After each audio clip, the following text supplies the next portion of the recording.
You know, there is someone I can get in contact with to help us break these points down. Let's see. I can bring a special guest on the stream with me today. Let's see if he's around.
Hey, Malice.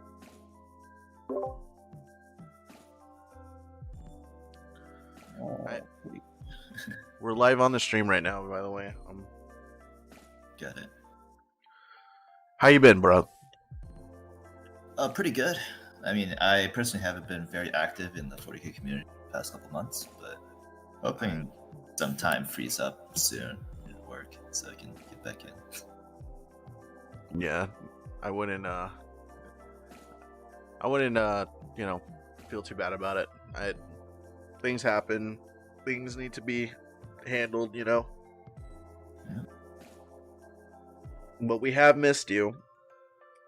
Yeah, I've missed the community. All I've been doing is just in and out a little bit. But... yeah, coming in to drop the hammer. Appreciate you, bud. Yeah. So yeah, look at these points, bro. All right. Okay, so last time you looked at this, right? This was back in the Imperial Knight meta, right? I think the last time I was playing competitively was around February, March. That's when Space Marines were still king. You had your Iron Hands and whatnot. Mm-hmm. So that so around that time. Yeah. Let's see. It seems like almost everything is going up, but weapons are going down to compensate. Which is a change that I do like, since oftentimes each model had like 3 or 4 different configurations that would just add different amounts of points on it. It makes this building, especially for those that don't use Battlescribe, makes it quite a pain. But this does make things a lot easier to keep track of, so I do like the standardization of weapon points. And I'm assuming a lot of these changes to weapon points are just reflected in the unit changes themselves.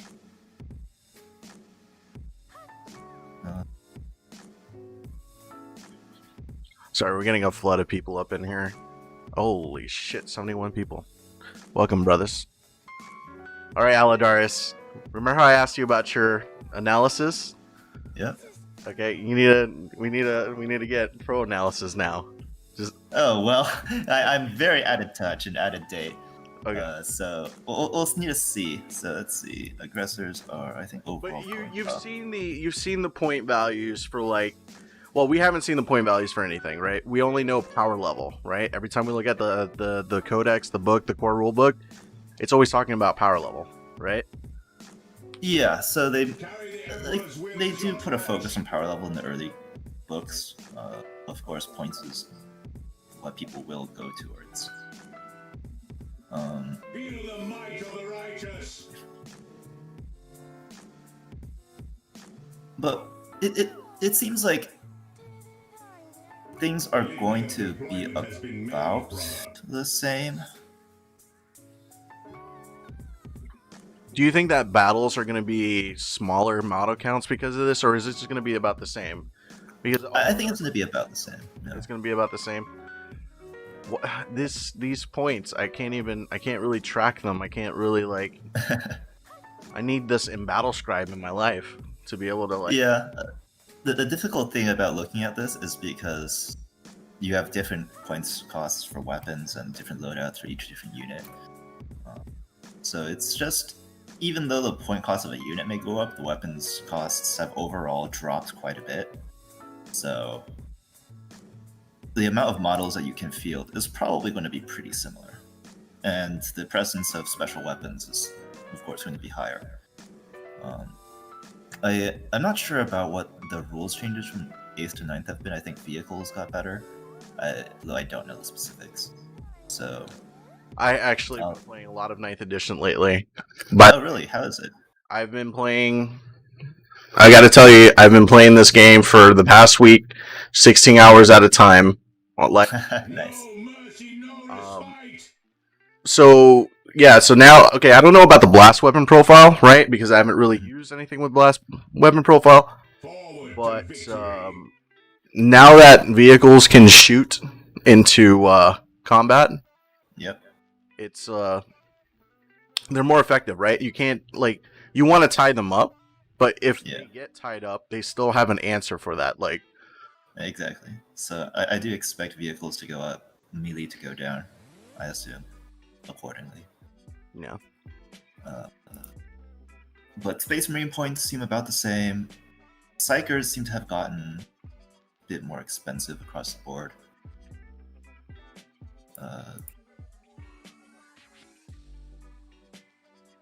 Yeah, I mean, it feels like model count wise, you should stay even just because of weapon reductions. And I think this will lead to more varied armies. Instead of just put a bunch of bodies there with nothing, you'll have a lot more special weapons. You'll have a lot more things you can play around with. So the presence of additional special weapons does actually mean that higher model count armies are actually going to benefit, because special weapons are generally better at dealing with larger models. But so it'll be an interesting dynamic to see. Yeah, I mean, from what I've seen, we haven't been able to play anything other than war, and nothing with the new profiles, nothing with the new points. But from what I can tell, with the limited Overwatch, because now Overwatch is limited, you can only do Overwatch one turn on a CP. It just means that you're not being shot at as often, so it's more safer to play Yeah, definitely. melee, unless you're playing against Tau, of course. Do they still have for the greater good? They have the greater good, so they have free Overwatch, but they can only do it once per turn. So, Yeah, I think that is a good change. Overwatch was, especially in certain lists, very oppressive. For example, Space Marines. You could not really charge into a Space Marine bolter line without just getting Overwatch to death. Taos, likewise. So this does improve the consistency of a lot of these horde armies greatly, which I think is fine.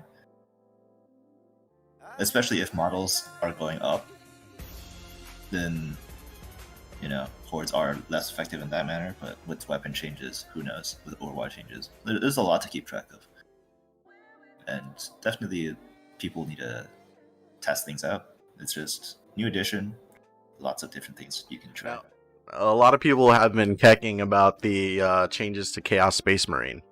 Seems like they got really shafted with the Let's point, look at the point Chaos Space stuff Marine. here. No mercy, no respite. Let's see. So combi bolters. More specifically, their Chaos Cultists are a lot more expensive now. Yeah, 6 points for a cultist. If their stat line is the same, that's actually pretty bad for what you get. And they've never really been great. I don't know if they get any new stratagems, but just having them come back once as a full army is not good enough to justify running them at 6 points apiece. Let's take a look at the gold standard of infantry, which is the Astra Militarum infantry squad, and have those been changed at all? I'm curious. They are 5 points each, so they went up 1. Okay, yeah, cultists definitely got shafted, but even then, I feel prior to that, people weren't running cultists except as a CP battery.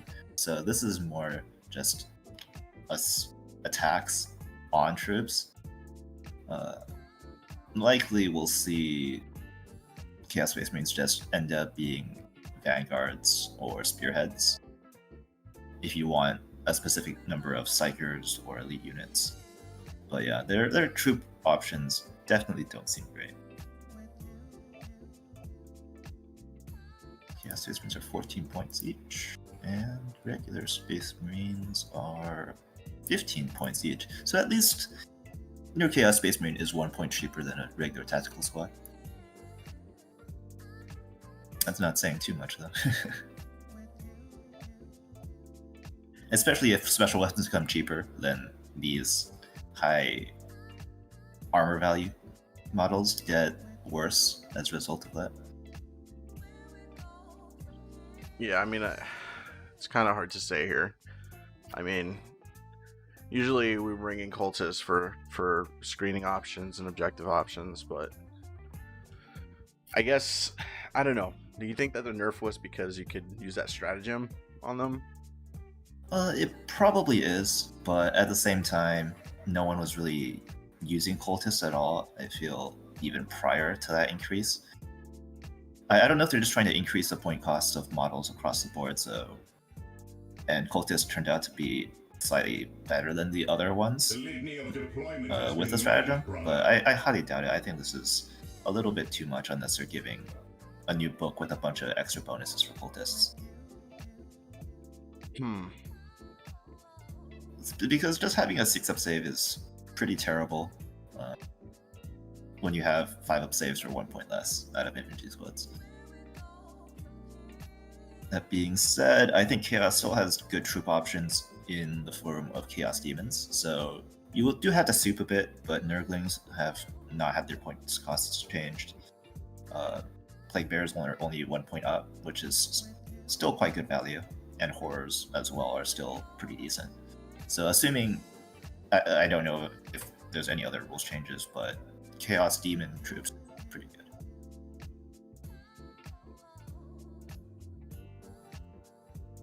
I don't know, like, what are the Have they done any kind of? Okay, well, all right. Let's see. I'm not looking too much here on the. I'm looking at Chaos Demons, and they don't have any listings for the profiles I can bring, which is kind of weird. Oh wait, what happened to the Keeper of Secrets? I honestly feel like that model should just be removed from the game, but no, Keeper of Secrets. I mean, all of these big demons never really saw too much use. So, 20 points increase. Keeper of Secrets is definitely the best one because you could buff its Envuln up to a 3-up. Wait, is that it? No, this one's the Sinesh one, right? Yeah, Lord of Change is the good one. Okay, never mind. I don't know why they increased Keeper of Secrets. I've played against the Keeper of Secrets multiple times, and I think it's just really ridiculous. It's very fast and it deals a lot of damage. That is true. It's a guaranteed first turn charge unless you deploy on the back line, and that's if you're lucky enough to have a long type deployment. If you're in a short type deployment, good luck. Yeah. I think the thing with Slanesh Demons was really the abuse of not the Keeper Secrets, but the 2 units that tells you to not be able to fall back. One was the Mirror, the HQ, and the other was one of their elite units that had like 2 wounds each. It was some sort of dog. Yes. Seekers? I think they were Seekers. So Seekers went up 3 points each. I think if they still have the cannot fall back ability, still quite good. Yeah, I think I could definitely say that Slanesh Demons, I feel, are going to be pretty strong. I know that some people say that what's even stronger is the Corn Demons. I don't know. I haven't played against it, so I haven't really looked at the weapon profiles on that. Yeah, Corn Demons has always been very hit or miss. The only real use of Corn Demons for the longest time was just having one big group of Bloodletters that you can deep strike and charge in, and then have them kill their target, and they probably die afterwards. Removal of Overwatch makes Bloodletters much better, and likewise, it also makes Slanesh much better. So definitely worth keeping track of these fast melee armies. I think Slanesh is just much more consistent than Corn. Corn, of course, can deal more damage, but dealing damage doesn't matter if you never get it in the first place, which Corn can have trouble with. And historically, Corn just hasn't been very good. By the way, while we're still talking about demons, can we talk about the -1 to hit, +1 to hit max?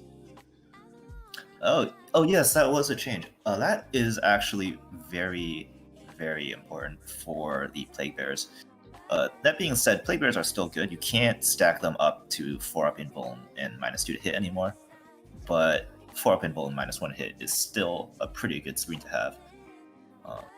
But really, Plague Bears are the only things in teams, I think, that are really abusing it.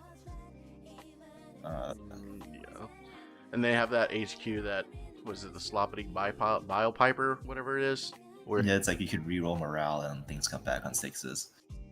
And you can cast psychic spells to make them even more annoying. Stack it up, right? They used to stack up to -3 to hit on the Poxwalkers. Yeah, I think it's -2 or -3. I don't remember exactly which. It's -1 for having more than 20 models. It's -1 for casting Miasma of Pestilence. I don't know where you get the other -1 from. And then you get +1 Invuln from a stratagem. Yep. Alright, that's Chaos Demons. Adeptus Mechanicus. Alright, that's... I heard rumors that they're going to be really strong right now. I heard something like how Castellan robots got dropped in price significantly because their weapon cost went down to 0. It was the heavy phosphor blasters. They used to carry 3 of these out to 45 points, and now those things are 0 points, and the Castellan robots went up only 15. So it's a 30-point reduction on those robots. They've always been solid, pretty hard to kill, good shot count, and you can just buff them up. And now that they're 30 points cheaper per model, that's actually very significant. So definitely something to look out for the Castellan robots. Well, what else is going down? Ferromite cannon's going down to 0, so that should be the Scorpiuses. Scorpiuses have also been pretty good historically. They're going up 35 though. The Stubber's going up. Belarus is going down to 0. And then, what else did they have? So I think Scorpiuses are going slightly up, which is perfectly fine. They were a very efficient model beforehand. Last cannons are going down to 0. Really? Cockney's autocannon. The twin Cockney's autocannon and last cannon points don't really make much sense to me. No mercy, no respite. Yes, I don't know. I haven't played enough AdMech to be able to give an opinion here. But No mercy, no what do respite. you think? What's the consensus? Do you think that this is... Yeah, I think it's very much worth souping in as a spearhead, or even just running alone, since you can get very good heavy weapon slots, and Skitarii have always historically been decent troops. Now they have gone up 2 points each, but at the same time, I think their weapons went down a little bit, or have their weapons just always been 0? They might have just always been 0. But definitely consider a spearhead of these things. You've always got solid options. Well, I played AdMech once and I just actually hated it because I felt like I needed to just not play on the battlefield, but actually play in the special rules. And they're so timing intensive and like... Yeah, AdMech has gotten a lot of command point support over the past couple years and months, especially the past couple of months. They've got so many good stratagems with various Skitarii, and then you've got really good stratagems to go along the Iron Striders as well. So just excellent unit, and excellent ways to dump CP if you're running something like Imperial Guard that historically has not had good ways to dump their command points. You've got a lot of options. There's good deep strike options, good infiltrate options, and just good volume of fire as well. So definitely very much worth looking into. By the way, chat, I noticed that we have about a good 60 plus people in here. This is part of the incentive. If we can keep it up above 50 here for the next 3 hours, that's going to proc a raffle for some Alpha League S2 dice. So, just letting you guys know there. Okay. So consensus for AdMech still going to probably be strong, right? Yeah. You definitely, like with the changes to Overwatch though, AdMech has been historically vulnerable to melee armies. So you do need to figure out ways to deal with that when you build an AdMech list, but AdMech should be good. AdMech, it's gonna be good, boys. Actually, since we kind of skipped a few, I didn't do this in any order. I should have probably. Let's go back to let's go from the top. All right, let's go. All right, Space Marines. All right, Space Marines are looking to still be in a solid position, just because all of their special weapons are basically going down. A bunch of like assault cannons, plasmas are going down to 0. Combi weapons are going down in points. Do you think this is going to be enough to make Hellblasters viable again? Let's see. Hellblasters are using plasma incinerators. How much are they going down by? They have so many weapons. Going down 15 points. Wow. And they're in heavy support, right? Hellblasters are going up 15 points each. So basically, the points got folded into the cost of the unit. Hellblaster points has not changed, which means, unfortunately, I don't think they're going to be any better than before. Right, yeah. Still quite expensive. Even though everything kind of stood the same, just rebalance on the points of everything. Yeah, so Hellblasters are unfortunately exactly the same points. Centurions went up, I'd like to say.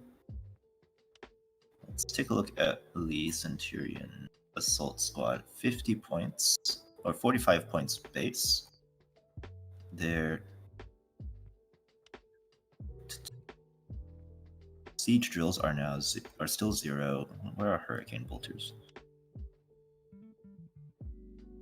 Hurricane Bolters have gone up. So the Centurions have gotten a significant nerf in the form of Assault Centurions. This is necessary. They were just way too broken before. Now they're 60 points a model instead of like 44. Very good change. Aggressors also went up, I believe. I think they were previously 34 or something, so it's a 6-point increase overall. So definitely hitting some of the more abusive units that Space Marines was running. Aggressors, Centurions, and then let's take a look at Thunderfire Cannons. Fire cannon. Yep, that's what I was thinking too. Yeah, they're going to be up a decent chunk. Yeah, up 30 points, and then the Tech Marine is also up 19 points. So that's a very significant nerf to the Thunderfire Cannon. I think I don't Litany think of anybody's deployment has gonna been argue made, that point. brother. I think Thunderfires earned that as well. Yeah, and Whirlwinds have gotten a very significant hit. Previously, I think they were like 80 after weapons, maybe a little bit more expensive. Now they're just 125. So I think What about Space Litany of deployment Primaris, has been let's made, take a brother. look. Troops, Intercessors have gone up 3 points. I think Primaris are not going to be in a spectacular spot because of the changes to weapons. You're going to have more special weapons running around, so that definitely hurts Primaris more than regular tacticals. But 3 points per model increase is not too bad. Intercessors are still going to be decent. And actually, I think this is less than 3 points because I'm pretty sure their bolt carbine went down to 0, or their bolt rifle. Or was it always 0? I guess it was always 0. But yeah. Get free grenade launchers. I think overall this is going to push Space Marines to be more melee-centric, since a bunch of their character cost increases are pretty reasonable, considering that their weapons are going to drop. Psykers' weapons are going down to 0, so you save some points there.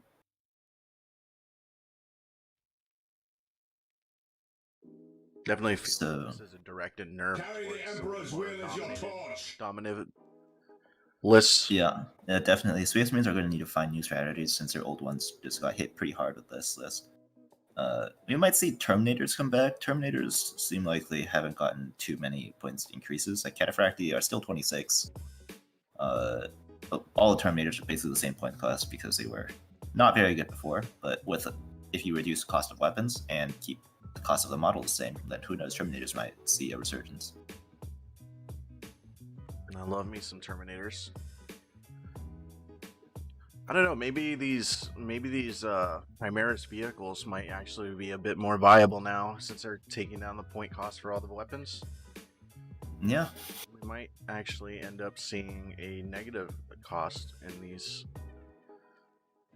depending on their point reductions here. Maybe a Victor is going to be a little bit stronger now. And I think Devastators are also probably going to be pretty good with the reductions to special weapons. So even though the Devastator is going to go up 2 points a model, most of the weapons drop by 5. For example, like Plasma Cannon went down by 1. I think Missile Launchers went down by 5. Last Cannon Infantry went down by 10. So you're going to be able to pack a lot more heavy weapons onto your infantry.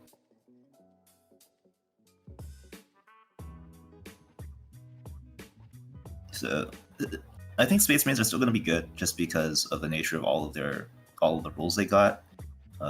Space Marine melee characters are also still going to be good, but the common Thunderfire spam is going to be hit. Centurion spam is going to be hit. Aggressors are going to be hit. So you just need to find new stuff. But Good. I think expected changes. Pretty much everything that made those broken Iron Fist, Imperial Fist lists dominate everything else. Okay. I think they deserved it. I think, but at the same time, I also think that this is not significant enough to just completely gib Space Yeah. Marines. They're definitely not going to be the uncontested top list anymore, but they're going to need to find ways to adapt and change their list for sure. Speaking of Space Marines, let's talk about some of the more specific codex ones, like Blood Angels, my boys. Yeah, sure. I think Blood Angels are going to be in a good spot. They were always the more melee-centric army anyways, so I think these changes are favorable to melee characters, even though their overall points costs did increase. Like, captains are going to be slightly more expensive, but at the same time, you weren't relying on the Thunderfires, you weren't relying on a bunch of the other things that got hit, like aggressors or Centurions. It seems like the Centurion Soul Squad in Blood Angels has been updated. I don't know if it's going to stay the same. If it's still 30, then go Blood Angels all the way. But it's probably going to also go up to 45. That being said, should be pretty good for Blood Angels with their melee-centric focus. Can't help but notice that the Thunder Hammers are still the same. Oh wait, Yeah, unfortunately. but they Unfortunately they necessary. did reduce the points of Thunderhammer by 6 for regular non. It's by 1, right? Like 16 down to 15. Oh yeah, you're right. I mean, regular models with Thunderhammers has never been a problem. This makes Death Company slightly better, since you usually ran 4 to 5 Thunderhammers in a full unit of Death Company. But Death Company are going up 3 points apiece, so kind of sad in that regard. How about these Sanguinary Guards? Usually auto include on most of these Blood Angel lists. So Sanguinary Guard, let's take a look. Their weapons went up by 2, and Sanguinary Guard got a lot more expensive. It got 6 points a model more expensive, so it went from like 28 to 34 or something like that. So that's going to hurt them quite a bit, actually.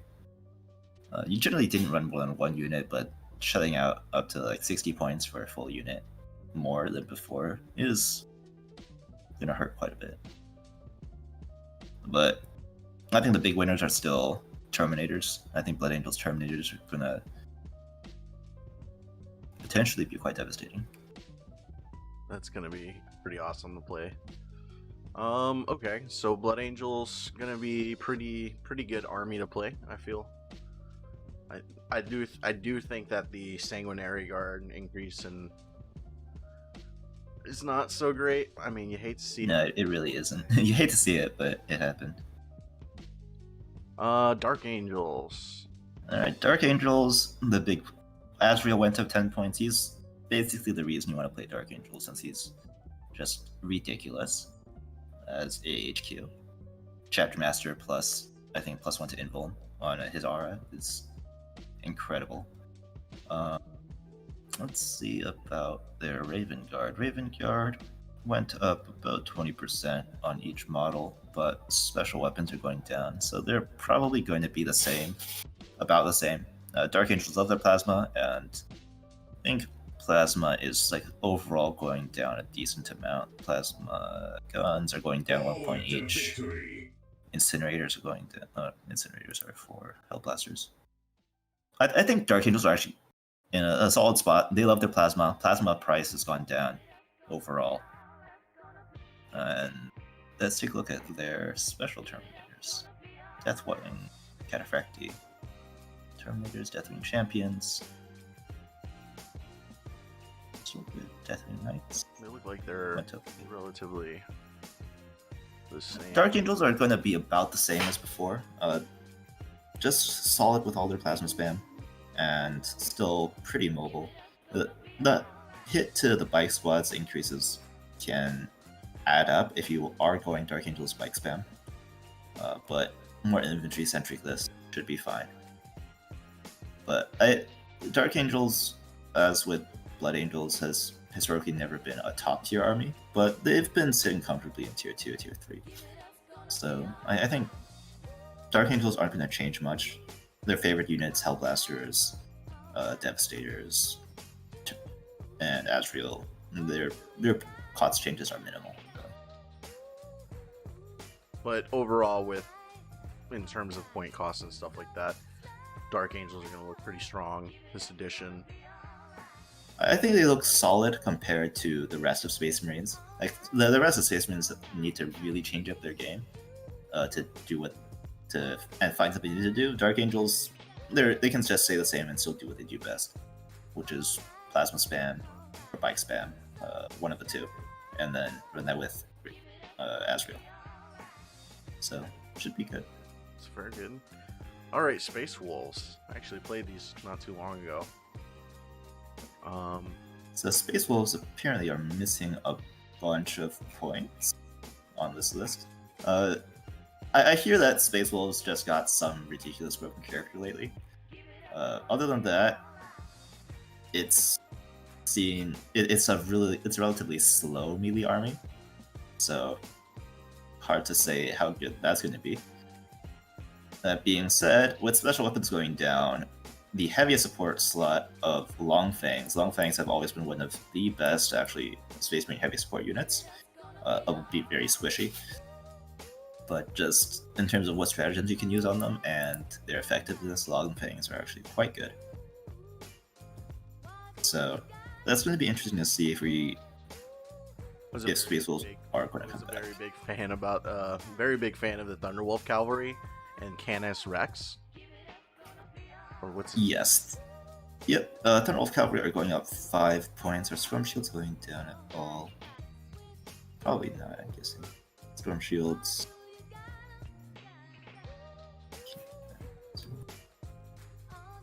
Storm Shield points costs are missing. Missing everything, isn't it? Yep. We'll come back to that. So it seems like Storm Shield costs are the same. So we're just seeing points cost increases overall to a bunch of these melee units. Thunderwolf Cavalry, unfortunately, as close as they are, they're pretty slow. They have no real way to jump up the board, so it usually takes 2 or 3 turns for them to actually get into combat. Yeah. Once in, they're quite good, but for their price, it's asking a lot when you're dumping around like 60 points a model between the Thunderhammer and Storm Shield that you'd like to give these things.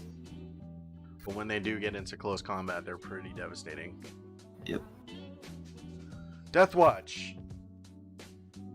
Alright, this is going to be interesting. Let's see what they've got. I'm gonna imagine there's a lot of missing stuff from here because Deathwatch are one of those really... Yeah. There's a lot of missing stuff here, especially in terms of weapons. I mean, they could bring so much though. That's the reason why it's like. Yeah, I think the big things to look for are these Stormbolter costs, which let's go back to Space Marines and see if the Stormbolter's gone up at all. Stormbolter went up 1 point, so that's not a good sign. 3 points though for Stormbolters, I think is still a relatively good value compared to the point costs that are changing up across everything else. Yeah, and veterans are going up 3 points apiece. So basically your basic model, which is a veteran with a Stormbolter, is going up 4 points each, and that hurts a lot. Since really what Deathwatch like to do is spam a bunch of veteran squads with a ton of Stormbolters. We'll probably see a shift towards Terminators instead of veterans. Like, Terminators are going to only be 6 points more expensive than veterans at this point, so why not just run Terminators that can deep strike, have better AC? Or not AC, saves. Playing too much D&D lately. And just one more wound. I don't really see a reason to run veterans over Terminators anymore. I don't know. I'm not feeling these here. I think they're going to be about the same. Yeah, Deathwatch after the change to Space Marines, they've kind of taken the backseat. But I don't know. Just running a Vanguard, or is it Vanguard? What's the thing with 3 elites called? Is it Vanguard? Or is Vanguard fast attack? No, Outright has fast attack. Right? Ignore me. But regardless, maybe just a battalion of Death Guard in soup with triple Terminators as their troop options for Deep Strike and Bolters could be an option. That being said, everything else looks quite nasty. Bikers went up a lot, Inceptors went up a lot, Veterans went up a huge amount. So, outside of Terminators, I don't think Death Watch are in a great spot. Yeah, I'm agreeing on that there. It just doesn't. They were already struggling before, and you're telling me that everything's going up for them. That's not good for Space Marines, I feel. No. But okay, so Grey Knights, but you are aware of the new abilities that they got, right? Not completely. I just know that they can deal out a ton of mortal wounds with their spells now. Not exactly sure how much or what they do, but They basically got doctrines except for like all their special things, and they get a doctrine where it's like what is the one? It's the escalation one where they get they deal one more mortal wound city when you bring your Grey Knights here. Is it like all characters or just all Everything. spells deal everything? Okay. Everything. So I'm expecting some pretty significant increases then. Dreadnoughts went up by 15. That's fine. Characters are going up slightly. Fine. Grandmaster Nemesis armor is going up 30 points. That's quite a bit. Especially since their weapons are not changing. Oof. Oh yeah, you're right. Drago's up 10 points. Their unique characters are still, I think, okay. You could still purchase those. Like Drago at 190. Still pricey, but probably better than the Grandmaster and Nemesis Dread Knight now. I think just because they're a mortal wound engine kind of army, they're still going to be strong, but they're going to feel a little bit more lenient, I think, and Dread Knight's going to be just a little bit more expensive. I don't think it's the increases too much to not like to prevent him from being played, but yeah, they're going to be smaller, so just a little bit. You're going to have less models, and you never had a lot of models as Green Knights before, so this might actually hurt Grey Knights quite a bit, because you're fielding fewer units, and your units have always been pretty squishy. But at the same time, if everyone's fielding fewer units, and mortal wounds matter more. So overall, Grey Knights should be okay. They still want to spam out units and mortal wounds, but you can just you can't put out as much stuff. Basically. Yeah, I apologize for the microphone levels here. It is a potato. I am sorry, boys. Maybe I get a new one. I'm gonna try my best to balance them out though. So just let me know how my changes are applying throughout the stream. Carry the Emperor's will as your torch. So yeah, Grey Knights. They might be significantly changed by these point increases. But I don't think it's enough to beat them out of the competitive meta. No, I think what they want to do is unchained, right? They still want to do the same thing. It's just you can do less of it. But you can say that for everyone else. They want to do the same thing but less of it. So Grey Knights should be in a solid spot. Feel the might of the righteous. All right, that's cool. Astra Militarum. From just the rule changes of vehicles and seeing that Imperial Guard infantry only went up by 1, I expect these guys to be decent winners. So let's take a look. Astropads went up. That's fine. Did their weapon go down? No, you just went that special number. Baneblade chassis went up. Basilisk went up 10 points. That's pretty significant. 10 points for Basilisk. Did heavy bolters go down? Where are heavy bolters? Heavy bolters went up. What does 10/15 mean? Infantry or vehicle? Not sure. If heavy bolters went up to 15, it's quite bad because a lot of these vehicles have heavy bolters that you want to toss but can't. So, but basilisks at 110 are still decent.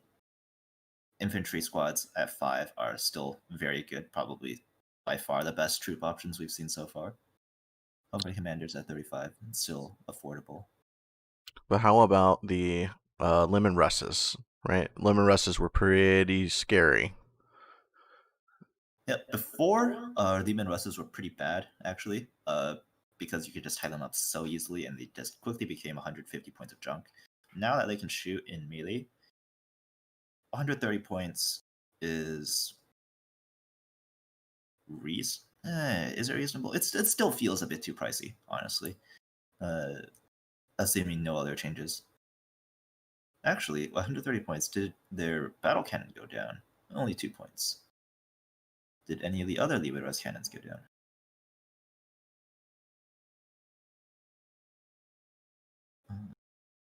I assume probably not that much.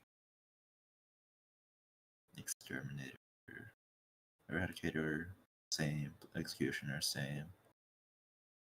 Okay, so I don't think Russes are going to be that good still, just because of the massive increase of points. 23 each is no joke. Basilisks were better before, and they're probably going to be better now. So no real reason to run Human Russes. Military Tempestus command squads. Let's take a look at plasma guns. Plasma guns are going up. They're going down by 2 points on models BS4 plus. Other. So his plasma guns are going down 1 point. So Tempestus Scions plasma is going up 1 point a model. That's not too bad. It's always been a decent deep strike unit. Primera Psychers are going up 12. I think it used to be 46 because you had to take their staff. Do you still have to take the staff? Force Stave is going down to 0. So Primera Psychers are still decent models for just the odd smite here and there. Shadow Swords were 410. They're going to 440.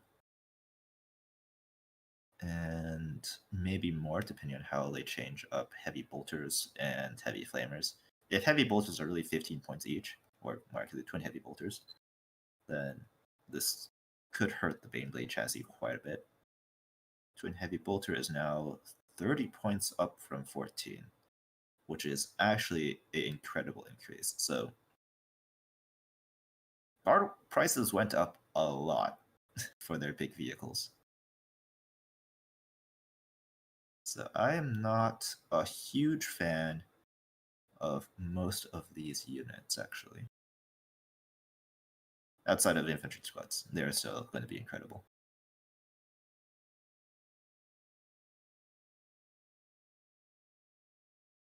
I'm desperately looking for my push to talk key for the stream. I can't find it, boys. So mechanized armor for Imperial Guard are going to be a lot more expensive in relative comparison to the other units that we're seeing. Yeah, I think we'll see a lot of infantry Imperial Guard. Just a lot of infantry squads. Toss in some special weapons between there because your infantry squad's plasmas, like, it's 5 points to toss a plasma gun to an infantry squad now. That's like dirt cheap. You've got still pretty decently priced HQs, decently priced psychers, and you can still probably toss in like Commander Pask. He went up 8 points, still way better than any Lehman Russ you could field. I think tank commanders also did not go up as much as the regular Lehman Russ tanks, which is also very welcome. So tank commanders went up 13 points as opposed to 23 for the regular Lehman Russ. But you might see vehicle HQs, but really vehicles are not looking that good because of the changes to the heavy bolter and just the points cost of the models themselves. So you're still probably going to see Astra Militarum as a infantry-centric army, which is, I think, fine, because infantry Astra Militarum has been historically good.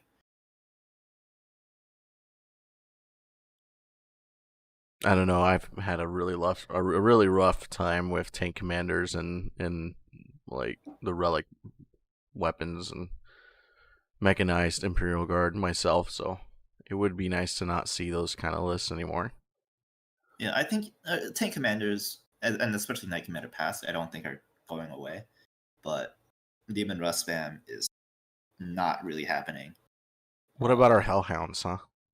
Hellhounds, let's see, they are now 95. They used to be 73 plus a Flamer, which was like 20 points. That sounds pretty oofy. So now, where is their Flamer? Inferno Cannon went down by 10. So each Hellhound is now going to be 115 plus, or 105 plus Heavy Bolter. So around 120 points each. Whereas it used to be like 90 something, 93 or 97. So pretty significant increase in Hellhound costs. I just feel the biggest nerf to Astra Militarum is the Heavy Bolter points increase. Because if it's 15 points on a vehicle, that just feels awful unless the Heavy Bolter's gotten a profile change, which I Carry the Emperor's will as your torch. Oh, I forgot to mention this to. Well, I didn't realize all these people were coming in, but if you're following, you're actually going to get a role on the Discord. So check that out to make sure that you're getting your roles there, as well as subscribers. I'll give you guys a shout out here in a bit. To victory. But yeah, so Astra Militarum and their heavy mechanized lists look like they're not going to be as dominant as they were, but looks like infantry is still going to be the way to go. Yeah, as most of the infantry lists, I think are actually going to be quite potent. If everyone else gets fewer models and you have still 5-point infantry squads, then you're just going to be able to flood the board out and really do a lot of stuff with those. So I think infantry as Militarum is worth looking out for. Nice. All right. Oh, I think that this is a big one for people. Sisters of Battle. Okay, Sisters. Exorcist massive points increase. Exorcists were basically the best heavy support unit that Sisters could run. Yeah, so probably the only one they could run. Yeah, the only one. That's quite nasty. That's like a punch to a nun right there. Yep, and then let's take a look at their Storm Bolter cost. Also went up 1 point. That also hurts since Sisters love to run those. Each Sister is going up 2 points each. That hurts a lot, since their base infantry was pretty good. Seraphim going up 4. Sisters are not looking good with all of these increases. Not looking good at all.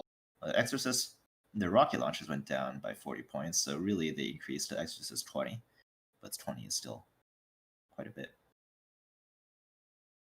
And let's take a look at their elites. And Magifiers are still the same at least. Pentias are up to... I guess the only way that you're going to be able to play these Sisters are with the... what is it? The Valerian Rose or Valerian Heart? The one with Stoic? AP -2 ignoring. Yeah, I think that's always been like the go-to way to play Sisters, but you can just run... Like, these point costs are actually very, very hefty. Your basic Sisters going up 2 to 3 points if you're running Storm Bolters or not. So that's going to hurt a lot. Your HQs at least can get Combi, Meltas, and Plasmas at a cheaper price, but your basic troops are just shooting up, so that is going to hurt you a lot. You just can't field that many models at all. Yep. I don't care how many miracle dice you have. It's not enough. Yeah, it doesn't matter if all your units are dead. So, so yeah, it seems pretty standard that Twin Heavy Bolter is going up to 30. So, yeah, That's very nice. These sisters are not looking so great. I think really the only reason you would run sisters now would be for access to Meltas. Like Meltas going down to 10 points and on 3-up ballistic skill with a couple of sister stratagems can still be pretty decent, I feel. But just running a bunch of sisters is going to be very expensive, and I don't know how good it's going to be anymore. Just you're losing out on a lot of models with that. Oh, mortifiers were buffed. That is true. We can't see that here. We're only kind of basing the point costs here, giving our kind of opinions on it. Sisters being bad doesn't really bother me no more. It doesn't really. I don't feel anything. I don't feel anything. I mean, it's kind of a pity. I would like sisters to be good, but as it is, they're still probably not going to be top tier. Yeah, I think we could skip Talons of the Emperor, right? Does anyone still play Custodies? Okay, no. Let's just briefly go over Custodies. Not too many changes compared to the rest. You are getting some, like, I think Custodies actually they haven't gotten any points changes at all. Like Wardens, like the base Custodian Guard is going to be the same cost because Guardian Spears are going down. Sentinel Blades are the same. So if you're just running your standard Custodian Guard with Spears, then you have been untouched basically. Shield Captains went up slightly, but it's all like 5-point increases. It's decently That's reasonable. not significant enough, to be honest. And with the base level Custodia boys, you're telling me that they're untouched here? Yep. Virtus Praetors, the bikes went up a little bit, so they went up 15, but their Hurricane Bolters went down to 0. So that's very nice. So really 5-point increases to a bike, not terrible. It's not the end of the world. Yeah, so they're still good. Storm Shield at the same price. It seems Custodies got minimal changes. Their points cost really haven't been adjusted at all. They'll have their strengths. They're going to be hard to kill. But I think that's really big, considering everything is getting increased, and these guys are pretty much staying the same. I think that's going to be kind of huge for Custodes. Like, just there's also bringing the same thing stuff. about this though. I don't think Custodians are going to be any good still. Just because they've got high wound models, and we're going to see a surge in special weapons, especially probably Meltas and Plasmas. And Custodians do not like eating Meltas and Plasmas to the face. But just imagine that, like, everything is bringing less models. Everything is bringing less of everything, except for Custodes. Custodes bringing the same thing into 9th edition. Yeah, you're looking at this relatively the same armies being fielded. I don't know. I feel like that would make them pretty good. You'll have one less model, considering how expensive and how few models you're running anyways. You're going to have like one less model overall. So your army is basically untouched. Should still be good. And we're going to also need to wait for their Forge World support, since a lot of their good shooting was in Forge World. But we'll see. Oh, there's going to be some big changes with Forge World. That's what I've heard. Yeah. They're taking away the rule book from them. Yeah. Honestly, I don't know why that wasn't the case before. Like, why do you have two companies designing the same rules on different fronts?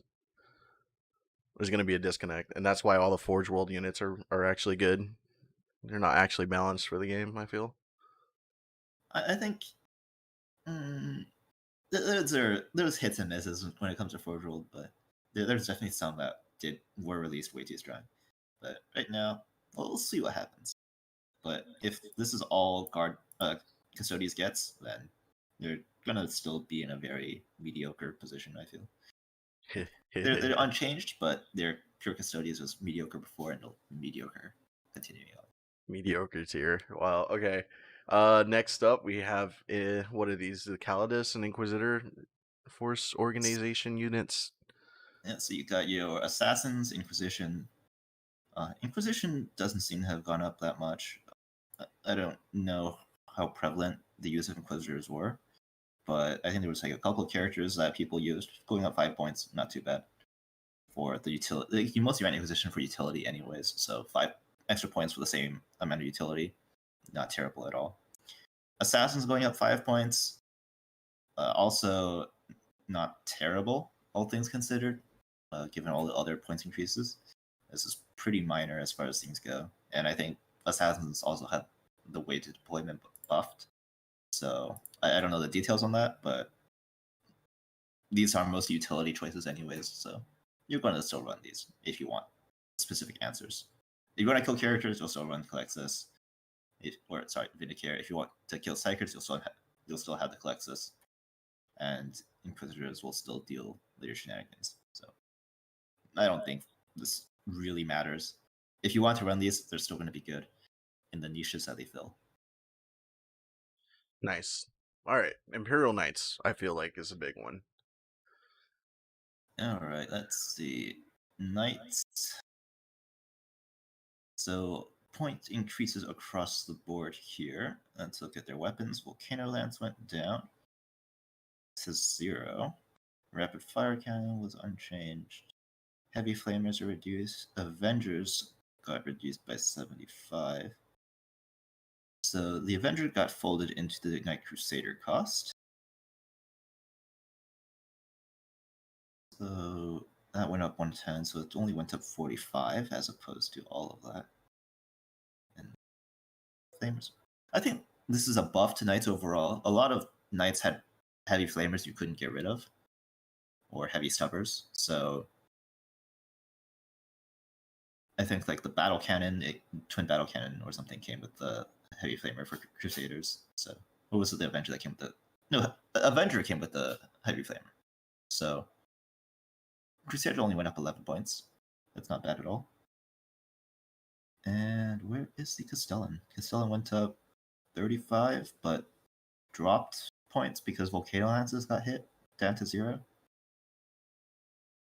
Plasma Decimator. Which one's the Plasma Decimator?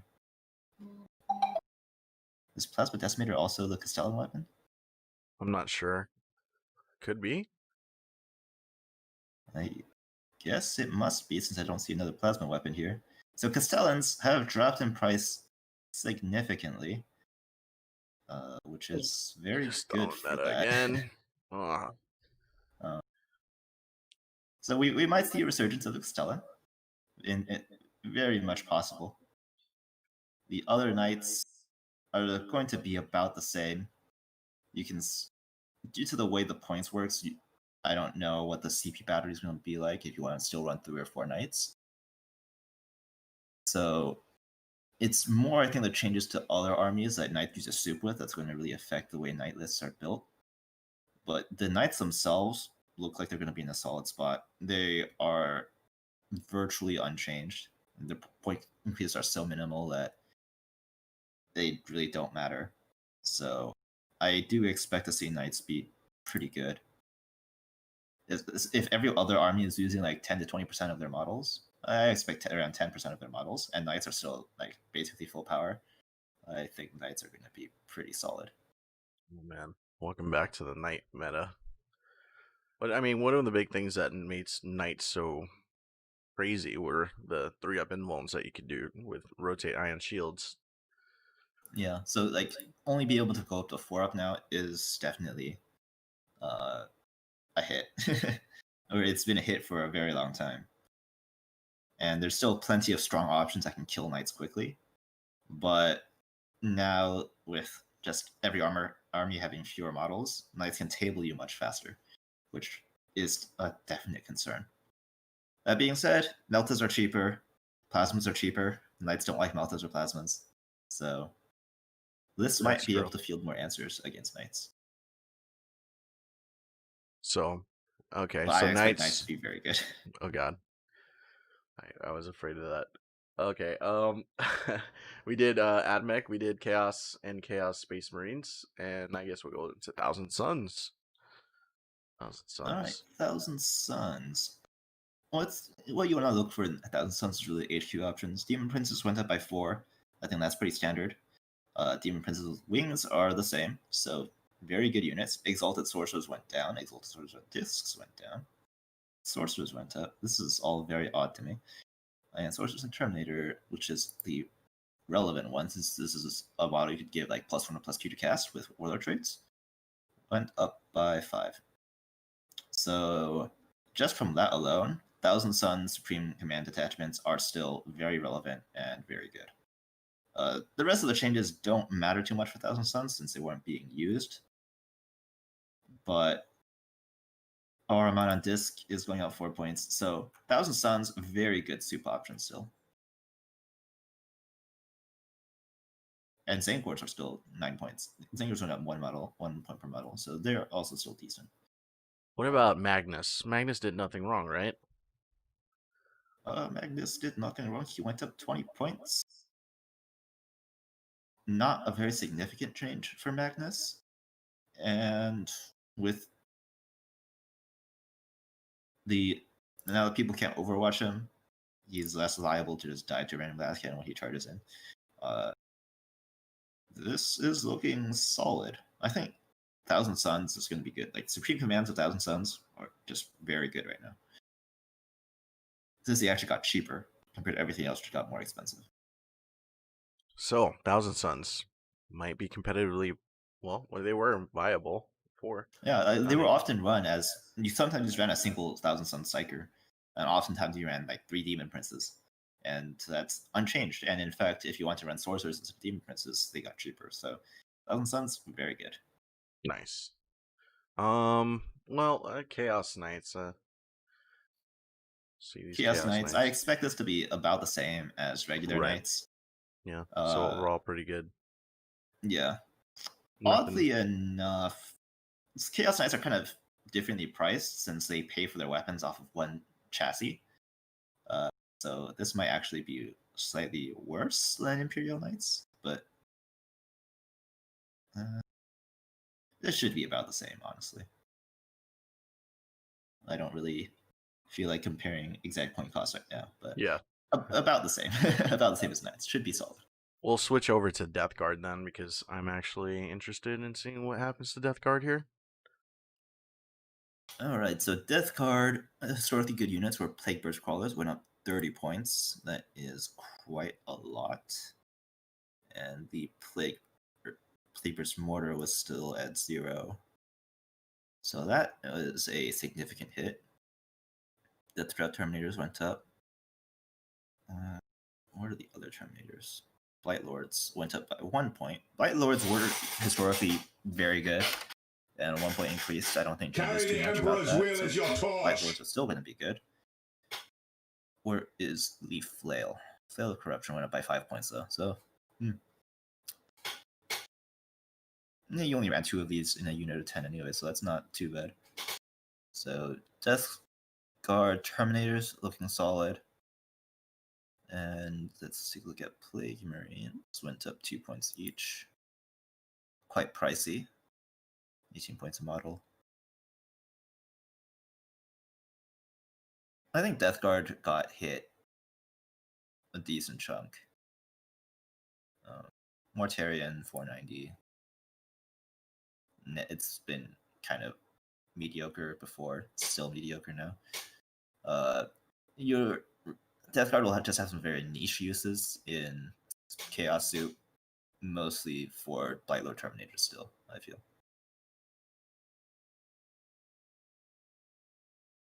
Yeah, I always thought Mortarion was a little weird. Like, I don't know. Previous reasons to run Death Guard were the what's it called? Plague Burst Crawlers, since they were just so cheap, so hard to kill, and still pumped out a good number of shots. But now, 130, they're still decent models. Like, they're still very difficult to kill. They're way better than your Demon Russ, and now that they can't be locked up in combat with their... Actually, I take that back. Plague Burst Crawlers with Flamers, very good units, because you can just run up to things, Flamer them, and still keep on going. So, Plague Burst Crawlers, this is actually... Like, they actually got so much better with the ability to shoot in melee that I think 30 points cost increase is justified. So I revised my stand on Death Guard. I think they're going to be good. I know one kind of combo you can run with them. If you take them an inexorable forces or whatever that chapter ability is, you can actually pop a stratagem to make them shoot at no penalty. Yeah, that's And give even them better. AP. Yeah, then it's definitely good. Yeah, Plague Burst Crawlers are definitely going to be good, especially if you run them with the Flamers instead of the Bolters. And Inexorable Putrefires. host. That's the one. Actually, Yeah, I yeah, mean, I there's still definitely see toughness 8. potential for this. Yeah, but I mean, with Like, everything being buffed on plasma, I don't know. yeah, I, I think Death Guard are in a solid spot though. Like you just have like Death Guard actually don't care about plasma too much since you've got a good chance of making a save on one of these plasma damage shots, and it'll still take 2 plasma shots to kill you most of the time if you're a 2-wound model. So Blightlord Terminators, Plague Burst Crawlers, and just HQs in general are still good. And you still have a decent troop option. Poxwalkers at 7 points are kind of bad. Like, Poxwalkers have Yeah, never been great. They're 7-up. just they're bad plague bearers is what I like to think of them as, but it's not the worst increase. Well, that's right. Cultists are going to go up too. Yeah, so that being said, I don't think you run this as a battalion. You probably run it as a spearhead or as a vanguard, depending if you want plague bursts. Probably plague burst most of the time, or terminators if you need a deep strike charge option. Yeah, that's Or true. you just run. Yeah, I don't see you running troops out of any Chaos Space Marines army. I think you just turn to demons for that. That's a good take. A good hot take there. Oh, Eldar. I got nothing on this right here. All right, Eldar, I'm seeing a bunch of red, which is not a good sign.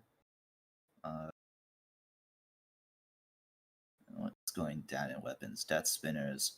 Shurikens are going down. Not that anyone really cares. A bunch of the Flamers are going down. No one ran those. Those don't matter. Fusion guns and pistols are going down. Those also don't really matter.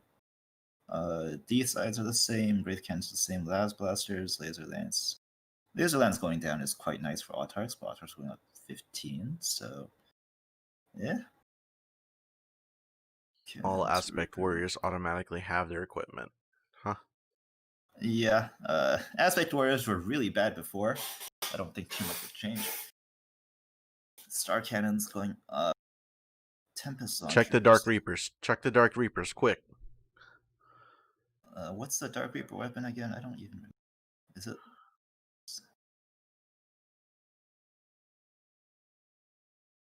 I am blanking out. It's some missile launcher? I can't remember. Reaper Launcher. Oh, Reaper Launcher. There we go. Reaper Launcher went down to 0 from 22. And how much? What are the changes to Dark Reapers? Dark Reapers went up by 26. So overall, Dark Reapers are 4 points more expensive. 4 points more expensive.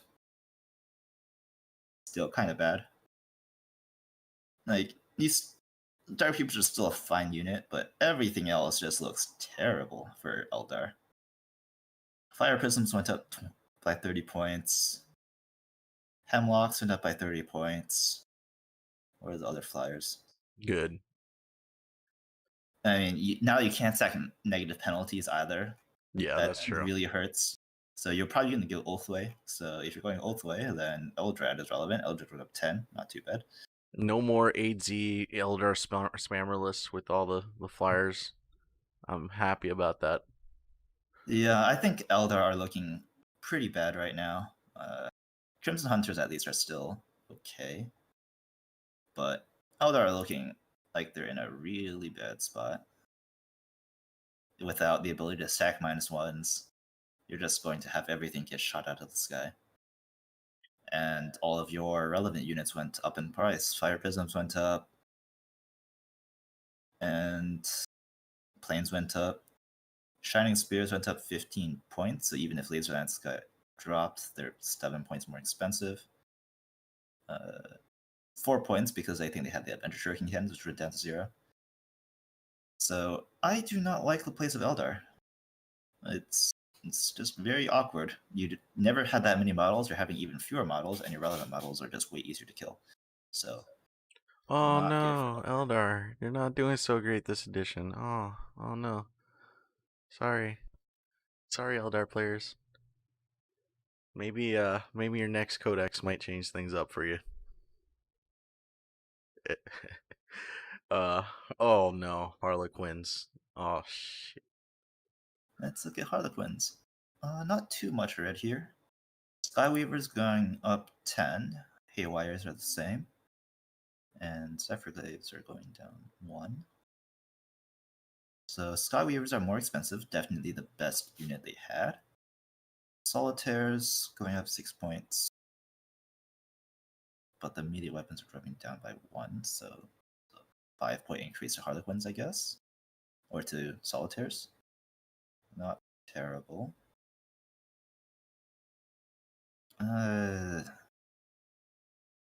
Harlequins are still going to be kind of mediocre.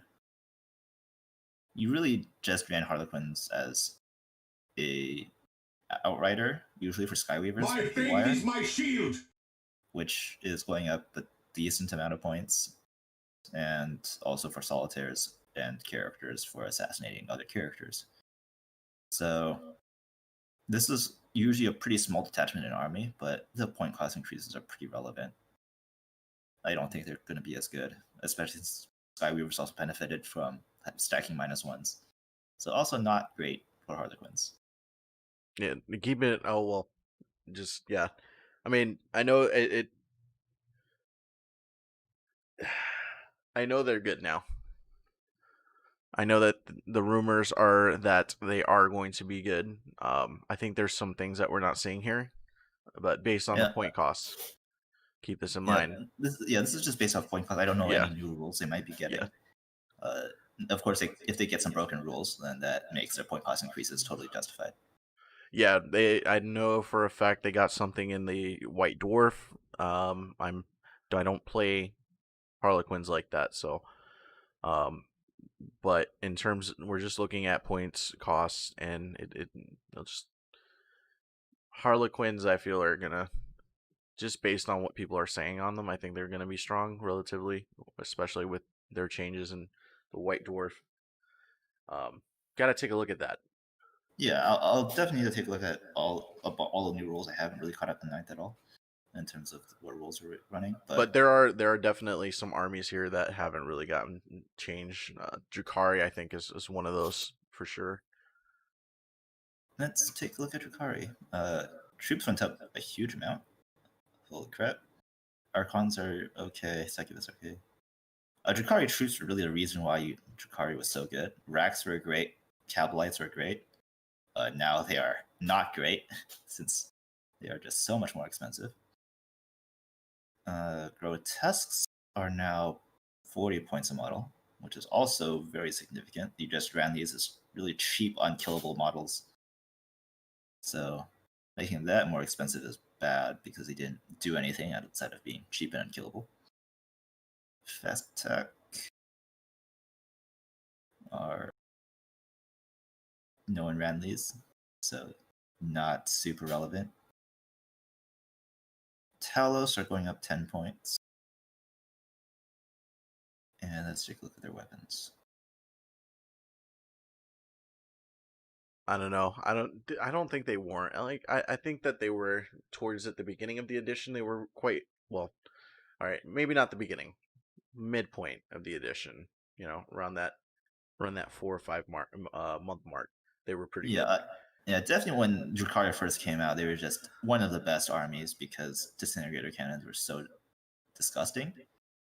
But it seems like disintegrator cannons went up to 25 points, so that is huge on the popular units. So Ravagers are now going to be 20 points more expensive if you ran triple disintegrator, which is quite bad. You might actually just run Dark Lances instead of disintegrators now. Like that's how significant the changes are. So pretty bad for Drukhari in terms of Ravagers. Talos are basically 9 points more expensive. No, 11 points more expensive, maybe 12, depending on. I don't know exactly what weapons they have. I know you run one macro scalpel and one flail. Is there a flail? Chain flail went up 2 points actually, so that's 13, and then haywires went up 2 points. Okay, so Talos went up like 17 points. Kind of bad. Razor wings, if the disintegrators just went up by a lot, so you don't really want them. Damn, the weapon point cost changes are totally justified, but also they hurt so much. So Drukhari is not Doesn't looking feel quite so good good. with all of these cost increases. Yeah. I don't know. It sounds like this. I mean, they were already in a very precarious spot before. A precarious spot before they weren't quite dominant anymore compared to Yeah, other it seems like armies. all of their special weapons, all the weapons you want to run, went up. So this is not good. Not good. And then This is Venoms went up 5 points, but with like Venoms are still okay, but your troop cost went up so much that Venom Spam is just significantly worse overall. So, I don't know. I don't like the direction that this has for Drukhari. It's just everything's gone up in price so much. and I think this is reliable based because they have not been changed in any capacity since you've last kind of played. So I think that's a relatively accurate assessment right there. Jakari, sorry buds. Yeah. See Like, you I underneath the think, sink. yeah, they're still going to be okay because of their mobility, but not great. Definitely not great. Not I think not not rare. Tau is kind of like a big thing for people right now. Like everybody play Tau. Most people are Yeah. gunning for Tau to just be a worthless army again. Like And Tau is definitely one of the more popular armies that are played, and I'm seeing a lot of red, so that's not a good sign. The big one I'm looking for is shield drones going from 10 to 15. That is really bad because lists right now like to run something along the lines of 30 drones. So that's just plus 150 points right there. And that is not check good. check those riptides. Those riptides. Riptides. That's under elite. Riptides went up 60 points. Holy shit. Did their burst cannons go down? High output burst cannon. Is it? No. It's. What's their weapon name again? Heavy burst cannon went down to 0. They have the ion Okay. accelerator or something. Yeah, but really the heavy burst cannon is the one people care about. So I guess this got baked into the cost, but you're still going up another like 30 points after that. So Riptides plus 30. Where is the high yield missile pod? That is 0. And they don't have. Do they have subsystems? They do have subsystems here. Subsystems are not really changed. Velocity tracker actually went down to no, it's unchanged. So Riptides are basically 30 points more expensive, but the what kills Riptides is now the increase of drones. So 15-point drones is just not sustainable for a model that can't shoot at all. You can't afford to run that many drones anymore. But there's also going to be fewer shots to kill drones with, so who knows? But That's true. I don't like the direction that this will take. I mean, riptides were still. I mean, even with the 30-point increase in points, I mean, they're still a damn good unit. They won't be able to. They won't be able to shoot after they fall back or charge. That's a big change in ninth. Oh, are they No like, more of is them. the flying rule losing that? Yeah, yeah. Oh, No well, yeah. more. That's actually also really big. But they can shoot in. Wait, they're not vehicles. So can they shoot in melee since they're battle suits? How does that work out? They can shoot melee. They'll be. It's called big guns never tire, unless Okay. they change the blast. Unless they change the weapon to blast, which I don't think so. For these weapon profiles, they'll still be able to shoot into melee. Okay. But they won't be able to fall back on and shoot unless you bring Dark Strider. Yeah. Let's see. Dark Strider, Shadow Sun's still okay. Dark Strider went up 15. This is a pretty significant hit to Tau. These guys are big losers here. With Big, still big with all losers. the other like just the ability to greater good and shoot the only army able to shoot Overwatch for free. It's gonna be, I don't know. I don't think it's enough to knock them down. I think Tau are gonna drop quite a lot. Like being able to Overwatch for free is nice, but all the cost increases just means you get outshot by everyone. So I don't like the position of Tau, unfortunately. Shield drones going up, Riptide's going up. What else would you take? Broadsides? No, I don't think anybody plays broadsides anymore. Oh wait, Well, yeah, if broadsides Knights don't come require back, shield drones. So if Knights come back, broadsides with their rail rifles might be the answer. yeah. What else? Actually, I'm curious as to how much hammerheads went up. So it went from 100 to 155. What was their weapon called? Rail. Was it the railgun? I think they use the railgun on their No, it was weapons. ion. It was ion accelerator. That's more common, I believe. Oh yeah, So yeah. ion accelerators are 35. So they still went up by like 20, 25 points or something like that. 20 points.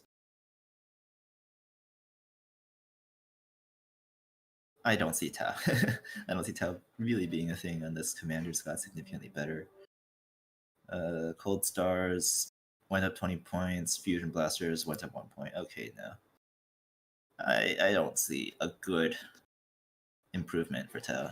It's just they're going to have 20% less army, is the gist of it. Your army is just going to be 20% smaller, and not much you can do about it. No, well, looks like yeah, that's not a very good diagnosis there. I guess Necrons, but does this include all the new Necron models? I don't So even Necrons know. have to have had some changes, right?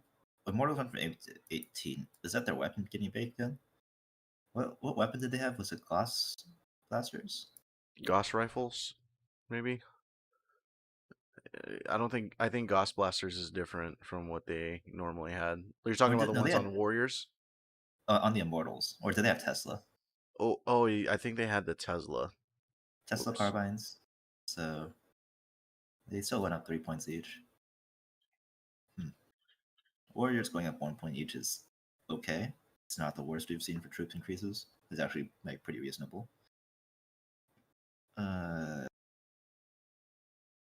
Treyarch Stalkers went up 10. Destroyers went up 20, but they used to have the Gauss cannons, right? Heavy Gauss cannon went down to 0. Gauss cannon regular. I'd assume that destroyers fall under Gauss cannon other because I do not believe they're vehicles. So they went up by 10 points each.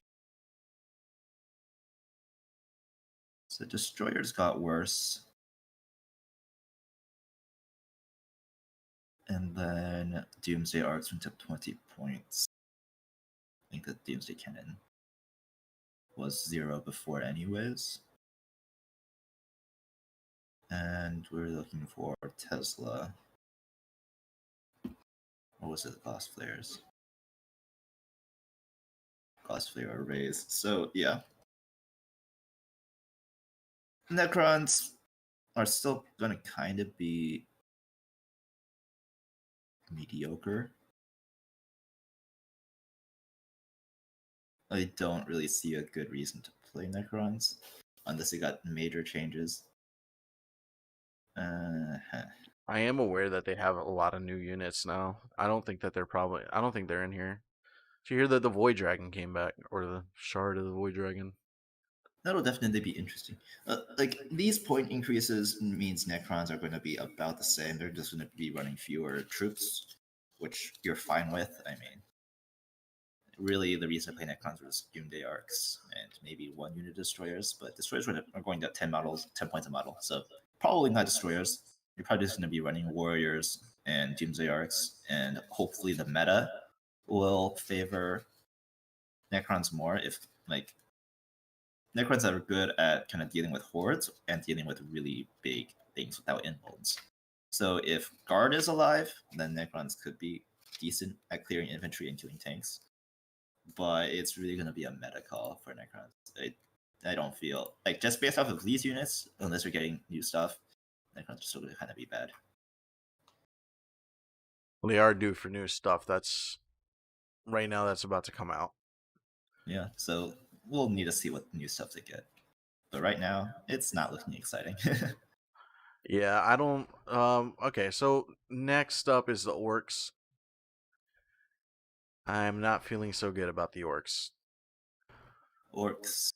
Boys went up 1 point. Okay. Could be worse. Big mechs with shock attack guns are more expensive. Significantly so. So that's really bad, actually, for the people that like to run those. Custom force fields are very reasonable. Weird boys got quite a bit more expensive. And then tank buses got more expensive. Rocket launches. Rocket launches went down, so tank busters are the exact same cost as before. And what's the Luta weapon called? Was it just loot again? No, I guess it's not loot again. Def gun? That sounds right. So Def gun. Pretty sure it's the def gun. Stood the same.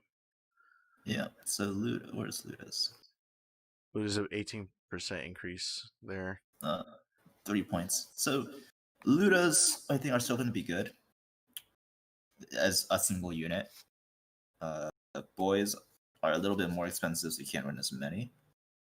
Garrots are a lot more expensive, which is, well, odd. Yeah. But that's a very hard hit to Garrots, actually. 5 points a model is the same price as Guard Infantryman. And 1 Garrot is not worth an Infantryman by any stretch of the imagination. So Yeah, I think that's spot on right there. 5 points for a grot, but way worse than the infantry. Oof. Don't see so that. this is all kind of weird. Burn Obama's.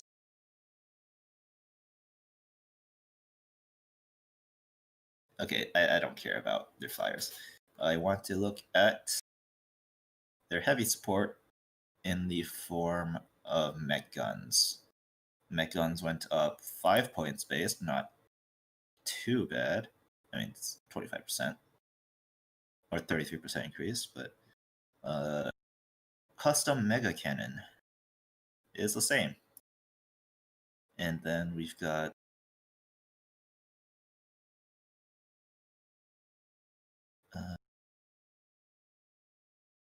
a bunch of the custom megas are. The rest of the custom megas are cheaper. I can't remember off the top of my head. Smashes. That's the other good one. Went up 2 points. So each one of those went up 7 points. Orc shooting is still going to be pretty good. I think orcs are still going to be actually a decent army. Yeah, they've been relatively unchanged since you last played. So it's going to be like, I think you're going to have like 10% fewer models, but you're still going to be pretty happy with playing orcs. I really think it's gonna depend on like your army composition. Like if you're gonna be running a lot of, boys, this meta is gonna. I don't know. I feel like this meta and the fact that everything is gonna be getting blast profiles is gonna hurt. Are there like templates coming back? No. So blast weapons. Basically, if Like you they can't target a shoot unit that has 6 or more models, you're guaranteed 3 shots right? Uh, If you target a unit with more than 11 models, you get 6 shots guaranteed, okay. and you can still roll. Oh, Yeah. okay. Okay, that will definitely hurt the horde a bit. But even without hordes, I think Well, orc shooting has just been consistently pretty decent before. So you don't even know about the morale. Oh my god, you don't even know about the morale. how's morale changed? Morale's basically like an explosion. Like it's basically like like if your troops were embarked in a vehicle and it exploded or it Okay. got destroyed, Huh. basically like that. Once you fail morale, one unit or one model flees automatically, and then roll a d6 for each model. On a 1 they flee. If your unit is half strength, they flee on a 2-up. Okay. But you still need to fail a leadership check, right? Yeah, you have to fail the leadership check. Okay. I think that's okay for orcs because of their horde rule, anyways. So they don't Yeah. usually fail morale, and if they're failing morale, everyone's usually running away. So this is actually a buff to orcs. No mercy, no But that respite. being said, blast weapons Blast might be really weapons. bad Yeah. for orcs on this. Like orcs really like to tie things up because they didn't actually kill high save things very quickly. So like they're not that great against space marines or vehicles. They need a round or two to actually work their way through sheer weight of attacks. So Yep. They changed a little bit about unit coherency. If you're in a unit that has 6 or more models, 2 models have to be within 2 inches of each other. So no more conga lines. huh. Wow. Okay. That Also, definitely hurts. the way that fighting I think is a little bit changed. I can't quite remember how it was in 8th edition, just because I've been playing so much ninth. But the way that it works is that charging units fight first, and then once you resolve the fighting units in the charge, then it goes to your opponent to fight next. Hmm. Okay. So you really So don't want to save the No character from that. mercy, no respite. yeah, So, ugh. Well, uh, I think orc shooting is still okay. yeah, But wow, that could definitely hurt boys. Like boys are already getting whacked about by all the other melee units in the game. Like it's just so many different melee units whack the shit out of boys, and now it might be hard. But orcs My should still be faith is my okay. shield. I Not, mean, not great, there's but okay. so many changes. I mean, they're nuanced changes, but they're changes nonetheless. It's gonna be interesting to see how they're gonna interface with the limited Overwatch that your opponent's gonna be able to do.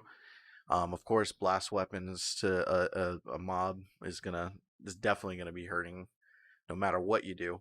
If anything brings more than heavy d6, more than one heavy d6, that's gonna be pretty hurtful, mean. Those are some words there. Um, but like the changes to combat, I think they're still going to be really devastating if you can get them in there, and you probably will get them in there, especially if you bring your weird boy with the jump. Mech guns seem to be relatively unchanged. I think mech guns are going to be really good. Or I'm sorry, Ludus. Ludus are still going to be good. -1 stacking limited. That's never really mattered with orcs anyway. Yeah. So Um, yeah, I think I orcs think might meta actually wise, be all actually right. orcs are going to suffer. I don't know. Like, I they think might suffer due to the meta, but not necessarily due to their point changes. yeah, and they I don't know. Like All I right, want to fine. believe that they're gonna be good, but I have a feeling they're not gonna be so great compared to all the new weapon profiles everybody's bringing. Yeah, Um, maybe. but what do you think on it? I mean, it depends on the prevalence of blast weapons. That being Mhm. said, mech guns don't care about blast. Like mech guns are perfectly fine against blast. So Yeah. who knows? Who knows? You might just run like units of 5 mech guns to avoid the 6-up for that are required for blast, and then actually no, they're not even treated as a unit after you deploy them, so it doesn't even matter. What do you think about their transport? And they have 2 transports, but the one that I saw that kind of stood out to me was the battle wagon. battle wagons. That has like what, 20 capacity? Yeah, it's like 20 capacity. It has like 16 wounds. But it's at a 4-up save, which is it. You expect to die in turn 1. Usually, what people did with battle wagons was like tank busters or something. Tank busters actually are completely unchanged in terms of price. That being said, they're pretty short range and they were never great. But who knows? You might just run 10 tank busters in a battle wagon or something like that. I've never been a huge fan of the battle wagon, but some people like it, and having 20 boys jump out of it is pretty funny. What toughness is it? It's at tough. I know it's at least toughness 7. I think it's 7. I don't believe it's 8. I think it's T7 4-up save. Yeah, T7. If it was T8, I would definitely reconsider. Yeah. But that's interesting. Well, orcs, interesting. You'll have to show us. We'll have to see what the blast weapon profiles come on. Do we have a list of that yet? Do we have a list of what is confirmed going to be getting that blast weapon keyword or profile? Let us know in the chat. We'll move over to Tyranids then. Tyranids, the garbage of 8th edition. Yeah. Except at the very beginning when they had, spammable. Even with their psychic awakening, they were just hot garbage. Yep. All right, let's see. Hive Tyrants with wings went up 10 points. Let's look at their guns. So they ran Devourers with Brainly Worms, I believe. That went up 3 points. That's still going up. How about their melee weapons? Their melee weapons are basically unchanged. Bone Swords are actually going up. Monstrous Crushing Claws are going up. The only thing going down is Rending Claws, and Gene Sealers have gone up by a lot anyways. So, your end result, your Hive Tyrants are going to be more expensive by around 20 points, which is not particularly good. Your best units, the Gene Stealers, are going up by 2 or 3 points a model, which is very bad. Let's see, what else? Hive Guard. Hive Guards have gone up by 22, and their weapon has the Impaler Cannon changed? Gone down by 15. So Hive Guard are 7 points apiece more expensive. Also bad. So you couldn't run that much stuff before. Now the stuff you wanted to run is more expensive, and you didn't have any good efficient options anyways. So that's bad. The light in the darkness is the Neurothrope, which is unchanged. Neurothropes have been pretty solid before. Just hard to kill, good amount of spells, decent mortal wound engine. Outside of that, not too much positive to say. We're potentially looking at the worst army to play in 9th right here. I would definitely feel. I would believe that. I mean,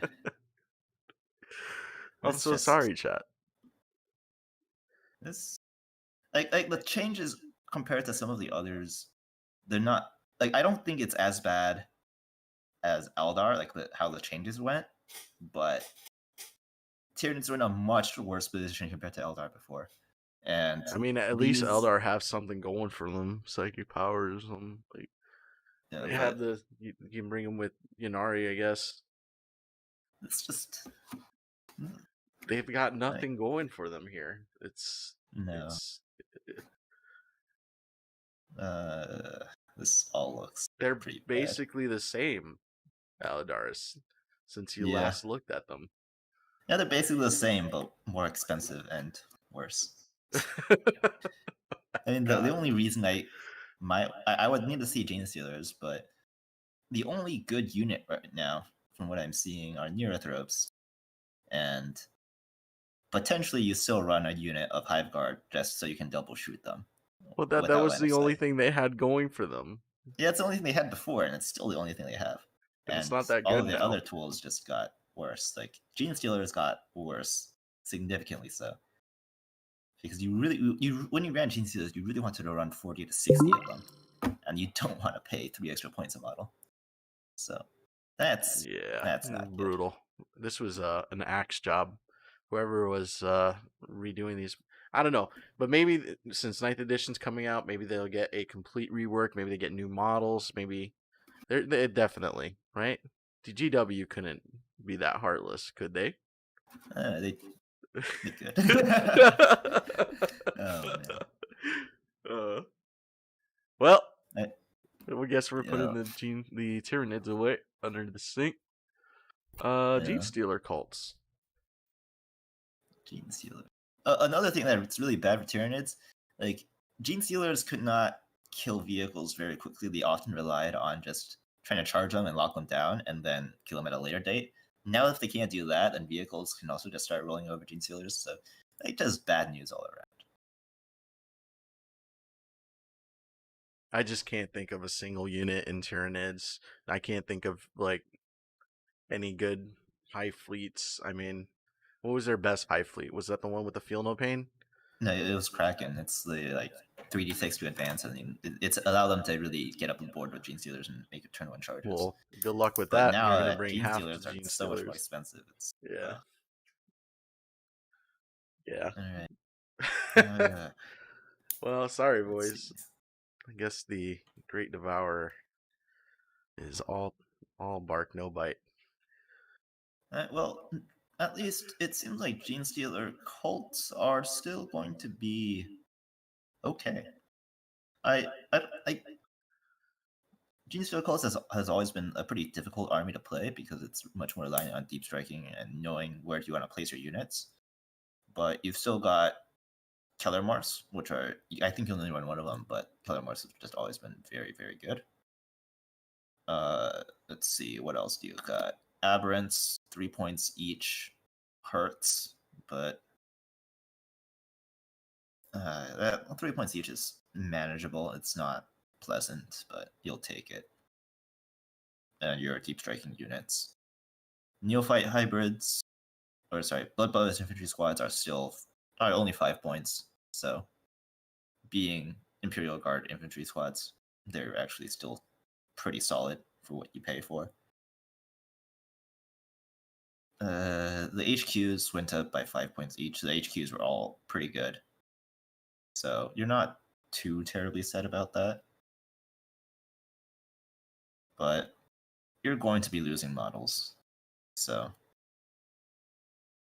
Well, everybody's gonna It's, be losing models.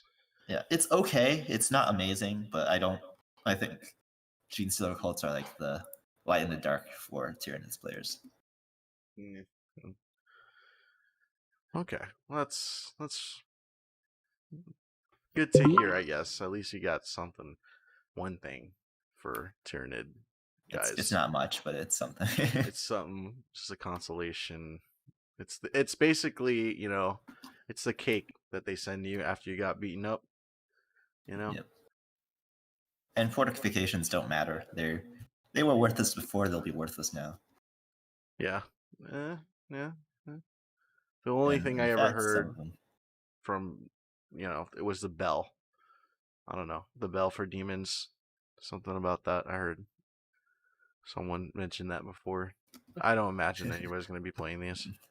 Yeah, I don't think anyone really. Maybe the Fluff Boys will, but competitive play, not so sure. Yeah, well, so on top of it that, seems like on average, armies are going to be losing around 10% of their models. Some are going to lose a bit more, some a bit less. But there's going to be less stuff on the board. And for Imperium variants, we're going to have more special weapons. So more las cannons, more meltas, which is fine because in 8th edition, all those weapons were terrible. Like las cannons were terrible. Meltaguns were pretty bad. Plasma was the only one that people ran because it's the only one near to being cost effective. So now that those weapon prices are going down, you're going to be seeing more of that out of Space Marines. But what do you think the meta is going to be looking like? I think that's a good question. It's very hard to tell. I think Chaos Soup is going to still be very solid. The Lord of War, if the Lord of War what's it called again? The Corner Lord of Skulls. It went up 35 points. It's still probably underpriced. So Lord of Skulls spam is still probably going to be solid. Now, and theoretically, if we wouldn't be able to soup, or if souping was no longer, or souping is going to be a penalty, which I think it is. I think that Okay. the way that you build your detachments now is that you actually pay CP to field your detachments, and the only time you get your points back is if you have a warlord in that detachment. So it's if you try to soup, you're going to be at negative command points. That's interesting. In light of that, I'd expect Astral Militarian to be quite good. Just a bunch of infantry squads and basilisks. I think they're still just going to be a very good basic list that you can't go wrong with. Space Marines are going to suffer quite a bit, but I think they're going to be decent if they change up to run mostly special and heavy weapons and focus more on the heavy weapon slots and the elite melee units. So I think those two armies should be fine. I don't see really light for sisters. I don't really see light for. I don't know about Grey Knights. Grey Knights might be solid, but who knows? Yeah. I haven't played with Grey Knights at all. After seeing all these changes, I think Custodians are actually pretty good. If everyone else is just losing 10 to 20% of their army and you're keeping everything, because the only ones that really get extra special weapons are Space Marines and Gas Space Marines. Everyone else is going to have a hard time killing Custodians. Like, Drukhari can't do anything against. Like, if disintegrator prices are that expensive, Drukhari can't really deal with Custodians. Eldar is not in a great spot. And everyone else likes to do melee, and Custodians is perfectly comfortable in melee. So I think Custodians are actually, I don't know if they'll be top tier since they're very slow, but they're going to be good. AdMech is a contender for one of the best armies for sure. AdMech might be a very, very strong army from what I've seen so far. Chaos, depending on how much they can soup, good. Craft World Eldar, bad. Harlequins, I don't know the rules for, maybe good. Can't really say. Drukhari. Yeah. I just wanted to take the. I wanted just to take the. Just address a point in the chat. I asked Aladars to come here, and Aladars is an excellent player. He's been on a bit of hiatus, but he's very math hammer based, and there are a lot of things that have been unaffected, right?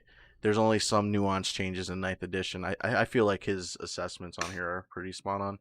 Maybe not so much with the Harlequins because he's not 100% aware on the changes for Harlequins, but for like everything else, I think it's pretty.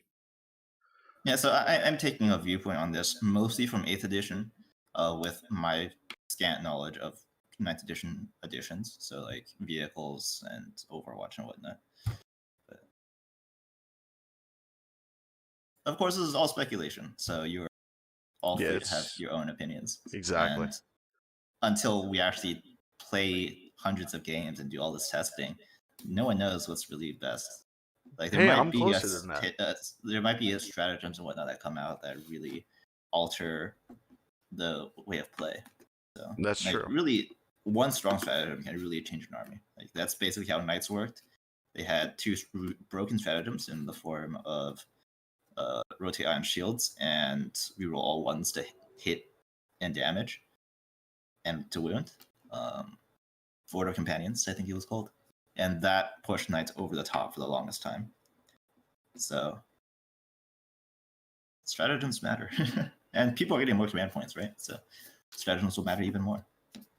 Yeah, I mean, the way that they address the souping is just what I was talking about before, where you get refunded the cost on the detachment you bring if you have the Warlord in there.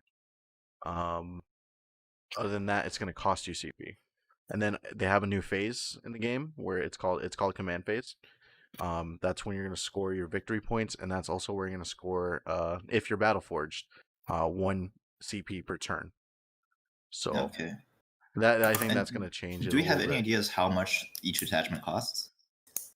Do And we do have any detachments still provide documents? additional command points?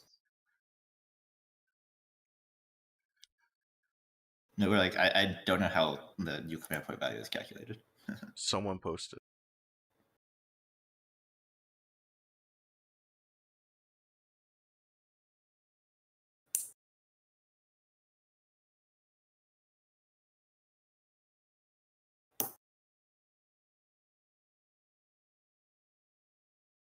Super heavy 6, patrol 2. Yeah, I don't know where that dock is, boys. Could it be inside the Moth Trove? Actually, I think I might have it here.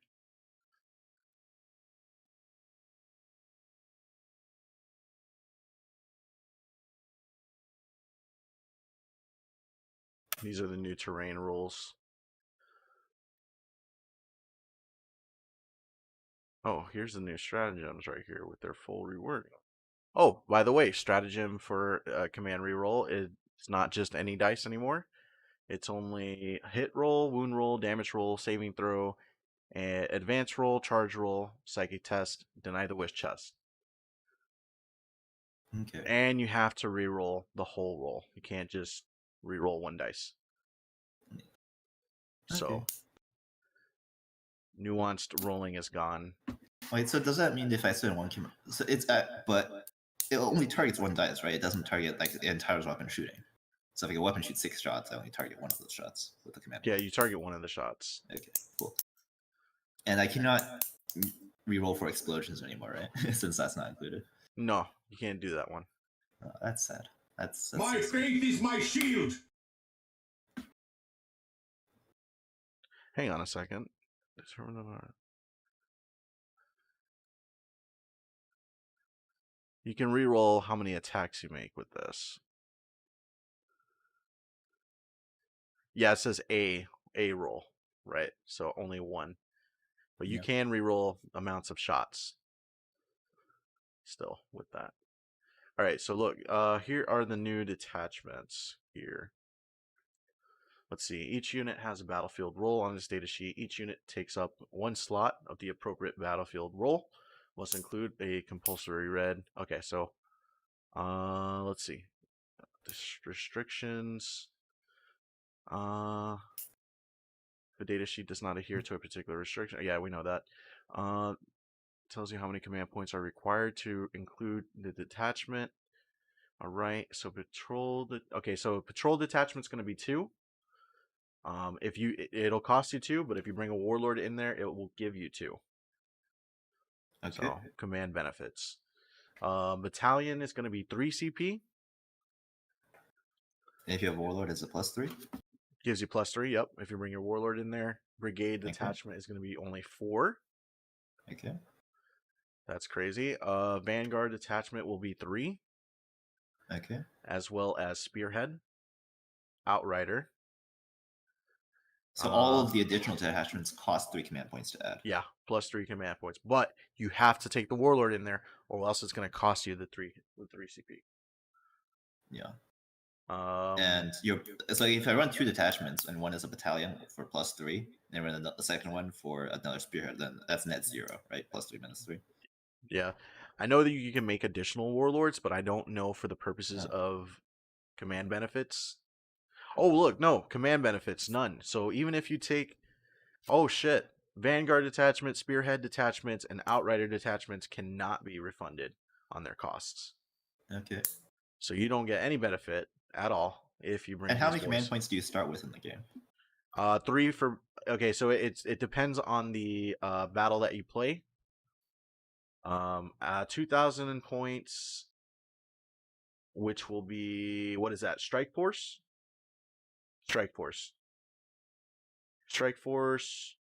I know it gave us a specific amount. I think it might be 5. I want to say 5. Yeah, here we go. Oh, no. 12. Okay. Yeah, no, you're right. 12. So you get 12 CP if you just at 2,000 points. Oh, and they have the points cost here too. I didn't even see that, dude. So yeah, I thought they were just using power rating for everything, but they actually have the points in there. Would they just fucking? Would they please stop using power rating? It like no, just I'm tired of power rating. We're So not using 12 power command rating. points is a lot. Yep. And so what? So this is less. So yeah, okay. So demons. So this is actually, knowing this, chaos would only like to have 2 detachments, and then they would be stuck at 12 CP. And of course, every command phase gives you +1 CP per turn. Yeah. So I very much like pure AdMech, or even AdMech with another soup. I think is just going to be really good. The AdMech litany Knights of deployment has been good. made, brother. Knights, I don't know if they get refund for their super heavy detachments. They have to run it for the -6. I don't Oh, let's know see. Let's how look at that that. works. Super heavy But detachment. No, you don't. No command benefits. So okay, it's either so 3 CP or 6 CP, depending on how many you bring. yeah, so Knights probably run with 6 command points, and then they want to normally soup, but I guess they can't if they're going to drop down to 3. So who knows? Knights might actually not be amazing if they only get 6 command points. Yes. So yeah, 3 or 6 CP.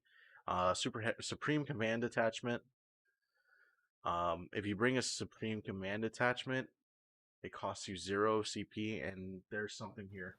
Select one of the following. If you bring a Warlord in here, +4 command points if your army includes a brigade detachment, +3 command points if your army includes a battalion detachment, +2 command points if your army includes any patrol detachments. So I think this is the way that you're going to farm CP. But those points, man, Supreme Command, there's a lot of expensive stuff in there. That does make souping weird. This detachment can only include one Primarch, Demon Primarch, or Supreme Commander unit. And it must be selected as your Warlord. So you can potentially get a lot of command points depending on what you bring. This is something that you're probably gonna have to play out. Like there's no way of squeezing your way out of this. This is something that we need to play test. Agnes did something right. Yeah, what's that? Now, I guess what I'm looking at now is Knights, AdMech. Assuming Knights still have their base 12, then Knights are definitely there. But if they don't, then they're not. But AdMech, regardless, is going to be good. Chaos loved to have 3 detachments previously, so going down to 2, and Chaos also loved to have like 15 to 16 command points previously. By the way, and I hate to pile this on top of you, but for the Supreme Command Point or detachment, they changed it so it's like you only have to include one model. Like you only have to include, or you only can include. You can only include it. I'm looking at the icons here. I think it's. So it's just one single unit. I think it is, unless someone can clarify for us in the chat. It only has one icon there, so I'm gonna go ahead and assume that is just one model. Hoopus says it's just one model. Yeah, I think it's just one model. That sucks. That sucks a lot.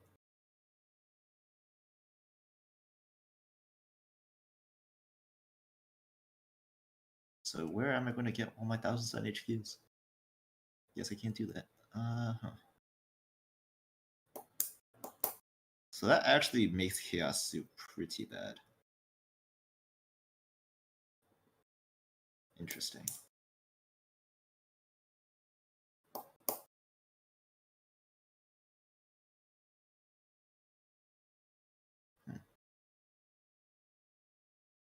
Chaos Lord of Skulls might still be viable, but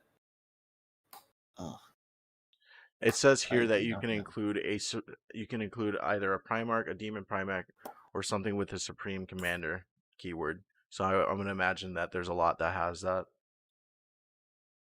Okay, yeah, then Supreme Commands are basically going to be non-existent, which is, well, okay. So Chaos Soup really wants command points. So I don't know if Chaos Soup is going to be a thing. And Mono Chaos, the only faction in Mono Chaos I can see is really Death Guard.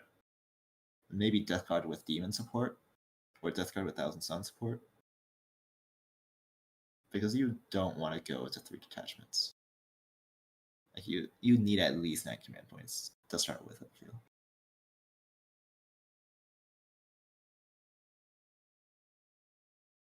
So Chaos, 2 detachment Chaos is going to be a thing. But you still need to run 3 troops in the battalion, right? I assume. Unless you bring a patrol detachment where you run like 1 HQ and 1 troop. But I mean, and also they removed the wing detachments. The what are they called? The airstrike detachment. Air wing. Air wings were irrelevant outside of Drakari and Elder anyway, so no one cares.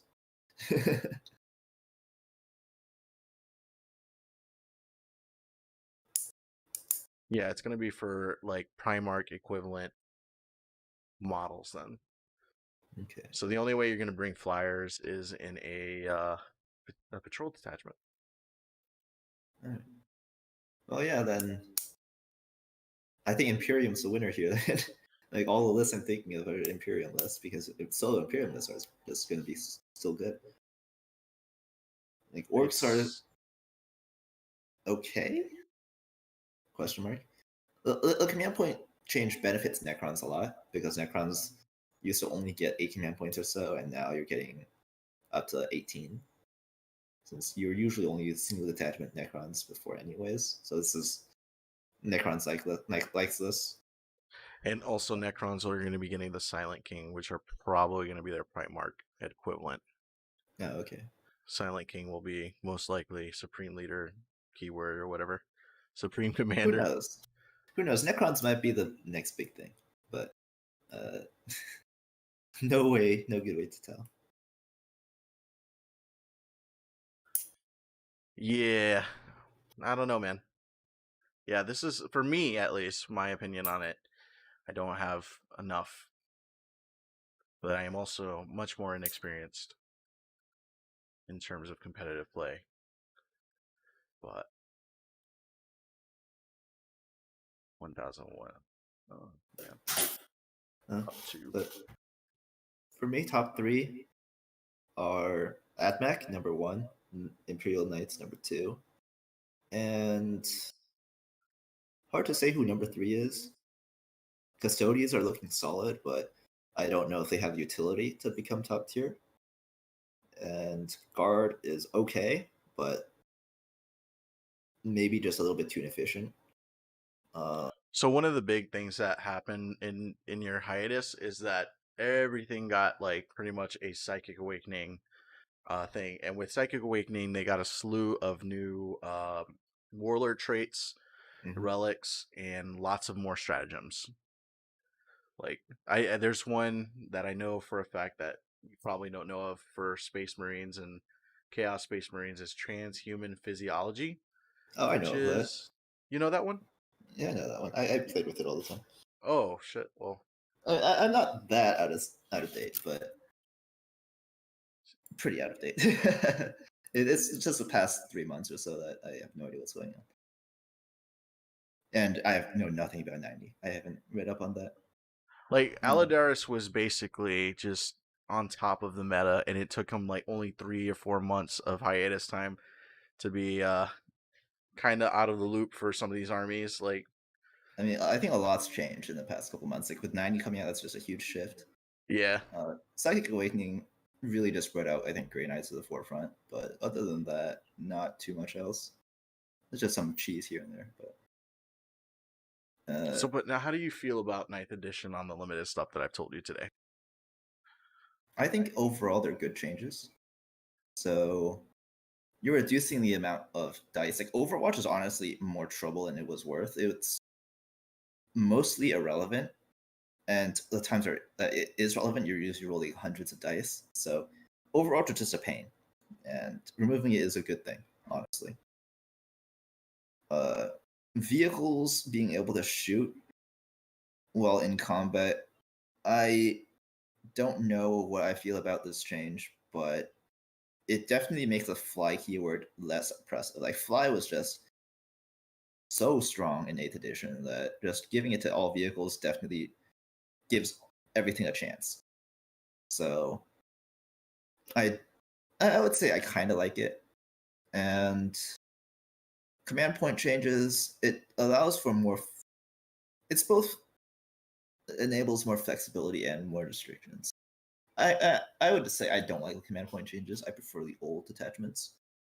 Uh, that being said, I'll kind of need to test it out. I was a fan of souping, but I do understand there's a lot of people that don't like it, since it does make some armies like some armies can't soup. Like Tau can't soup. Nids can only soup a limited amount. So it's it's fine. It's a fine change, but I would prefer the flexibility in being able to add different things together. That's just me though. Uh, hmm. I gotta show you some of the stratagems that they've added to the base. I was looking at it earlier and now I can't find it. Is it towards the bottom here? Oh yeah, I think it is. I don't know why someone did this. Well,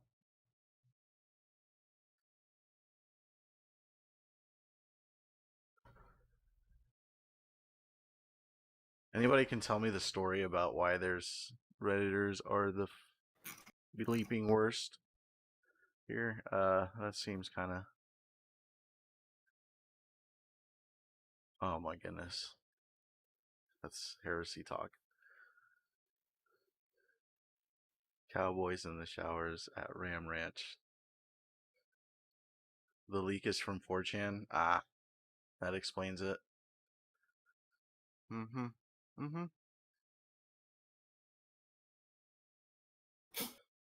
These are all the new mission types that I would love to play.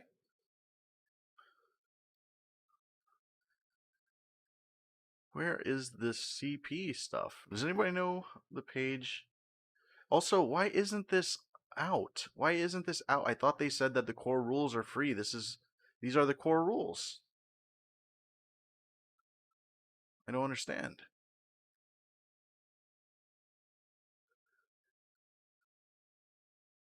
I feel like we only have one part of the core rules here. These are extended rules. Yet these are what? No. No way.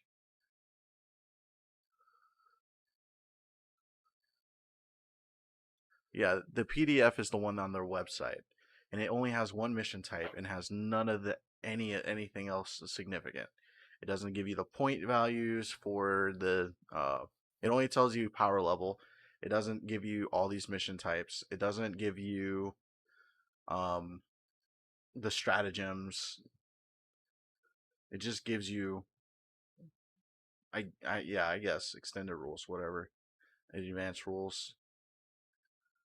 It's just that, like, when you tell me that this is the core, like, you're giving me the core rules, I kind of expect all the rules and the core rules, you know what I mean? And the special rules, like, that's the codexes. That's what I'm thinking. I just want to show Aldaris the new stratagems. This has the campaign stuff. Oh, here we go. Wait, no, this is not, that's campaign stuff. It was just like a table like this.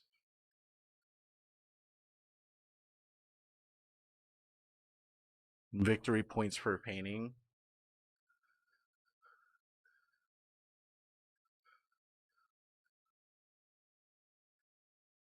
Yeah, I don't know about that one, dude. Are you telling me I get an advantage for pro painting my army? I get 10 victory points? What? What? Pay to win, baby. Pay to win? Oh my goodness. How is that even remotely cool? I don't understand.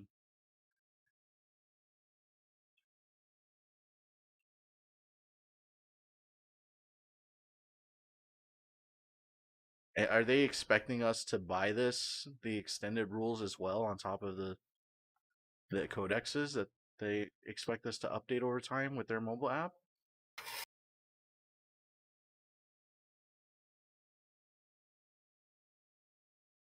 I kind of feel really disrespected with that. Boys, if you see the CP, let me know because I can't find it. Maybe it's up here, up above the terrain rules. Like, dude, the terrain rules should be included with core rules. I'm sorry, it should. Here we are. Here we are. Found it. All right. So I already explained to you the command reroll. All All right. right. Yeah. How about cut? Okay, new stratagem here is called cut them down. All right. Use this stratagem when an enemy falls back. Before any models in that unit are removed, roll 1d6 for each model from your army that is within engagement range of that enemy unit. Engagement range is like 1 inch, by the way. Yeah. Um, it's the new melee combat, or is it 0.5 inches? I think it's 1 inch. So it's For not each 1 inch of 1 inch, right? It's not like if I can attack them, or is that still the same? Yeah. So for each result of 6, the enemy suffers 1 mortal wound. So this is kind of like a Overwatch if you're in melee and they try to fall back. Yeah. Because this is mortal wounds. This is actually very good if you're a horde army. That being said, I'm not too sure on what the engagement range definition is. If it's like 0.5 or 1 inch, or it's 1 inch within 1 inch. Uh, Depending on how that works out and how many models you can get, it could be good. Like if you were averaging 2 to 3 mortal wounds, so if you get 10 plus models with this, cut them down is quite decent. Depending on what you're using against, like if you're just cutting down guardsmen, like it's whatever. But if it's like a vehicle or a knight or something, cut them down. Could be good. Nice. It's not amazing, but it's got its niches. It's like, yeah, I mean, it could, like, if you have 1 CP, which you will have 1 CP, cut them down could be a good punishment. And if you're really lucky, mortal wounds, right? Not bad. A good option.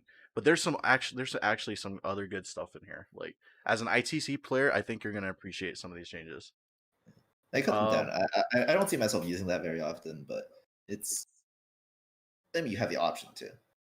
how I about think Wise this? Cards has something better. It's like when they fall back, just attack it once, and that's just way better than cut them down. You can use any weapon you want, but you know, Check it's this okay. out. Desperate Breakout, all right? Use this stratagem in your movement phase. Select one unit from your army that has not been selected to move this phase and is within the engagement range with at least one enemy unit. Roll 1d6 for each model in that unit. For each result of one model in that unit of your choice is destroyed. Assuming that unit has not been destroyed, it can now attempt to fall back. And when doing so, its models can be moved across enemy models as if they were not there. Any model in that unit that ends its fallback move within engagement range of an enemy model is destroyed. Assuming that the unit is not destroyed, it cannot do anything else this turn, i.e., it cannot attempt to manifest psychic powers, shoot, declare a charge, be selected to fight, etc., even if it has a rule that would allow it to do so after falling back. Okay, this is a very good stratagem for shooting arms. I assume like even if vehicles can shoot into their own melee, they cannot shoot into other things, like the melee of other units, right? Yeah, this is like a desperate kind of, I need to get my, like, especially when Like you okay, would if get pinned. yeah, like if you have a wrapped unit that can't get out and you can't shoot because of that, then this is just a phenomenal stratagem. Like this is a stratagem that shooting armies needed in the 8th edition that they really wanted. So this is actually incredibly good. Like, keep in mind though, after you do this, it's even worse than fallback because even if Yeah. you have any auras or abilities that allow you to shoot in your fallback move, you can't actually do it here. Yeah, but like realistically, when you're using this, you don't care if the unit lives or dies. You just want it out so you can shoot whatever was like capturing That's it in the true. first place. So this is just so good. This is just ridiculously good. Especially like, for melee armies that want to just tie you up, and you get pinned down in a corner because you're castling up too good, this is the stratagem that you use to clear it up. But it is 2 CP. Yeah, but this is just so much value. This actually this completely changes the game actually. So Aladaris, lots of words. I love this stratagem. I just love it so much. We needed this ages ago. Yeah, this is not the stratagem we deserve, but the stratagem we needed. What else they got? All right, so another one here that we have is emergency disembarkation. All right, this is another one of those kind of, pin against the wall kind of stratagems. It says use this stratagem when a transport model from your army is destroyed. All units that embarked within that model, can be set up wholly within 6 inches of the destroyed model when they disembarked, instead of the normal 3 before the model itself is removed from the battlefield. These units are not affected by the destroyed model's explode unit ability or equivalent. Instead, you must roll 1d6 for each model you just set up on the battlefield. Instead of one model that disembarked, your choice, being destroyed for each roll of 1. One model that disembarked, your choice, is destroyed for each roll of 1 or 2. Units cannot declare a charge or perform a heroic intervention in the same turn that they disembark from a destroyed transport model. This is mostly just to prevent you from wrapping transports and killing everything inside for free. So, and this wasn't very common because it's not very easy to do so. And transports in general were not, near the end of 8th, were not very popular. But when you can use it, it's very impactful. Because you just save an entire unit, basically. At the cost of rolling on a 2-up, that unit is that model is destroyed. Yeah, like But basically, that could be good. You would use this in cases where you lost the entire unit guaranteed, right? So this allows you to save 2/3 of the unit for 1 command point, which is very good. So if we see hordes surrounding transports, then you're gonna see a lot of uses of this. If not, then this is totally pointless. But it's a stratagem that discourages you from surrounding the transport fully.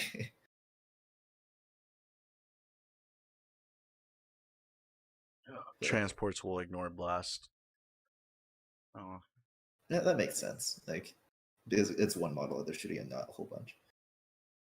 Counteroffensive. Use the stratagem after an enemy has fought in this turn. Select one of your own eligible units and fight with it next. For 2 CP, it's the interrupt.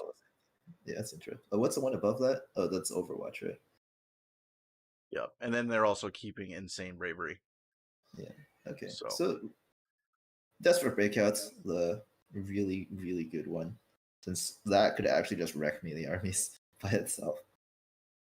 So if you play smart, I think melee is like actually in a way worse position than before. Because now vehicles can't get tied up as easily, and you can just kill whatever they wrap. So yeah. Screw melee, right?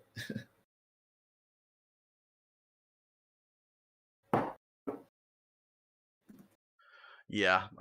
Yeah, I mean, we haven't actually really been. I mean, we've been playing with the command reroll as is in some of the recent games I've been playing. Haven't really used Cut Them Down. Haven't really used Desperate Breakout. Or Emergency Disembarkation, because I don't use transports. But the fire Overwatch, it's kind of like what you said. Your Overwatch is not going to be very accurate unless you have a ungodly amount of shots. And the only thing I can think of with that, I don't know, Admech, Tau. I guess Admech might be nerfed a little bit with this. Admech Overwatch is never great. They get all the reroll abilities, don't they? And the plus ones. I think Call only works in the shooting phase, so he didn't reroll anyways. And like rerolling ones is okay in Overwatch, but it's like not amazing. So it's whatever. But now like selling robots can just shoot you while you're in melee. It's like, okay, charge me. I've still got like 18 shots per 80-point robot. That's so true. That's very true. so it's like, sure, take away Overwatch, but now I can shoot in melee. So it's like, whatever. Yeah, with the protocols for Conquer, I think what it is. You just disabled its movement and just turret Yeah, you bot them. disable movement, you double shoot, and you don't want to charge that unless you can kill it in the turn you charge it now. So I don't know. It seems quite the trade-off. Like I would take that trade any day of the week.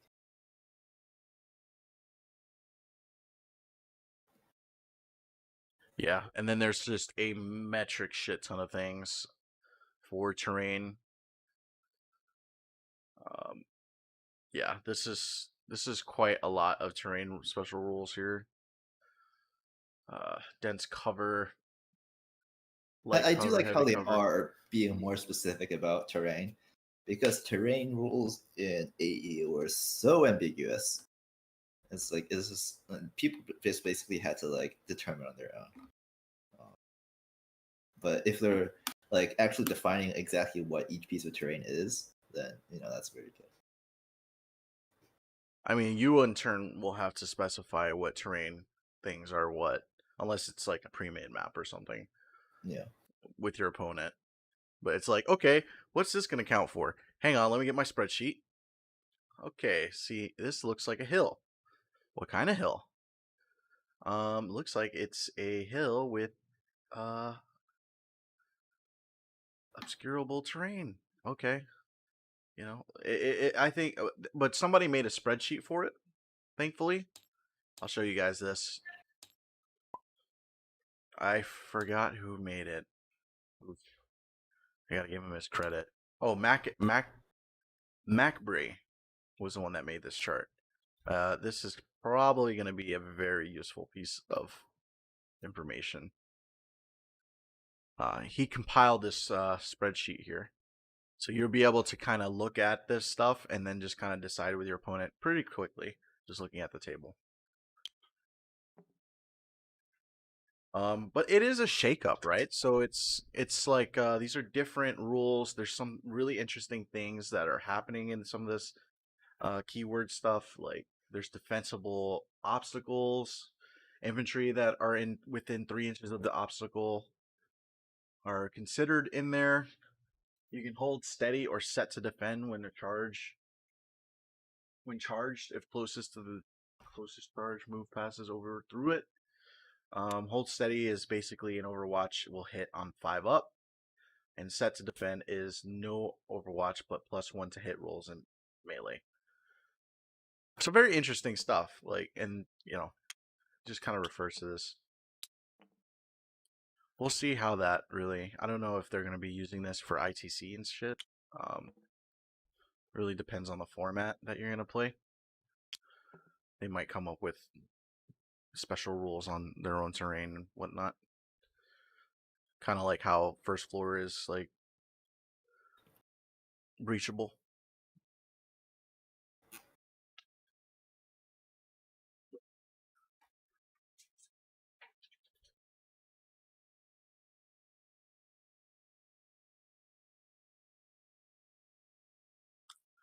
Oh, cover is model now, not per unit.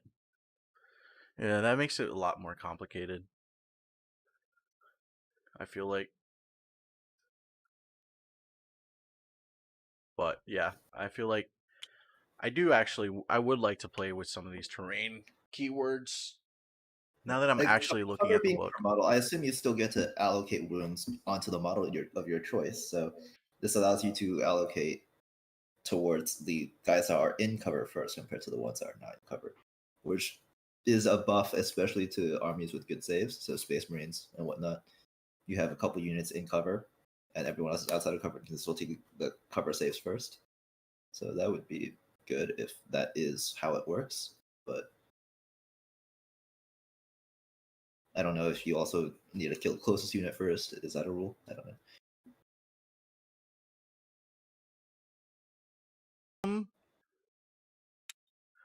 I guess we can start from the left here. So light cover is a +1 to your armor save against ranged weapons, except for invulns.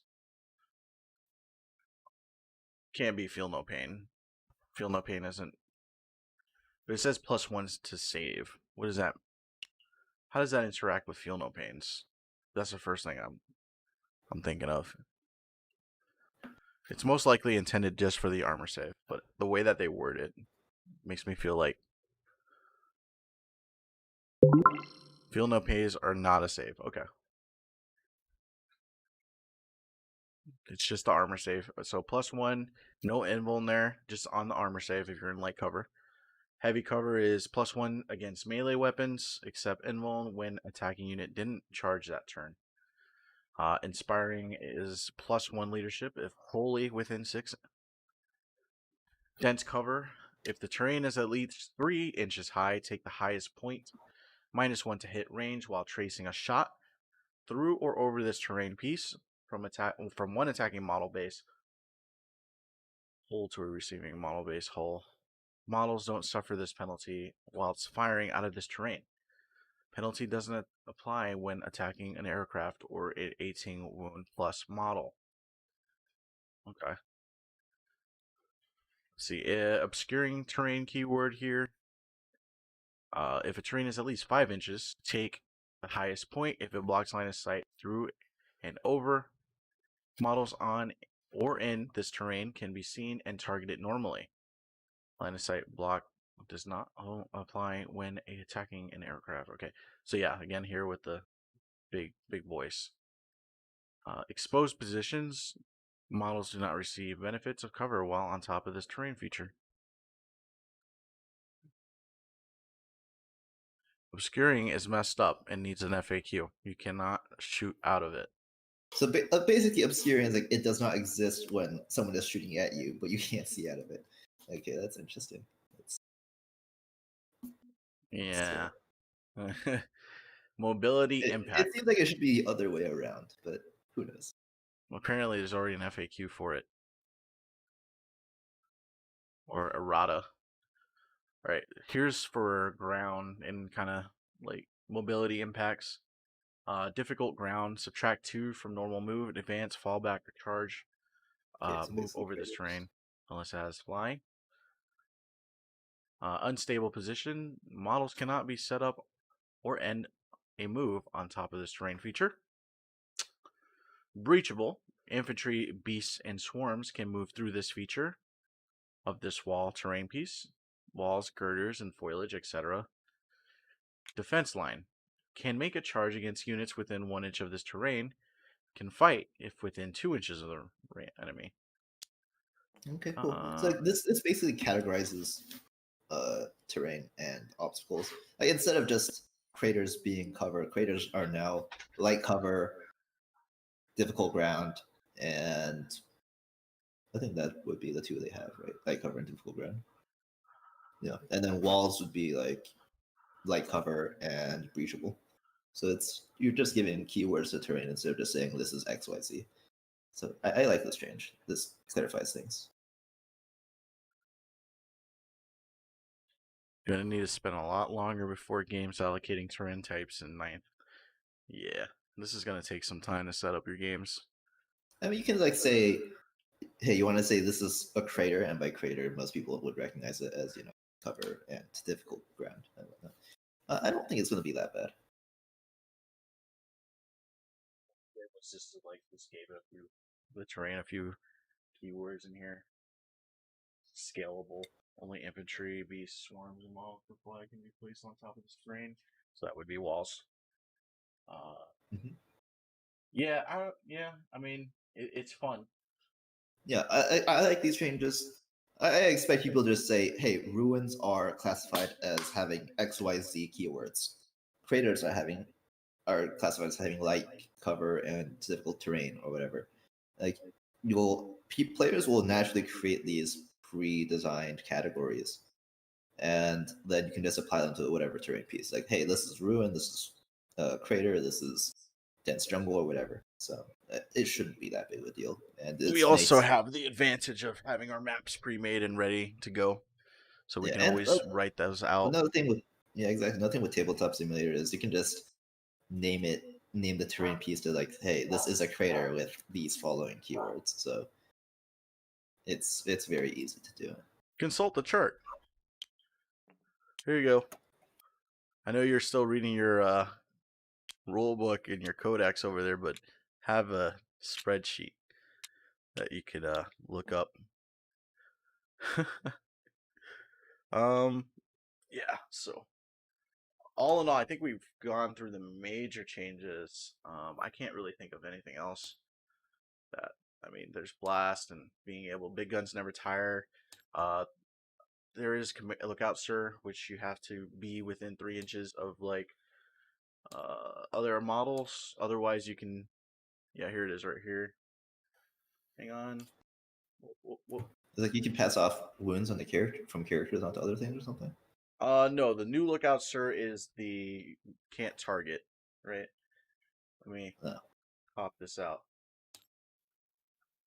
Models cannot target a unit that contains a character model with a wounds characteristics of 9 or less with a ranged weapon, while that unit is within 3 inches of any other friendly vehicle or monster unit, or while it's within 3 inches of any other friendly units that have 3 or more models. Unless that character unit is both visible to the firing model and it is closest enemy unit to the firing model. The So this is battle makes it, yeah. This basically hurts characters that want to be alone. It's like your tank commander. Assassins. Well, tank commanders are vehicles that can be targeted anyway, so it doesn't affect tank commanders. But like your assassins, your jump captains that want to just be on one side of the world with like just by itself with a scout 1 inch closer, like on the other side of the map. It's like it's good for the health of the game, but at the same time, it reduces tactical diversity. So it's fine. It makes sense to me the most this way because it makes sense. Like if they're in the middle of nowhere and there's nothing else I can see, I should be able to shoot them. Mm-hmm. So in 8th edition, you could have had it on the opposite side of the board by itself, and then have a unit on the other side of the board be a little bit closer, and you still couldn't shoot at that. But this makes things like basilisks very efficient character snipers. Because now you just have infinite range, and if a character is more than 3 inches away from anything, you get to shoot it. So it's actually quite hilarious. You guys thought that this was a Space Marine game. What it really is an Imperial Guard game. Imperial Guard is going to be pretty good, I feel. I honestly believe Imperial Guard are going to be... Oh, you need line of sight? Okay.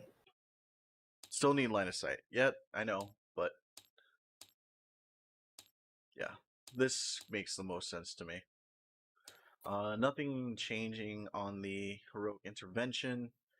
Is line of sight still drawn from any point on the model? I'm curious. Like, did they change it at all? Are you talking about shooting at them? Like, or shooting from them? Like, is it any point to any point? That's a good question. I haven't actually looked at the wording. I assume it was mostly the same. We'll pull that up here on the screen. If I can find the window. You can also move subparts of the model. Interesting. So now you design all your basilisk swiveling turrets.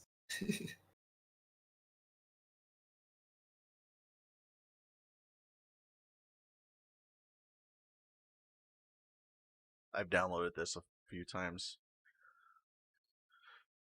I just actually need to go through the PDF of the rules. I haven't done that yet.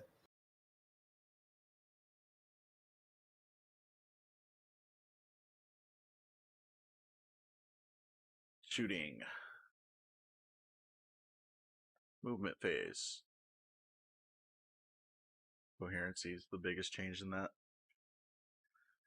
Alright, select the unit with your army to shoot with. When a unit shoots, select targets that resolve attacks. Okay, that doesn't... okay. Starting your shooting phase by selecting one eligible unit from your army to shoot with. An eligible unit is one that has one or more models equipped with ranged weapons. Units that advanced this turn, and units that fell back other than Titanic units this turn are not eligible. If you have no eligible units, your shooting phase ends. After you shot with your... this is going to be in select targets. When a unit shoots, you must select that target unit for all the ranged weapons it made.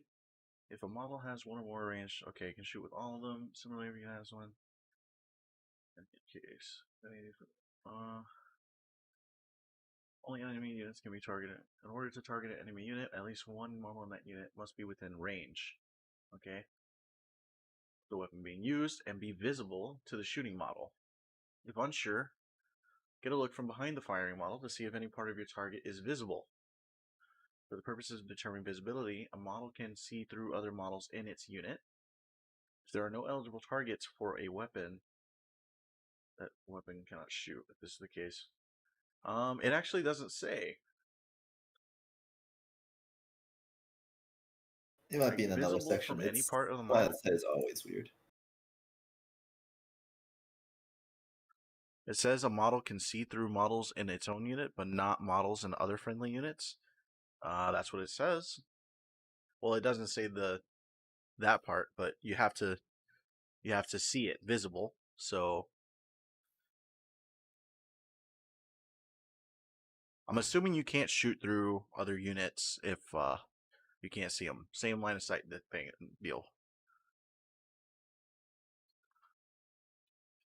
Let's see. So I'll assume line of sight is drawn the same way for now. It would make the most sense.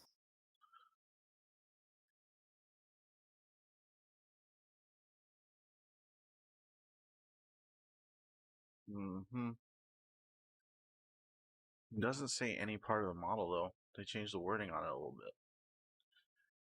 It's probably in another section like specifically titled line of sight. But yeah. Okay. The Pigsy says line of sight the same, so I will trust his judgment. Dang boys, we didn't get the 3 hours on the 50 viewers, so Feel the might of the righteous. Here's the blast weapon wording here. I pretty much gave you the rundown. Yeah. 6 and 10 models. Oh, so 6 and 10. So yeah, if it's 6 through 10, then it's a minimum of 3 attacks, and you still get to roll. And if it's 10 or more, that's 6. Yeah, so it's automatic 6. Automatic 6s. And grenades have blast, so grenades might be worth something now. Hooray! Oh, we were talking about the Plague Marine shenanigans with blight bombardment. Can they like all toss grenades or something? Yeah, they all toss the grenades and their plague weapons, the blight grenades. If you have the putrefier or whatever his name is, that gives it +1 strength, so it's strength 4. Yeah, that's pretty solid. Oh, but there is one thing you have to know about blast weapons. Blast weapons can never be used to make attacks against a unit that is within its engagement range of the firing model's unit, even if the weapon has the pistol type or if the firing model is a vehicle or a monster. Firing high explosives at point-blank range is simply unwise. So you can't use blast weapons in melee combat. Okay. Makes sense. Well, I think shoot everything else though. I think Iron Warriors have something to say against that, but I want to judge.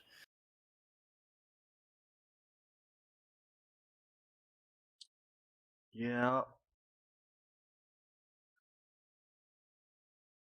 Yeah, so if Death Guard do have that like grenade bomb, then Death Guard are good. And like with Sabers and Terminators anyways, they were going to be pretty solid. But if they can also do a grenade bomb with their troops, then even better. 12-inch grenades from the and it's just 1 CP to do that. So it's like, and if you bring the putrefier or whatever the hell the thing is called with the grenade racks, you get +1 to the strength on that.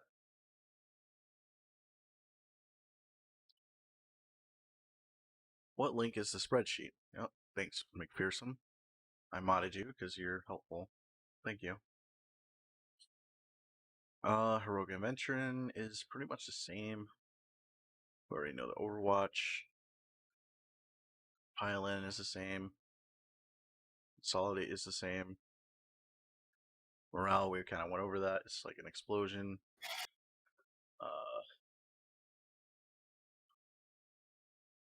Here's the one sample mission type they give you in the quote-unquote core rules. Okay, cool. Yeah, Imperial Guard. I feel like Necrons with their new stuff is going to be good. But yeah, new edition means new stuff is coming out, so I would not take this for very long. There's some rumors that Slanesh and Horn, World Eaters and Emperor Children are probably going to get an update, which I think is kind of long overdue. That'll be good to hear. I mean, it's unlikely that they're going to be good, but we'll see. Well, Thousand Suns and Death Guard are not that bad. Yeah, I think Death Guard's definitely going to be good, just because they've got good tools in terms of what units they have. I'm waiting Thousand for that. Suns has never been great solo outside of just providing psyker support, and if they can't soup the psykers away, then it's a little bit harder to play them, but we'll see. But if you're playing vanilla chaos, I do not I don't know what to tell you. What do you mean if you do not evacuate the spites, man? It does not? Yeah, does it not? Wait, they don't have the +1 for difficulty anymore. What's Or, that? Thousand Suns does not have the +1 difficulty to smite, so who knows? Smite spam might be a thing because their psychic costs are not increasing, and everyone else has fewer wounds you need to deal with. So who knows? Thousand Suns Smite spam might be a thing. Solidaris. There's errata out. Okay. Just today, I think. What's today? This is the 13th? Yep. Just today they released errata. Would you like to look at these? Wait, a single character can do 3 smites? Like, are they not? Do they not have like the 1 spell per cast per character? Because if they don't, then Magnus doing 3 big boy smites is actually pretty crazy. And needs to go. Yeah, that needs to go.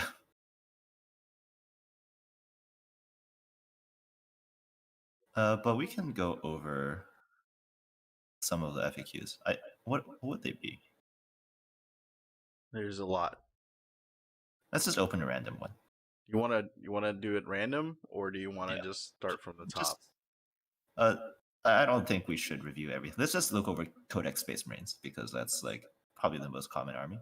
Which one? You want to look at the designer's commentary? Nah, no, that one's old. Just go to the base Codex. Yeah, all right. Codex Space Marines. Codex Space Marine. All right. You want me to zoom this in a little bit because it's looking a little bit new updates. That's a lot of new updates. Okay, those updates don't really matter. They are changes to the way the cover works for Camo Cloaks.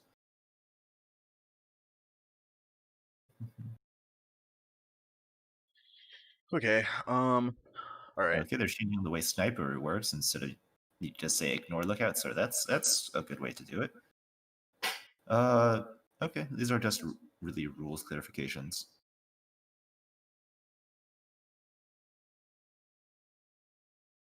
Changing power levels. Power of the Machine Spirit no longer exists. I guess they replace it with something else. Reinforcement points. Okay, sure.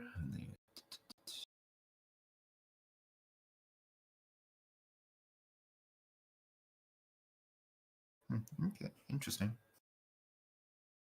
Terrifying drop. Yeah, this is old, right? This feels old right here. Where's the new stuff?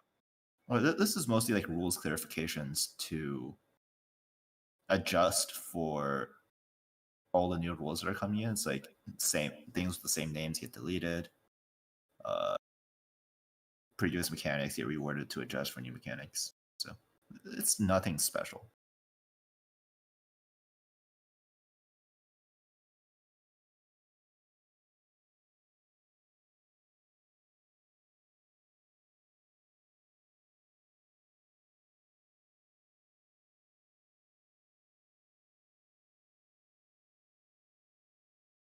Very nice. All in all, looks pretty much the same. Nothing Yeah. of interest in here.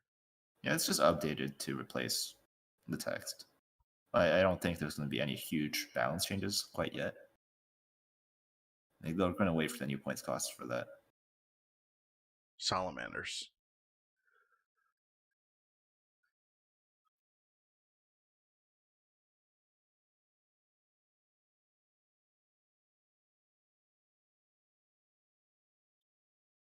Fires of battle.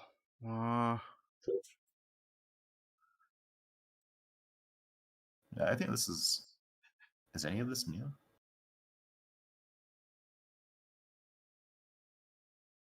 I don't know. I don't think so. I don't know, man. That's a good question. Okay. Are there any? Does anybody know of any significant changes that were here in this errata?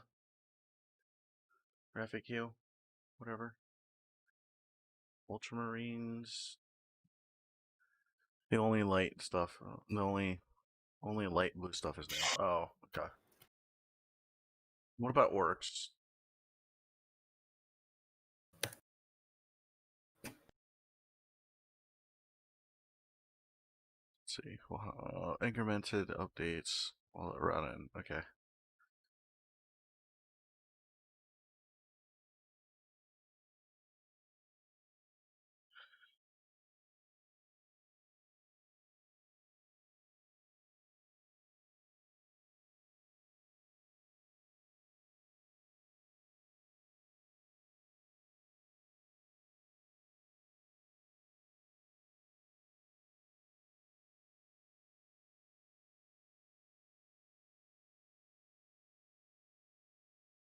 I think this right here is just to account for the fact that you can't shoot into melee with the open top stuff unless you have pistols. Yeah, I guess.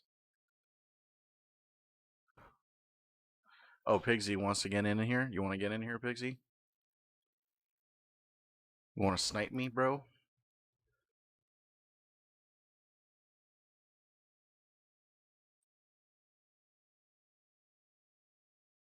Not actual changes. Okay. I guess it's not really it's worth mostly just revealing. wording changes. It's nothing really significant.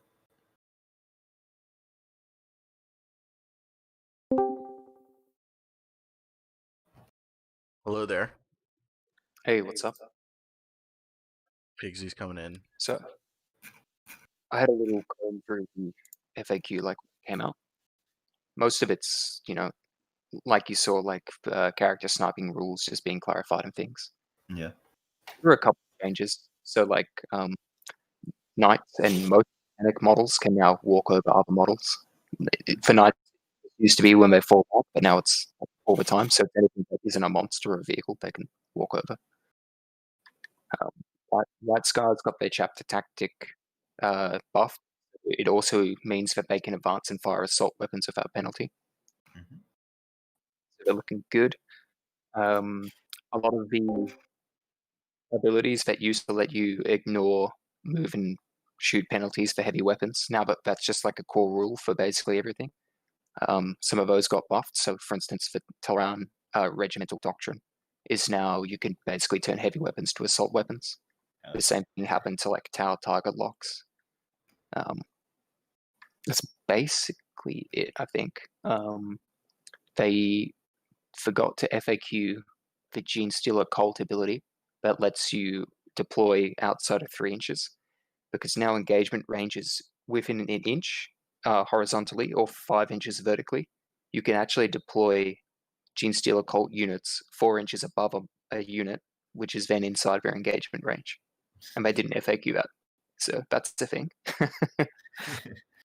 Okay. And They haven't FAQ'd the core rules yet, which needs an FAQ. Yeah. Yeah. So I hope they day one FAQ the core rules. We'll see.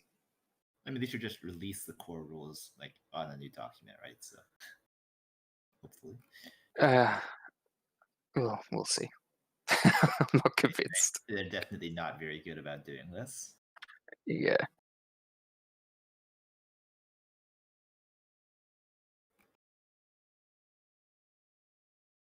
Yeah, nothing changed for any of the like abilities that strip cover or give you cover as a chapter tactic, like those kind of things. Mhm. So I'm assuming they just give you light cover, Makes sense.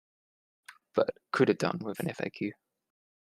Yeah, I think people just need to start defining cover before, like, we just need to reach a point where cover is already standardized and defined.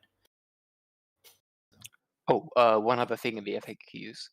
You know what is it? The Sister of Battle like model that's like for procession with like that giant base that's like 18 wounds or whatever.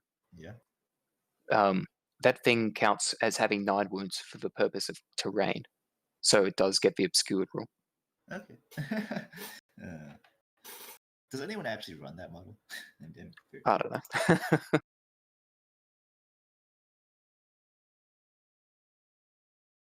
On another note, what armies have you guys been playing in 9th edition?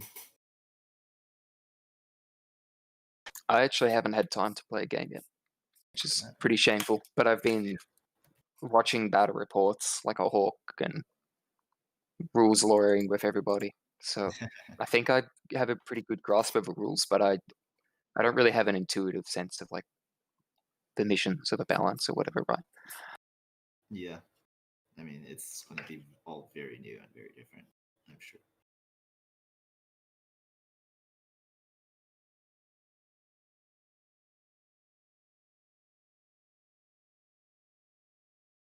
And yeah, they just killed Machine Spirit as well. I thought they'd give it a new like bonus or something, but they just axed it. Like, do vehicles just have it based? Or no? Everything that's non-infantry. Oh, wow. So Terminators still do not have it, for example. Yeah. Yeah, they don't. Okay. But like, I don't know, tower battle suits do, for instance, spikes do. That's also a pretty huge buff to vehicles.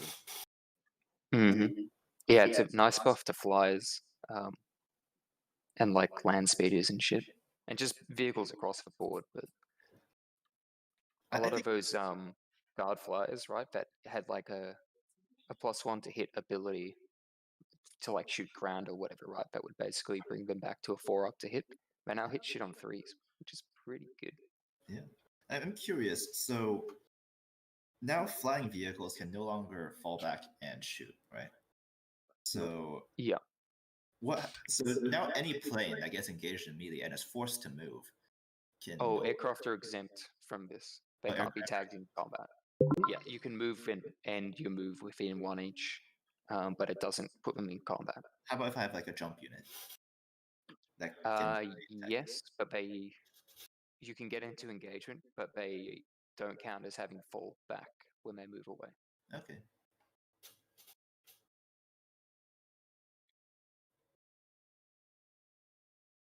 That was Nick Nanavati has been running the St. Catherine thing recently on stream. Has he been actually playing TTS or has he been playing regular, like on real tabletop?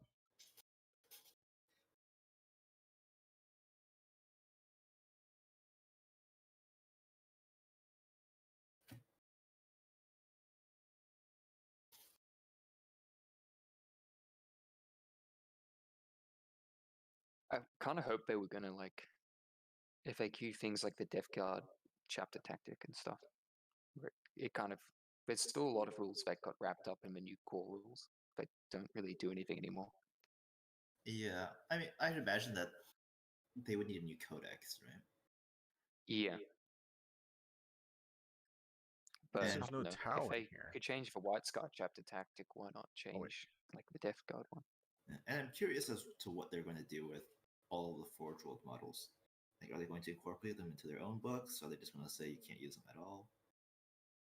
Yeah, Games Workshop are now writing the Forge World rules, and they'll be released. I think on the 25th, their thing will come out, and I Okay. think the Forge World points were also revealed. So we'll see what happens. Yeah. But yeah, it could be new data sheets, across the board. It would definitely be interesting since there's definitely like a bunch of popular models that were used in Forge World, like Yeah, like Graph Levy Tanks, Dreads and Vultures, Levy Dreads. I can see a lot of stuff just going to Legends, to be honest. There's a Yeah, lot of like random shit in Forge World that like yeah, especially nobody like thinks about. a bunch of Imperial Guard vehicles that are super niche. They would Hmm. probably go to Legends. Couple I'm Yeah. sad about, but There's some random like Forge World Space Marine chapters as well that have no rules. Like they didn't get any of its Space Marine like 2.0 stuff. yep. So like they don't have doctrines and shit. Like I can see them going to Legends.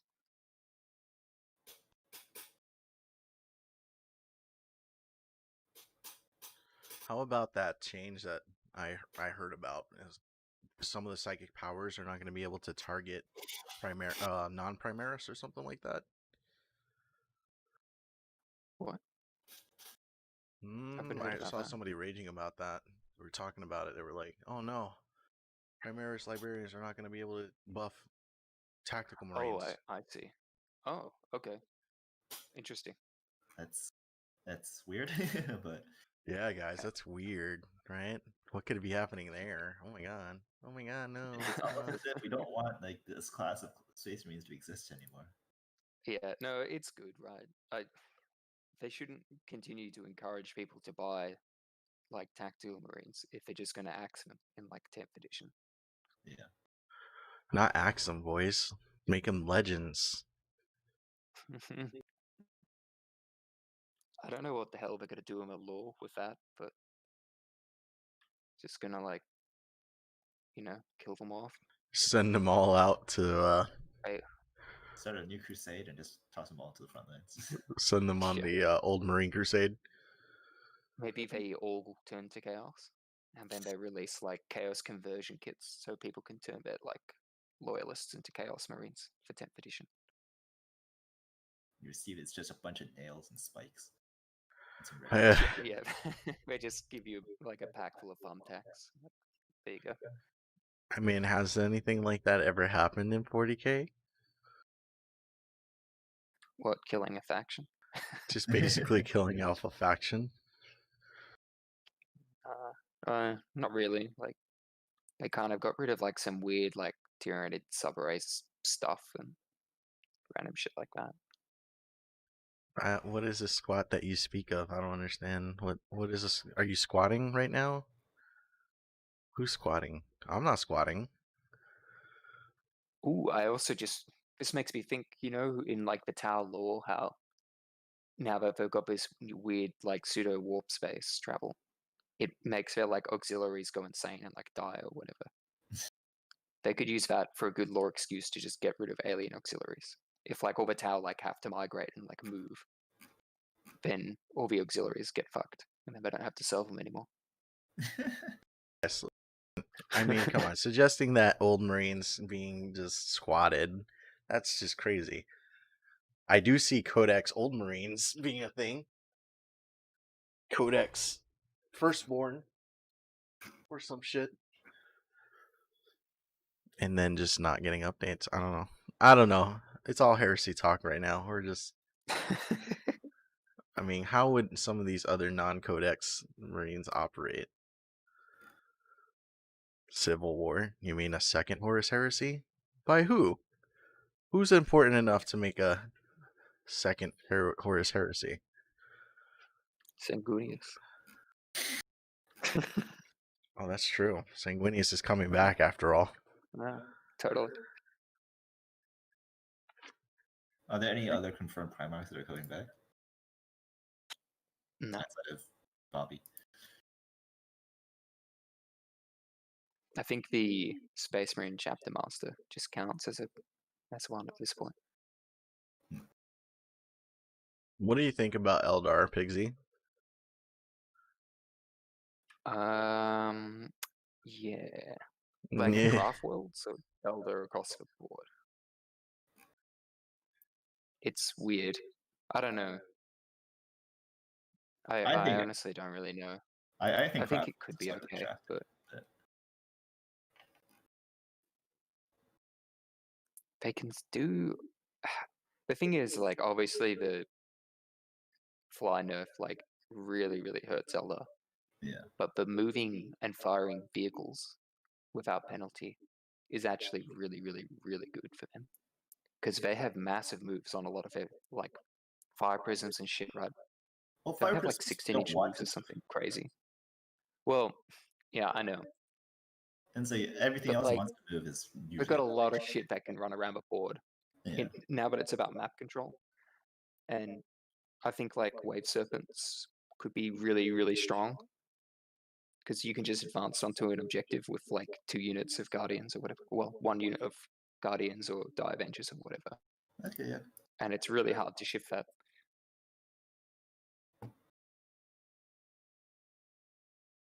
But yeah, not looking good, I guess. I don't know. The psychic secondaries could be okay for them, because you can just have like a cheap warlock or something to spam them. Yep.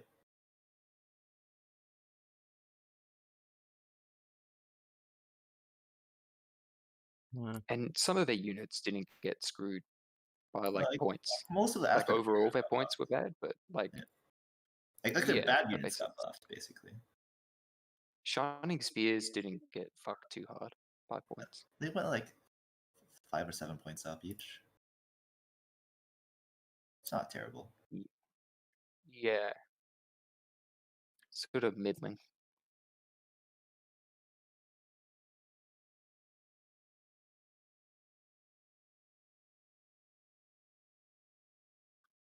I don't know. It's I wasn't expecting some of the point changes. Like basically, all light infantry went up 2 points for the majority of them. So like Guardians are now 10 points each, which is ooh. Yeah, it's like you really don't want to take them. But you really don't want troops now. Yeah, you really don't. But you have to have them for the missions. Like we'll see what the competitive missions look like. Yeah. But a lot of the actions require infantry models. And it feels if you have shitty infantry models, you're fucked. It feels like elites are just better, right, than most infantry. It does, right? Like obviously, intercessors are fantastic troops. Like, you know, a Guardian's 10 points and intercessors 20. Intercessors are way fucking better. But your minimum squad size still costs you 100 points. Yeah. And if you want to take an action to like raise a banner, and you do that across 3 different troop choices, that's 300 points of raising a banner. Yeah. Which I guess is the same for Guardians, right? Because they're minimum 10. That's like just guard infantry squads are ridiculous. Because it's got borders. So you just run them up 12 inches and you do it, and then pretty much. I mean, you have to take the actions in the move phase, which means you can't move because that's in the shoot phase. But like they're still really good. Yeah. So I'm honestly just did you go through the coherency changes as well? Yeah, I think it's like you need to be 2 deep instead of 1 deep now. Like you need to be within 2 inches of 2 models. Yeah. If you're 6 models or more. I mean, you can still do a line, right? You can do a line, but you have to make triangles at the end of a line. Yeah, exactly. And then if you lose 1 model, your coherency gets screwed, and then you're screwed. Because now if you're out of coherency at the end of the turn, you just lose all that shit. Oh, really? That's so it's like you don't get You have to pick up models. Yeah, it's not just like, oh, you don't move. Like, it's every model that's out of coherency dies. Oh, jeez. So, yeah, if you do the little triangles at the end, and one guy dies, then everything except for one triangle gets picked up. That's hilarious. So you can do like weird, like sort of looks like a chain where you have like little diamonds touching other diamonds. Yeah, I'm not It's sure I kinda like weird. that change, but I think I do, because now you don't really have, especially with the smaller board size, you're not going to have like a screen that just covers the entire board. oh wait, they're changing the board size. Oh, you I don't know. what have you been? Where have you been sleeping, man? Yeah, the new board size. I think it's 60 inches by 44 inches. Is that right? It's a lot smaller. So it's still 24 inches between deployments, but the board is way fucking smaller. It's a huge deal. That makes melee a lot better, doesn't it? Yeah, it does, but it also nerfs deep strike, and it makes mid-range guns very strong. So like Imperial Guard, like I don't care if you've got a 72-inch range gun, Yeah. like 36 inches is going to get you like basically the whole board. Yeah. Wow. That's a big change. Yeah, it's huge. I can't imagine game stores are very happy with that though. You gotta throw everything old out and make new tables. Yeah. Implying that GW gave a shit about stores in the first place. They really don't. It's really sad. Yeah, no, the I'm still used to my 6x4s, man. Like, but I guess it's a big deal. Especially for the community, because we don't have a new one. We don't have a replacement for that. By the way, we don't have. We're working on it. We're working on replacements. Yeah. It'll take a little while to finalize it. Yeah. Oh yeah, the objectives now. They clarify that you don't measure objectives from the center. You now measure them from the edge. Yeah, so it's all IT. And an objective is a 40mm base. So that increases control range like a little bit. It gives you like another 1.5 inches of control range, like of a radius, which is kind of big. So I did some like measurements and stuff for like the new mission layouts and the board size. If you want to get within control of objectives, you need to be like 9.1 inches away from the edge of the board. So you can't like come out of if somebody's on an objective and you make any type of charge, like you get it, but you can't. It's very hard to deep strike and get onto an objective if somebody else is on it, basically. Yeah. But if nobody's on it, you can deep strike onto it. That's gonna be true. They made so many these mission types I was looking at. Yo, these are the rules for a campaign, huh? Crusade mission pack. Crusade, yeah. Yeah, Crusade looks cool. I'm gonna look at this. Let me talk to some peoples. Because if we can start a campaign, changing War of Seven Fronts to Crusade. I wanted to do a campaign for the Twitch boys. Oh yeah, that'd be cool. A big change with the campaign thing now is like, do you know how like what is it called? Like the Dungeons and Dragons like thing works, where you can just like bring your character to a store and play with any group. Yeah. Like nobody does it, but it's a thing. They're trying to do that with Crusade. So Crusade army, you can play against non-Crusade armies, and you don't have to like get to like 5 of your buddies and play the same like campaign like week in, week out. You can just turn up to a store with a Crusade army and be like, yeah, who wants to play Crusade? Like plug and play. Yeah, exactly. That's a positive change. Yeah, it seems cool. What's his name? Winter, who does a lot of narrative stuff. he was a bit disappointed by it, I think. I didn't watch his whole video, but the general gist of it was that the Crusade is very, very rules heavy. And as a narrative player, he doesn't want lots of rules. He wants to get away from that. Yeah, So Crusade kind of seems like a match player's version of what narrative is, which is good for me. But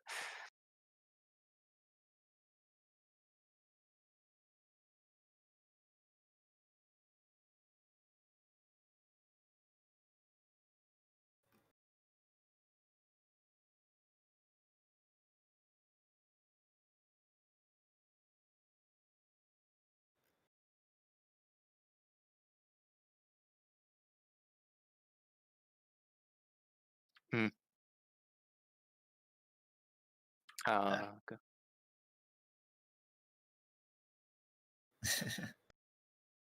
a poor combination.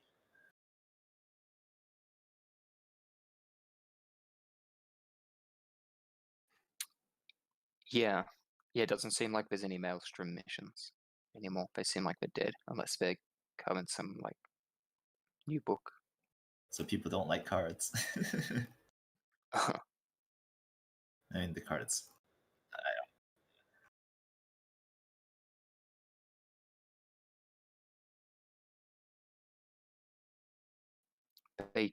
What are some weird things? Like they clarified you have to place objectives before you place terrain.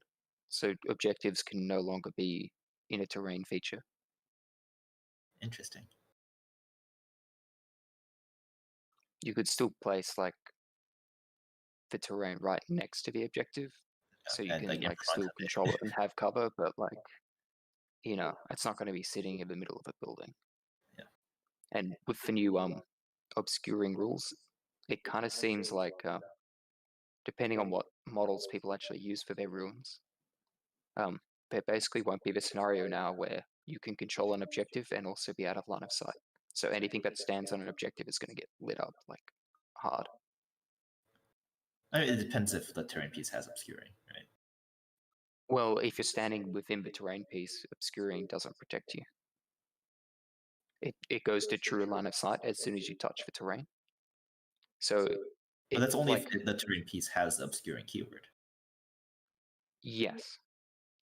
So if it doesn't, like, if it doesn't have the obscuring keyword, if it's just like a solid ruin that doesn't have it, then it still protects you just fine. I'd assume like Well, obscuring. no, is it doesn't do anything. like, then. When you touch the terrain feature, it basically gets rid of the obscuring rule. Like it just goes to true line of sight. So if people like, most people are still using like Games Workshop style terrain where it's got like windows and arches and shit in the bottom floor, and then they just have the ITC rule where they're like, it doesn't, you can't shoot through here. But now, as soon as you touch the terrain, you can shoot through all those windows and shit, which is like Swiss cheese for the like manufactured models. Yeah, no, that makes sense. But for example, if I just have a solid wall that is part then of it's true line of sight, true line of sight. Like, yeah, so it's like obscuring is meant for walls that have holes in them or barricades that are not meant to fully block line of sight, but may just be like oversized replacements. Like you're using a cardboard box instead of an actual terrain piece, and you're saying it's a wall or a barrier. Yeah. I mean, you can still, like, if you look at all our tabletop maps for 8th edition, right? Like, we just plugged up all the bottom holes with walls on them because that just stops any ITC arguments. If we continue to use those maps, then sure. But I think most people are going to start, like in real life play and the maps that I'm going to try and make, there'll be more windows and things that people will use to shoot out of. Yeah, of course. So, yeah, I think in general, if you're standing on an objective, you'll be able to get shot for the most part. Yep.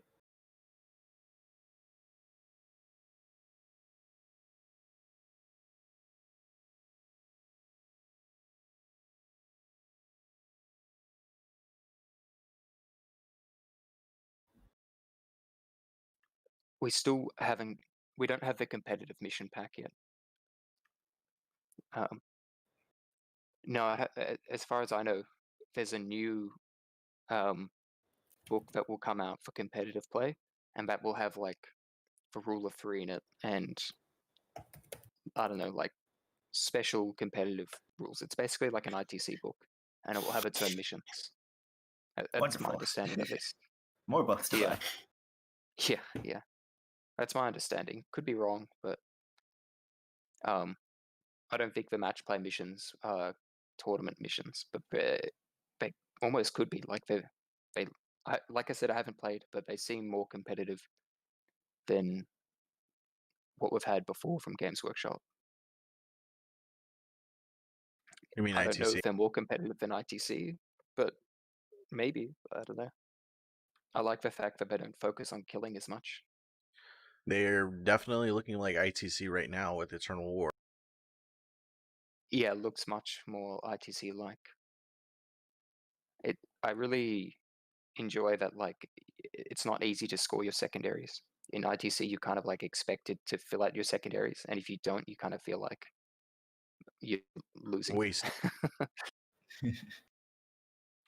But with these new ones, you pick 3. Each one has to be from a different category, and you can score up to 15 points total for each secondary that you pick. But most of the time, it kind of looks like you expect to get around 8 to 10 points, maybe. And if you're doing better than that, like, you're kind of nailing it.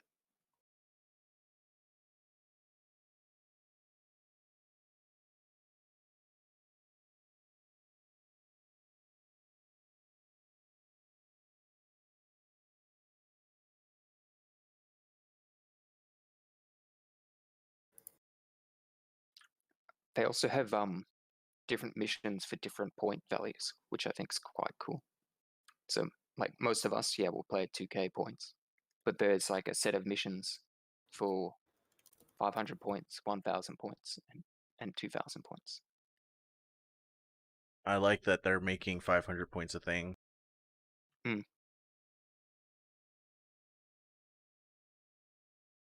assume 9th edition is not out on Battlescribe yet, right? No. So are people still playing with 8th edition points and whatnot at the current moment? Yes. But are they incorporating 9th yeah. edition rules? I just want to clarify. Well, we got the points leaked Just like today. 12 hours ago. A few hours ago, So yeah. I think people are doing test games like now. All right. But are they playing with 8th edition rules or 9th edition rules for the most part for the past couple of weeks? No. Okay. Yeah, people are basically playing 9th now. Yeah.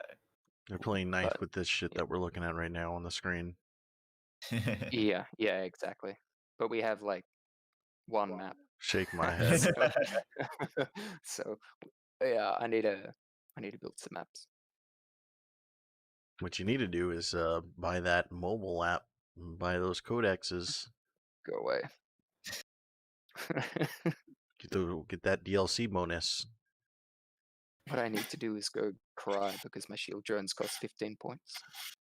Yeah, that's pretty bad. Gun drone meta, boys, it's happening. I was looking at lists and I'm like, 60 gun drones, here we go. Are gun drones still 10? Yeah, it's still 10, and so are marker drones. So if you think about it, right, a shield drone has a 1/3 chance to not die when it does save you protocols. Yeah. So that makes a 10-point drone, like gun drone, just as efficient as a shield drone for save you protocols. But you got guns. Yeah, and so basically you trade in your invuln save. Like, if your drones are being shot at directly, obviously shield drones are harder to kill per point. It's actually not that much. Only if they're being shot at with AP. Yeah. And You can still conga line them. and multi-damage weapons not as well because of coherency. But because there are no like kill points anymore, what my plan is just to take like the 2 accompanying drones on every unit, Yeah. and then take a couple of blobs of bigger units, and then I take a drone controller on a Riptide. Plus I definitely And- felt that Tau yeah. hate. Because, like, every single time I played against Tau in these 500-point games on stream, my face is just like, just imagine a stone Yeah. face. I'm gonna bring this Cold Star battle suit and this Crisis suit team here in the commander, and then the rest are gonna be strike fire warriors. It's worse to Yeah. just one Riptide, shield drones, and Yeah, But I'm gonna looking be at good. the I'm gonna be rules, good. I'm only gonna bring like 4 shield drones. Oh, Yeah, and they may still live through the whole game. yeah. So my plan is to basically I take the ion accelerator on one Riptide, and then 2 heavy burst cannon Riptides. So I don't need to Nova Charge for Ion Guy because I use the signature system thing, so he already has max shots every time. And then But Pigsy, what about the what do you knights? best shit? They look really, I don't know. Their points were okay, but But I obscuring guess like, terrain. depends They on get screwed hard by obscuring terrain. really And they how so? don't Curious. because obscuring terrain doesn't affect models that have more than 16 wounds, I think it is. So if let's say they're standing not within a ruin but behind a ruin, and my Riptide is just standing in the open, my Riptide can shoot the Knight, but the Knight can't shoot the Riptide. That doesn't seem very balanced. I think it's not. Is it worded that way? You know what that sounds? Yeah, That sounds it like is. Tau logic to me, boys. This is exactly why we get that meme. This is the insight of a Tau player. Hey, yeah, I'm behind this ruin. You can clearly see me, but I can clearly see you, but you can't shoot me. Hee Tee. Well, here's where it gets good, right? I use the Nova reactor not to do my weapons, but to do my jetpacks. So I step forward in my movement phase, and I don't have a penalty anymore. Into the ruin, I can see the whole board. I shoot, and then in my charge phase, I Nova jump backwards like 2 inches out of the ruin, and then I can't be shot because obscuring. There's no more Towie than Pigsy here. I branch Nova Charge 1 heavy burst cannon for like max shots. An Ion Accelerator doesn't need to be charged because it's max shots. And then I drop 6 shots on 1 burst cannon. So I lose 6 shots, which is, it's whatever. But I can't be targeted if the Is math trade like. not part of the core rules? Where is it?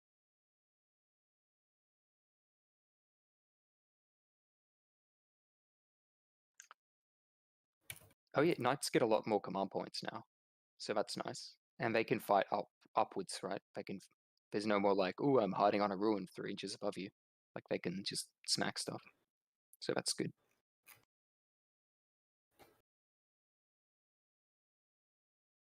Oh, 9th edition. But yeah, I don't know how Knights score secondaries.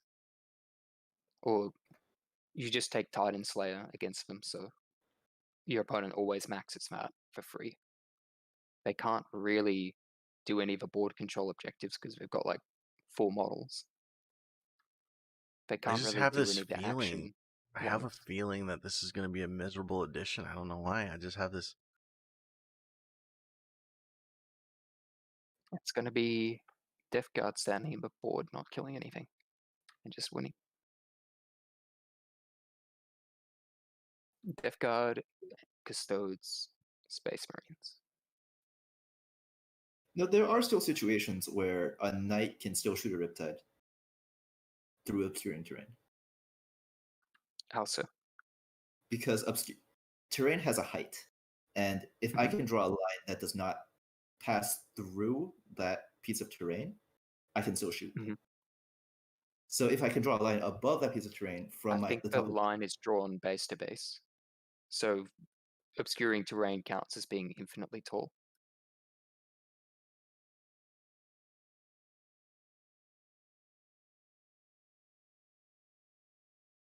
draw a straight immigrant thickness between them without it passing.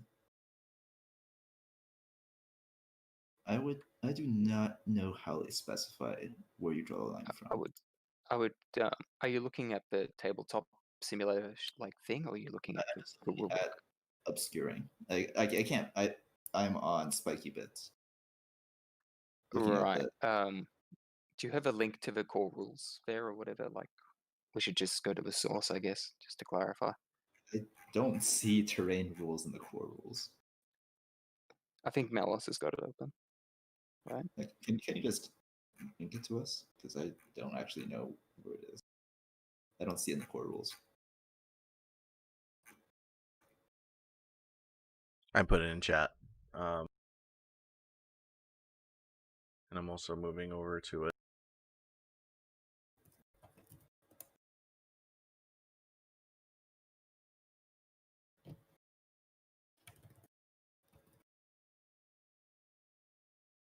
If this terrain feature is at least 5 inches in height, then models cannot see through or over this terrain feature, period.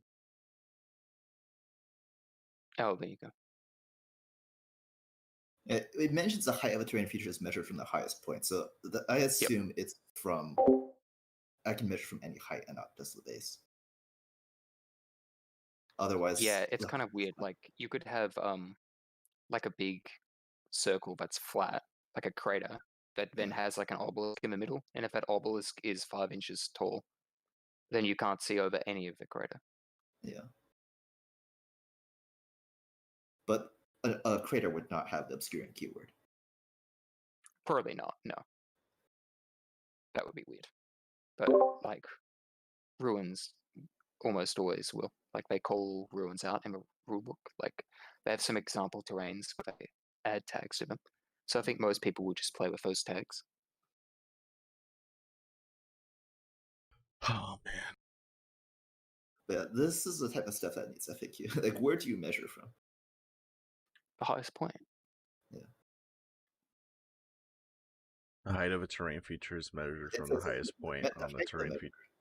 Yeah, but it doesn't tell you like that's just defining the height of the terrain feature because you need to determine if it's at least 5 inches in height or not.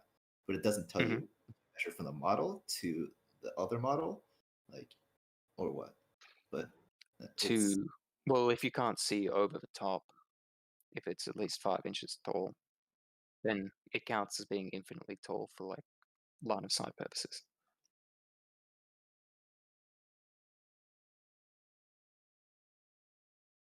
Games Workshop, we already need an errata.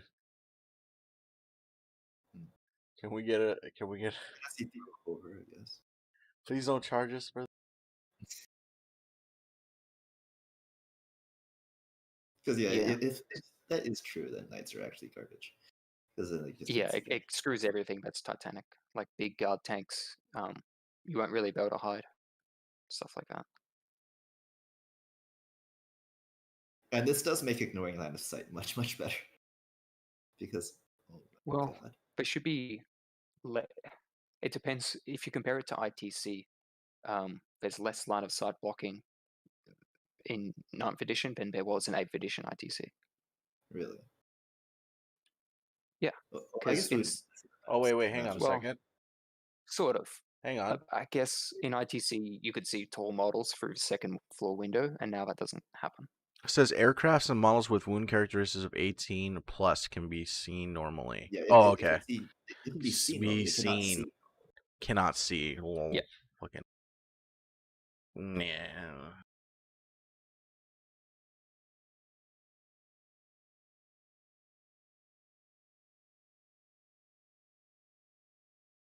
Even aircrafts. Yeah, so this is just a night killer basically. And like if you look at the missions, I think knights kind of have a real hard time with those missions. I would probably still soup in guard if I was playing knights. Yeah. I'd like screw it, I'll pay the CP. You need infantry and like objective grabbers. Say I'm on a piece of terrain that is considered obscuring, and I am an infantry model. I'm on the other, so you are completely open and visible to me, but you're on a piece of obscuring terrain. Can I still not see you?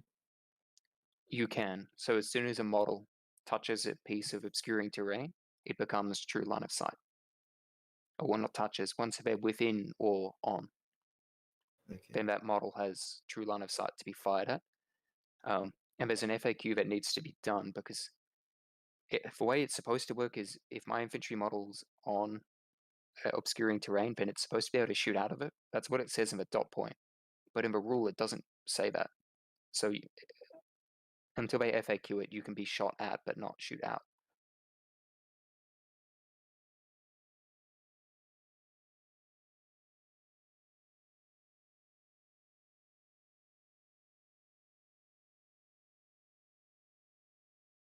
Yeah, McPherson's asking, or saying knights can get into combat on the second floor.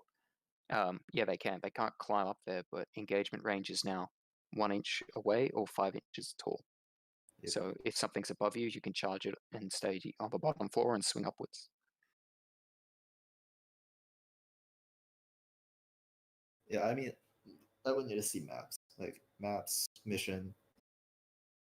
It's going to greatly affect the meta. That's going to be so awkward to make those maps, because like if anything is more than 5 inches high, then it's going to be a bullshit ass rule. I think it's a good rule. We need it. Meta. How is it good though? Because doesn't without respect- it, you can shoot the whole board. There's like no line of sight blocking otherwise.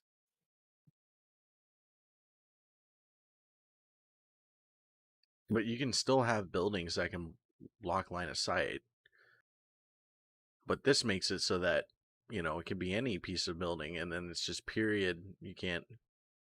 I don't know. I don't like it. It sounds Unless you're in it, right? So what this does do is it gets rid of annoying like things like and you can thunder fire it. cannons that are sitting inside a ruin that you can never kill. Now you have to stand like behind the ruin, and you can like get like angles on them better.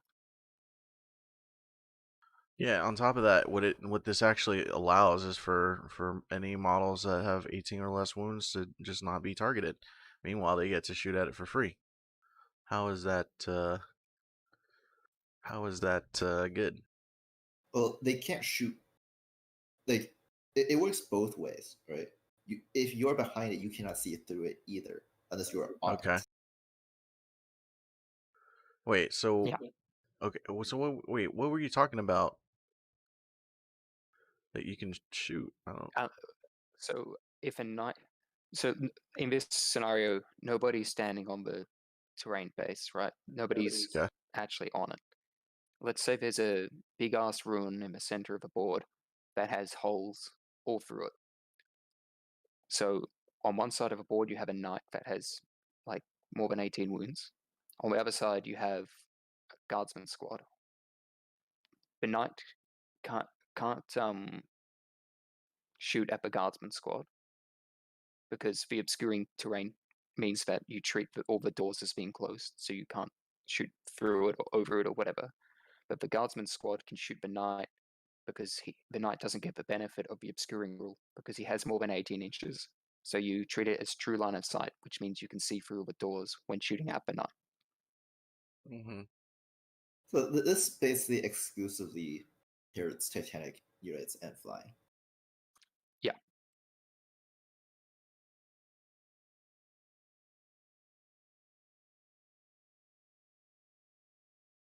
Interesting.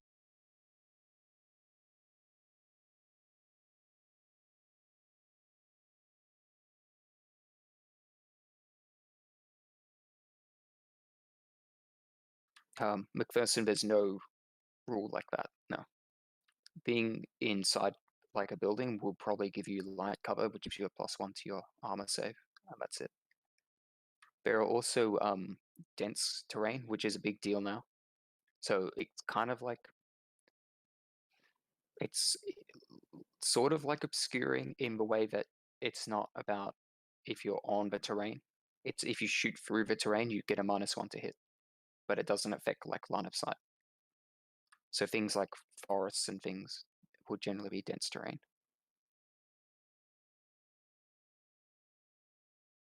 And then if you like stand on a forest, you can shoot out of it without penalty. I mean, I like forest maps. It's just as long as the colliders are good, which nobody seems to do. Good Yeah, collider mesh. I'll try.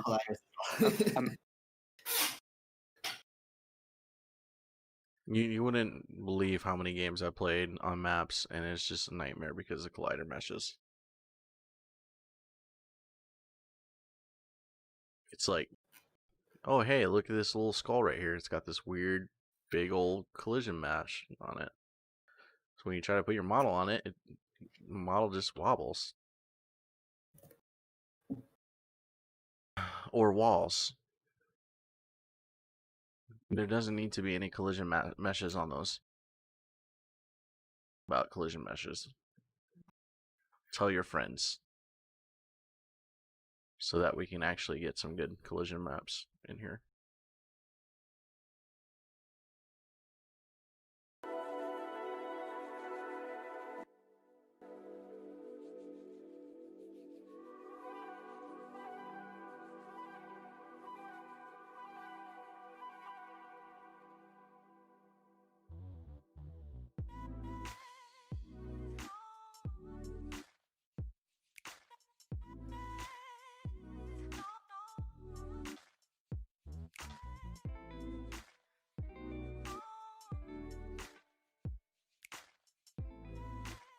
My internet died for a sec. I'm back. I don't know, Aladar, so you got some time? I can teach you how to play in the 9th. I unfortunately do not have time nor a list. 500 points. I just got a new computer, so. Oh, okay, I gotcha.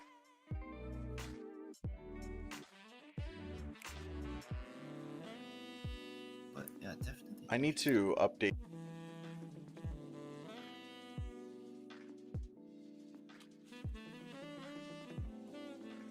I think what I'm gonna do instead of like for the notification, which basically pinged the whole server, lol.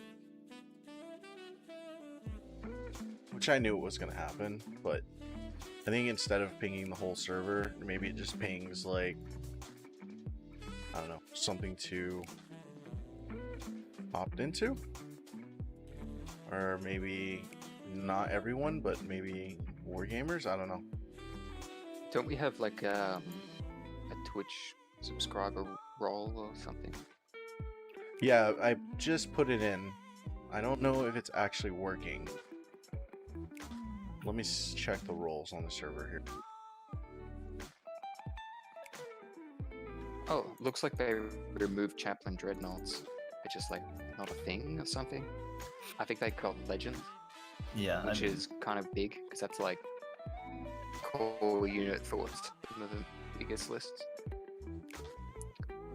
That's really nice because they also broke the lookout circle is busted. So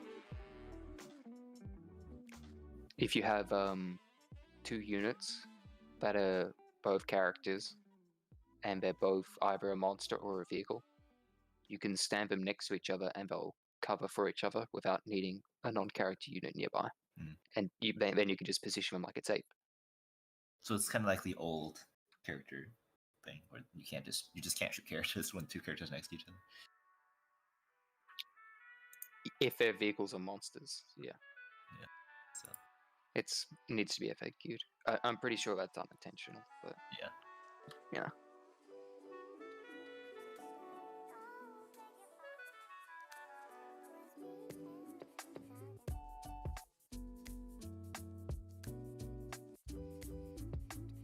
The cover is now model by model instead of unit by unit, that's a big deal. Yep, that's a good buff too. Yeah, to high save units. It's also good for Deathwatch. Well, actually, no, it kind of works differently. I was thinking about dense terrain. The new dense terrain, right? That's -1 to hit instead of an armor save. That's kind of nice for like low save units. Yeah.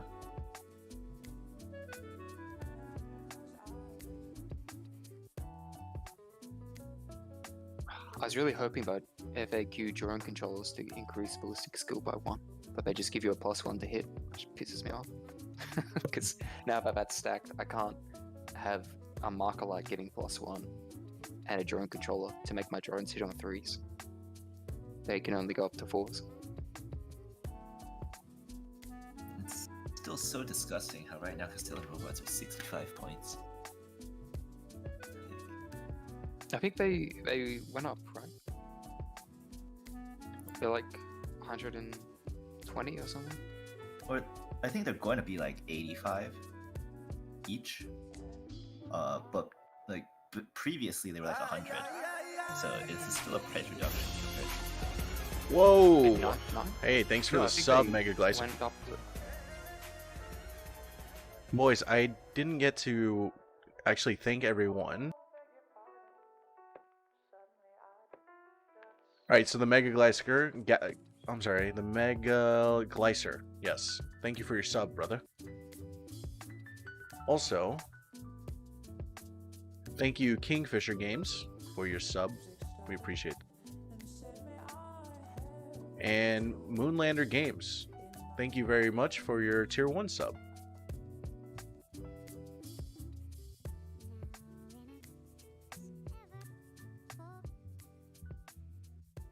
Boys are actually rallying to the cause. Like I said, robots are 80 points. Okay, you're right. Yeah, a robot is 80 points. Yeah, 80 points, and then plus weapons, right? Weapons are Which zero. McPherson, haven't you what do like they have? Like sub? 2 phosphorus blasters. Well, thank you for the sub, Wait, McPherson. 2 heavy phosphor what are their blasters. weapons for a Dagobot? Oh, I was looking at phosphorus blasters, like they're 3 Wait, points. Right now they're 0. Are they going up to Yeah, 15? but a heavy. Yeah, they. Heavy phosphor blaster were 15, and they're staying at 15. Okay. So Yeah, that because makes right now your in robot Battlescribe, 110 points. yeah, right now in Battlescribe there's 0. Like, what happened? I Here? think there's some weird rules as written interpretation, or I can't remember, that makes you not have to pay for them or something. I think it's like the new AdMech book. Was there a new AdMech book? Psychic Awakening. Because there's also like a bunch of these Cerberus units that. Yeah, they got new units as well. The fly dudes and stuff. Because, okay, then AdMech is not as completely broken, but because I just think they remember look really strong. Yeah, I think they're still The going to be. Really 36-inch range is like all you need now as well. Yeah. Like robots, you could like kind of kite them for a turn, but Now you just it's can't. not happening anymore. Then you just get to the center Yeah. of the map, change, and then you shoot everything. Yeah. And you can't tie them up immediately. Yeah, anymore. AdMech are looking so good. Yeah, not really. You could like touch them with like a rhino. Yeah, now but- you can't. Yeah. Now they just destroy you. Well,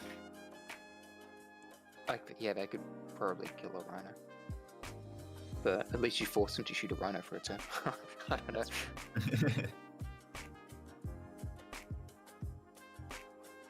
I'm taking a look at all the the giveaway things on this bot here. It looks pretty good, but it's not assigning people the follower role on the server.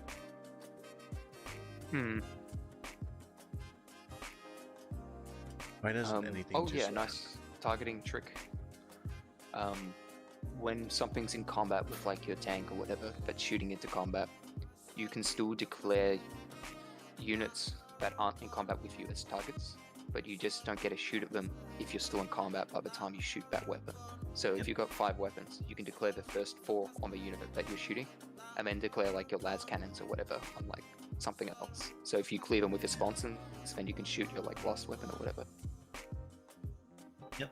But if you have one weapon type, then you must shoot everything at the same time. Yeah. Oh, what else? You have to allocate wounds to the same model each phase. So within a phase. So like Death Watch, there's no more like, okay, I'm taking my las cannons on my storm shields and I'm taking the bolters on my 2-up save guys. You can't do that anymore. Okay. It's all or nothing. Which is Hurts a like bit. that'll factor in with like the cover stuff now, where like you could leave one guy like in cover to give it to the whole unit. Yeah.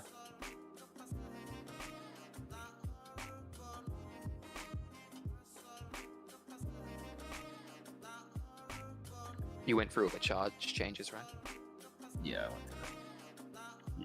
So if you heroic intervene, you can be attacked.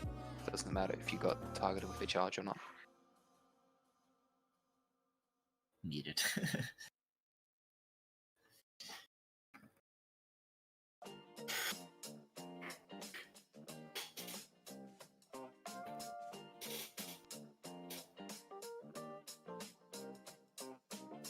So I don't know.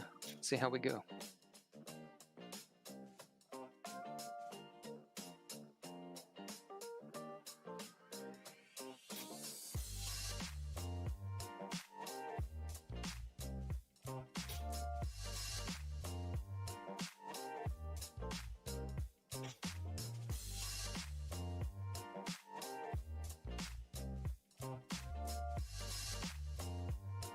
Oh yeah, yeah.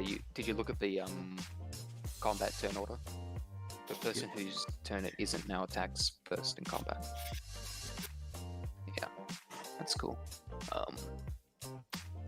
No more seize the initiative. Feels But- Age of Sigmar-esque. Yeah, well, there's no double turn at least. That's The true. deployment's back and forth now, so they kind of went back on that one. You have to put units in strategic reserves, like, before deployment begins as well.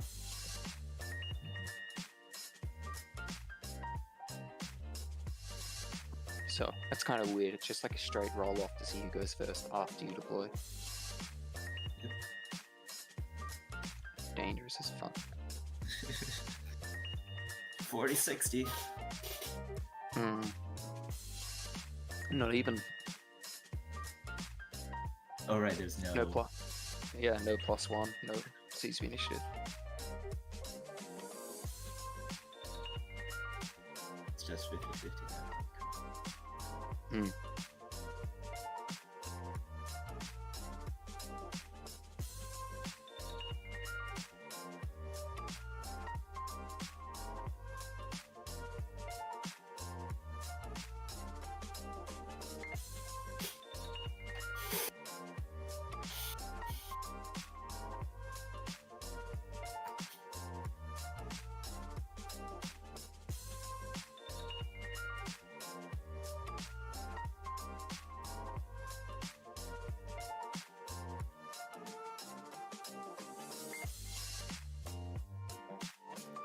Quick missions seem to favor going first quite a bit so far. Yeah, I mean, honestly, it really is it's gonna be the match play missions that we're gonna be looking at. Yeah, because like in ITC, right, you score your points at the end of the battle round. So the person who's going second can like kind of play the system like better than the person who was going first. You know exactly how many kill points you need to get. You can shoot things off objectives and then just place like one unit on it and take that objective. But in the 9th edition, you score points basically at the start of your command phase. So you always have to defend everything for a turn. So there's no like advantage for going second.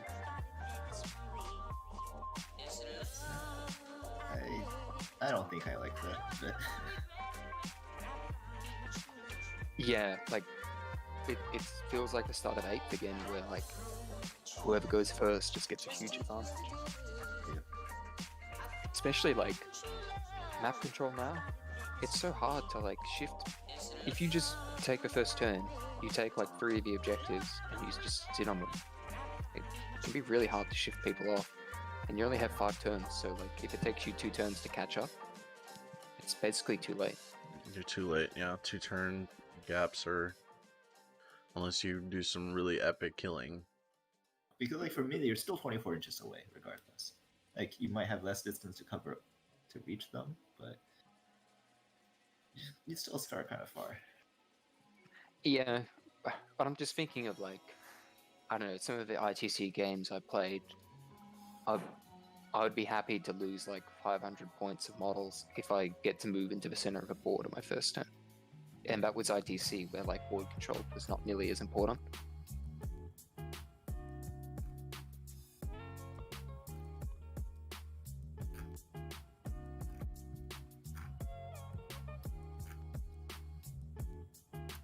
Especially if people take durable armies, right? Like, think about like Death Guard versus Death Guard.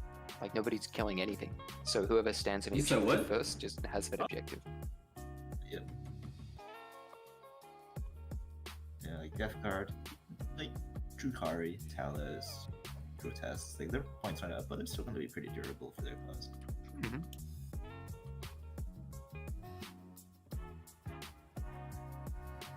Grax. I think transports will be good. Like, Yeah, it really Raider depends on spam the is objective. still good. So if the objectives are important and you need troops, then transports are good.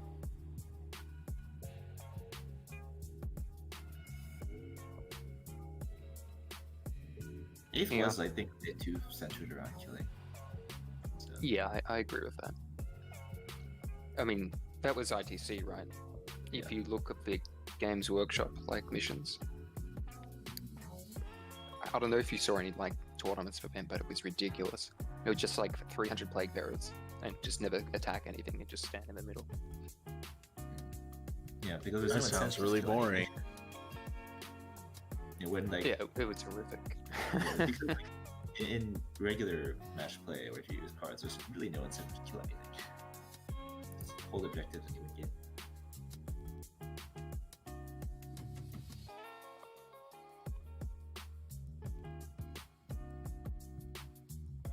They should, yeah. I mean, that's the kind of shit that they should be focusing on nerfing. Which they did, so. In its own way, they did.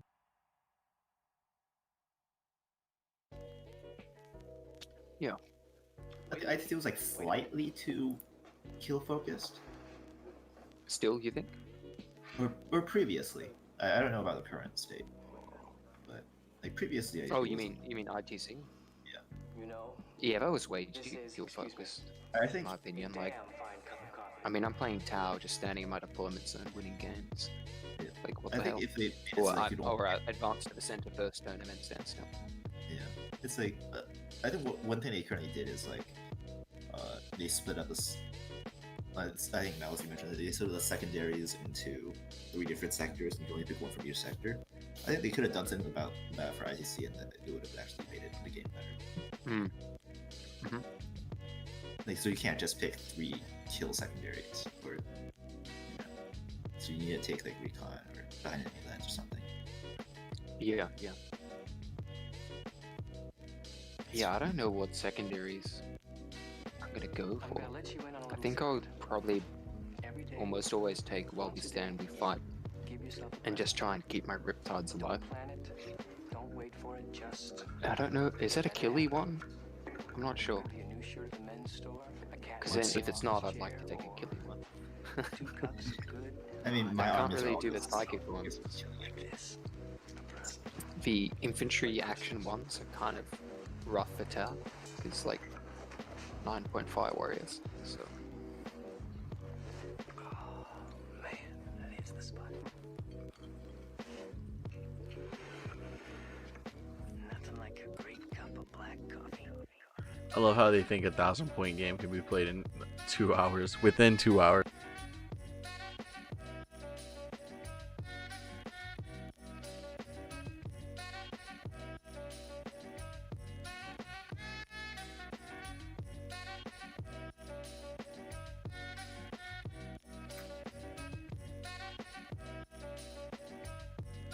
Alright, well, I have to go and sign off. Hope the rest Alright. of you chat after. Yeah, catch ya. And thanks for everyone in chat for watching. Thanks, Eladars.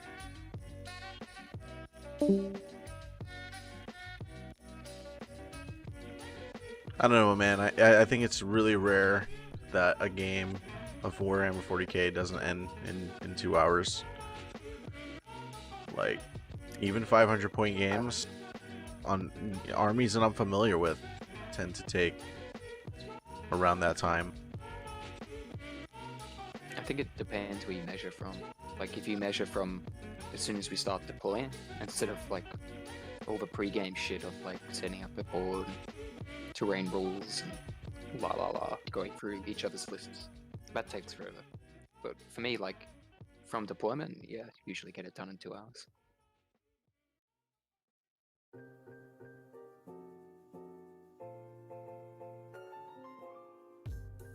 And also, it's not just knowing your army, it's knowing your opponent's army. Yeah, And catching and we'll things see, that like, sounds too games slow fucking... down with the new edition. What do you guys use for a base map to play now? For me, I use whatever's available.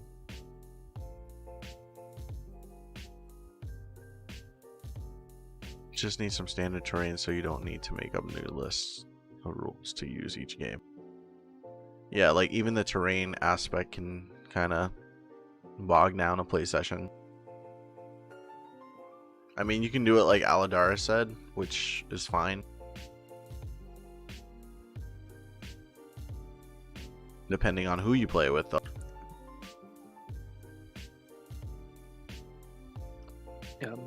For what maps we're using, I think currently we only have one 9th edition size table. What do you have to search? Like 9th edition leaks or something like that. But I'm going to make a bunch of maps like pretty soon here. And I'll be looking for a lot of feedback as well, because with all the new terrain and this new edition, I don't know what's balanced or fair or fun. And I'm only going to be playing like 2 factions, so... Is there a template? Is there going to be a template, some way to edit this template to include the new map sizes, or? Somebody's working on that. They said they'd have it done by the 25th, but I kind of wish it was done now, so I could. I think everybody make maps on there. Yeah, that's been the thing. It's like, that's why we're playing with a book that's got pictures for pages here.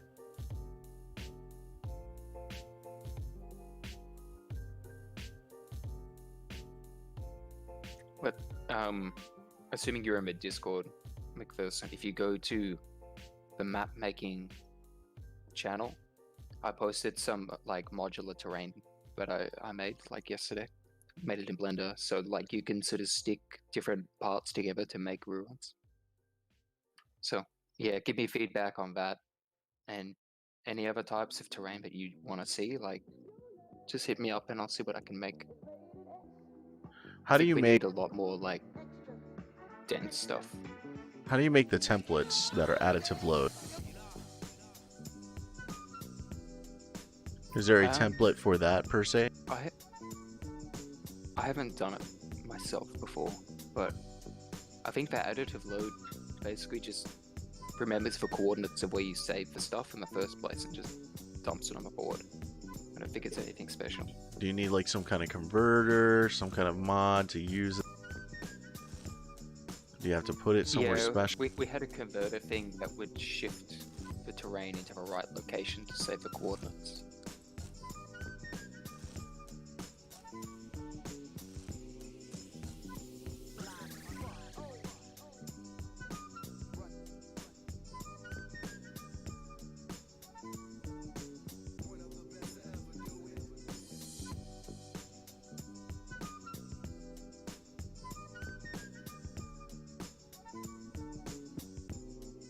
This guy made the new models of the biker. Oh yeah, the Indomitus box set, yeah. Can't get one in real life, but you can get it on tabletop.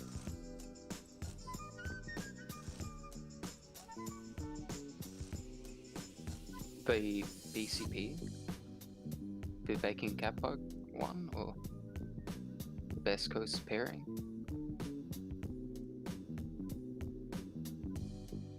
Yeah, let's just say there was a falling out with Baking Cat Bug. So, you know, he's doing his thing, we're doing our thing. I'm not sure what he's doing and not, so. Wait, no, he quit. He quit again, by the way. I mean, we'll see. Yeah, he keeps saying that, but he keeps coming back, so who knows? He's been doing that for years. I feel like we should stop indulging in that kind of behavior. That's like, why. no, he can do whatever he wants, like, somewhere else, but I'm just not going to rely on his mods and whatever, like, you know, he can do his thing, but... See, that's exactly this, like, yeah, like, you don't want to be at mercy of somebody that's, like, constantly threatening to fucking take down their shit because how they're feeling that week, that month. It's just... Yeah, it's... Anyway.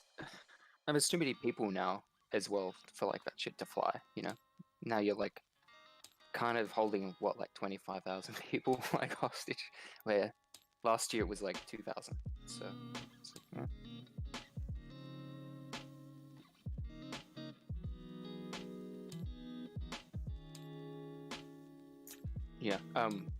Yeah, McPherson as well. A lot of people, including myself, would make maps and then label them as BCB because we know that's what people search on the workshop.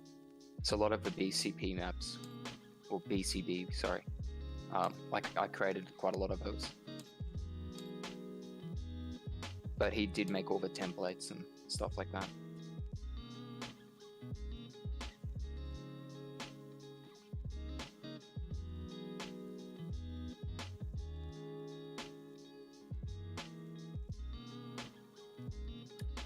I'll probably go make a map today, actually, pretty I soon. think I'm gonna actually start. And I hope that nobody minds that I do this on stream, but seeing that there's plenty of people in here, I might as well. I think I'll start working on getting a battleforge for 9th. At least a rough thing started. Mm-hmm. There's already some models. Might as well start. Lex is asking if we know how detachments work in 9. Yes, we do. Detachments were leaked at least a week ago. So you basically start with 14 command points, and then you pay command points to gain detachments instead of gaining command points. It's gonna the detachment that your warlord is in is free if it's a battalion, a patrol, or a whatever the big one is, brigade.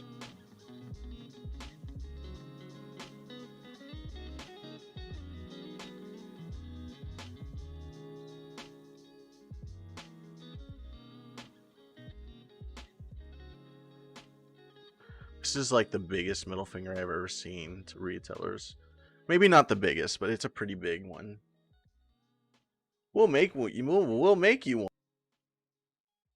bro. Oh yeah, and then they're just gonna get like the knives out and cut off their mats and shit. Yeah, I don't know. In a way, I don't mind it because like at my like local game store at least, the tables are 6x4 and you have nowhere to put anything. But now with the smaller sizes, I can put like my reserve units off to the side and shit instead of taking up 2 tables.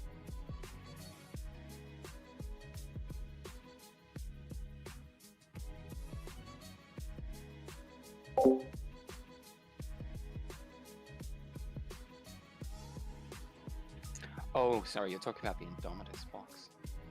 Yeah, it is a bit of a fuck you, isn't it?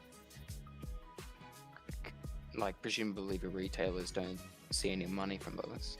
So, they got like a few that Games Workshop handed out to the retailers and that's it. Yeah, but I feel like this was, yeah, they screwed over the scalpers. Okay, that's great.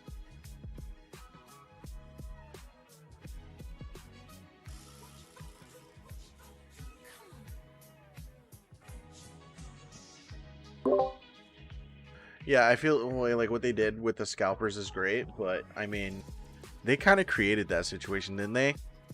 That's like creating a really shitty situation and then fixing it and then be like, yo, we're the good guys, yeah. Yeah, you don't get applause for that, like... They limited how many boxes of Indominus that all the retailers could take. It was a limit of 42 copies. That was them. And so scalpers heard that. They're like, oh shit, I'm going to just pre-order everything.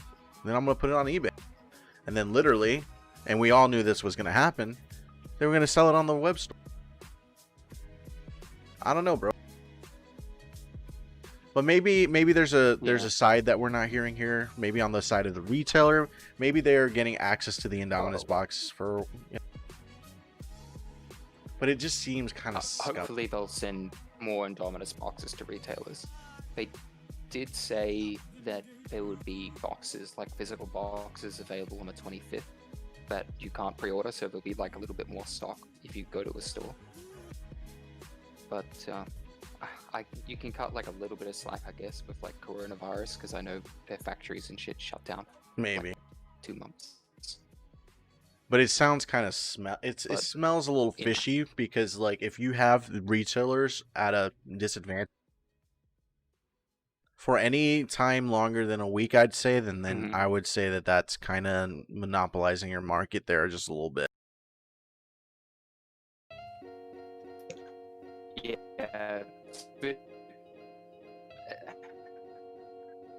I really hope they're sending more copies to retailers.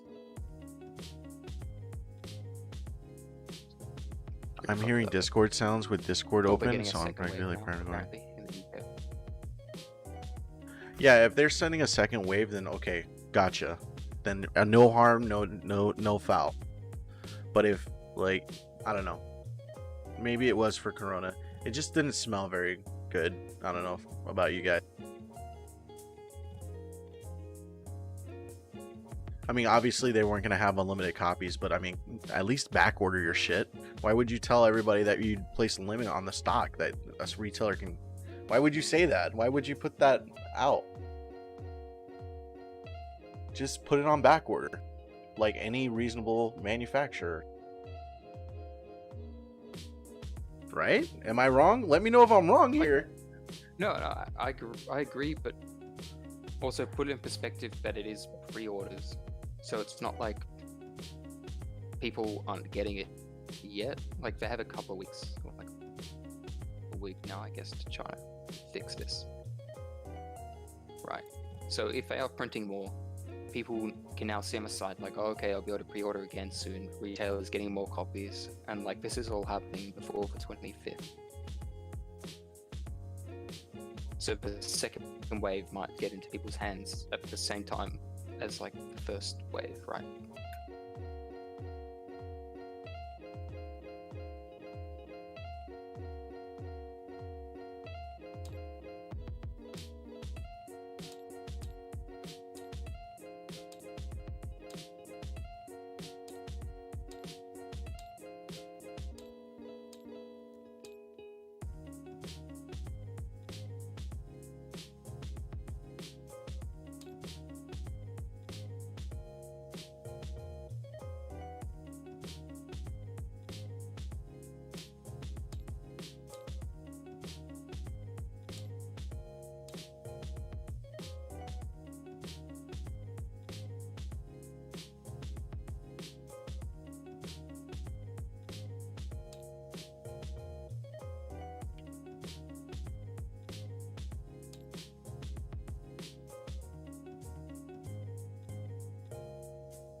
I think Alistair. No, I'm still here. I'm just doing some stuff here on stream. And then here's your equal attention cake, Space Marines.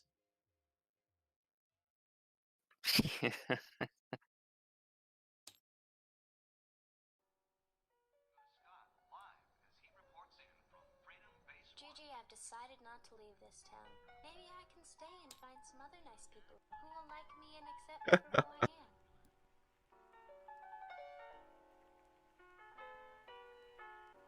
who I am. I mean, you could be playing Tyranids, right? You could be you could be a Tyranid player right now, spending all that moolah just to know that your Nids are cruising for a bruising. I mean, until you know, they get their update or whatnot, which God knows how long that could take. Could be a really long time. How long did it take for Orcs to get an update last edition?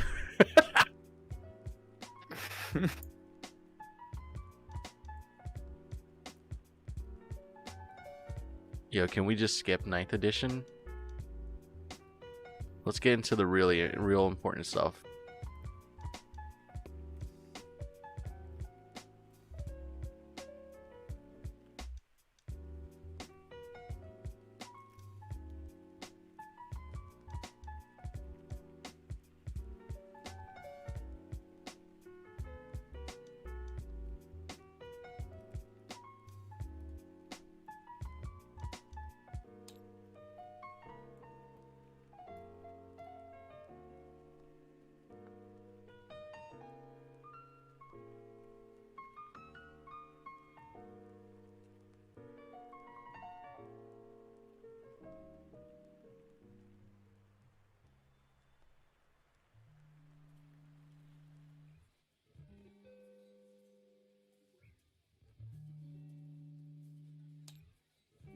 Space Marines don't have a subcategory needed. Xenos.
I really wish I could pop out my chat here.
I am basically working on a new battleforge update.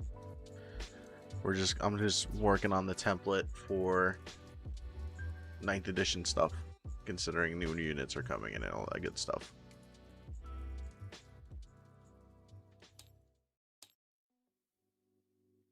I'd also like to make a new template for these armies. Something a little bit more distinctive to our community.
Imperial Age.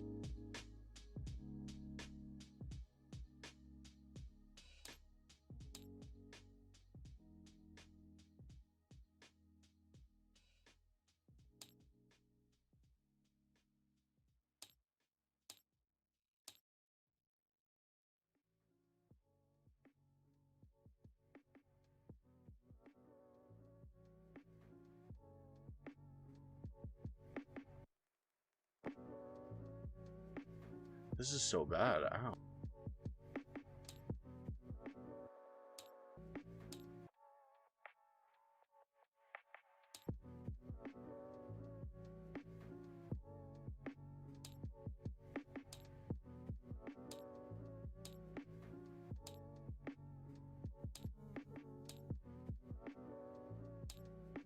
My faith is my shield. Thanks for following, Commissar Zero.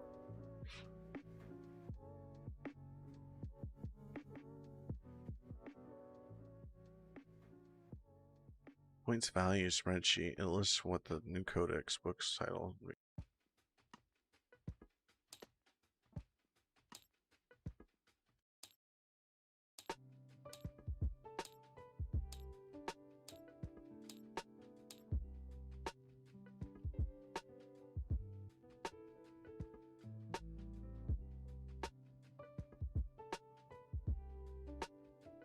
Oh, Nightbot. Okay.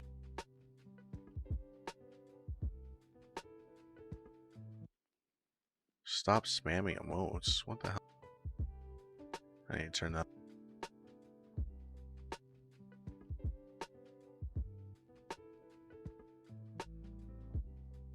I literally just enabled it.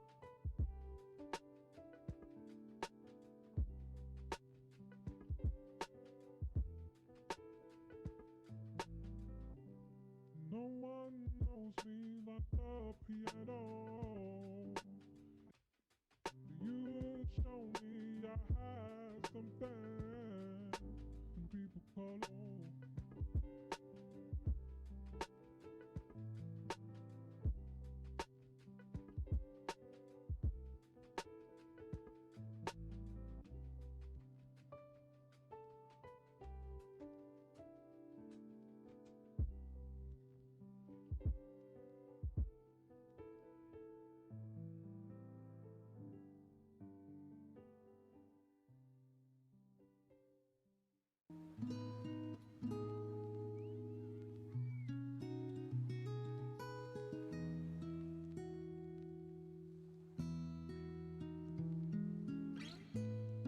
Alright, it should be disabled now.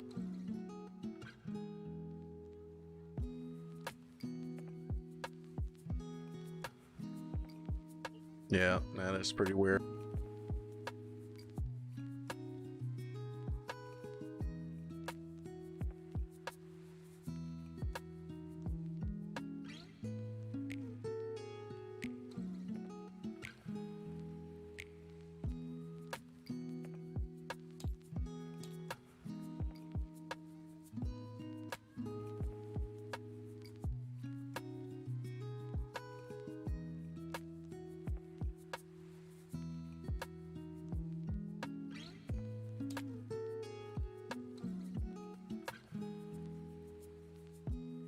My faith is my shield.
Um,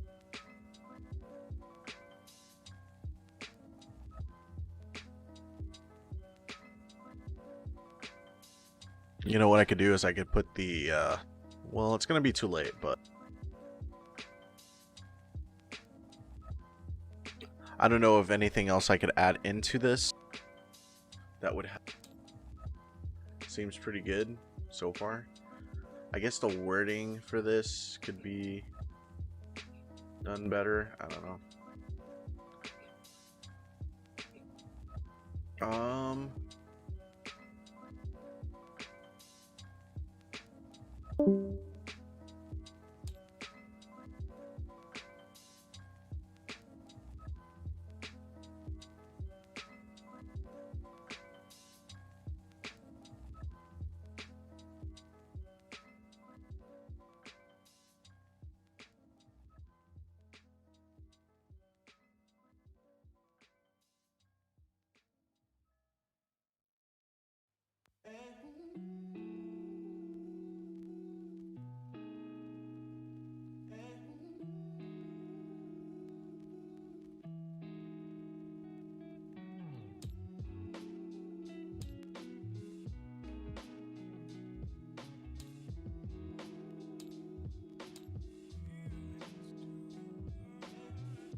No, those are made by MacV.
Bigsy's gonna be working on a 9th edition map.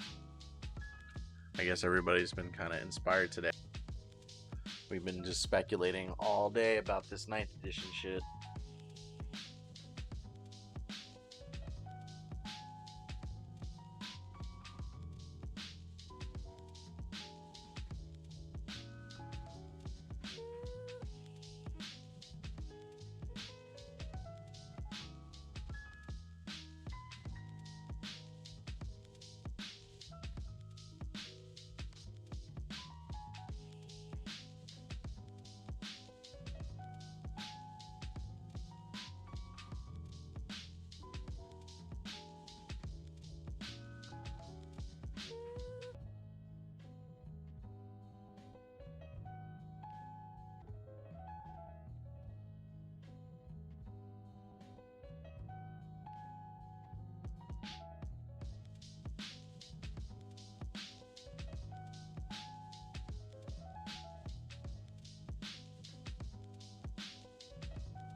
This guy's singing the new Tau points. I don't know what that means. What do you mean singing?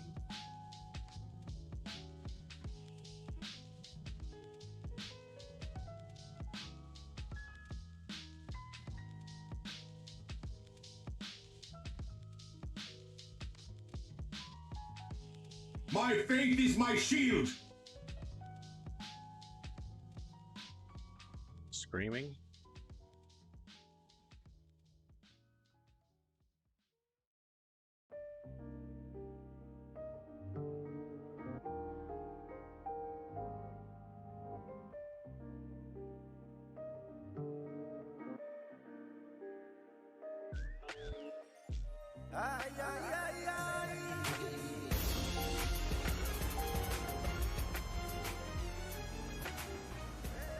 Dang, dude. Thanks for the gift sub there. Woo! Nice.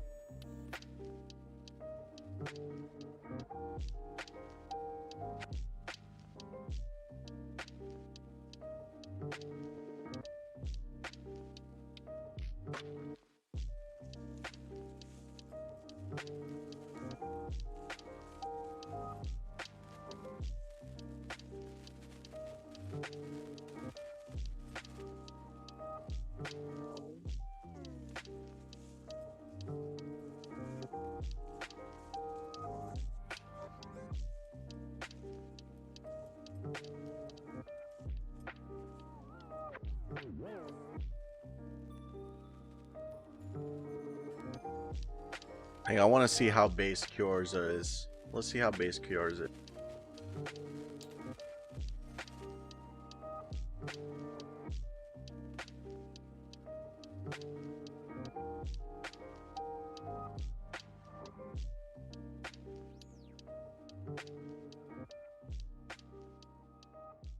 Yeah, he's pretty base. I love Kyorza.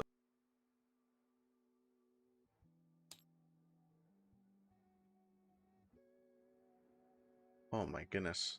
Yeah, I think this is ready actually.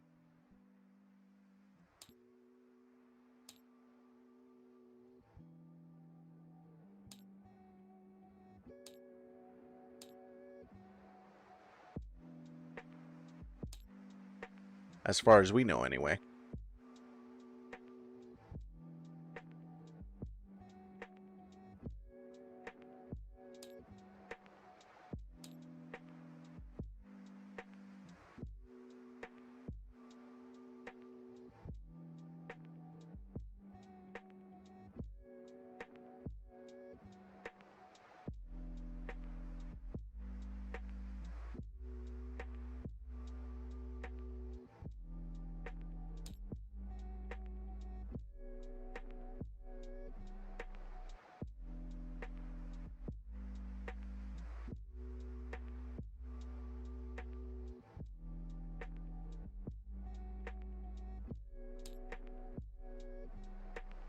Feel the might of the righteous.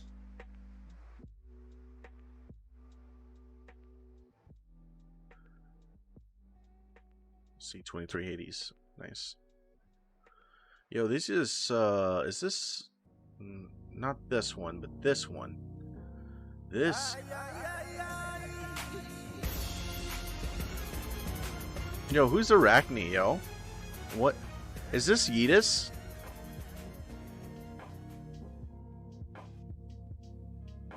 Oh, wow. Well, thank you very much for your gift sub, sir.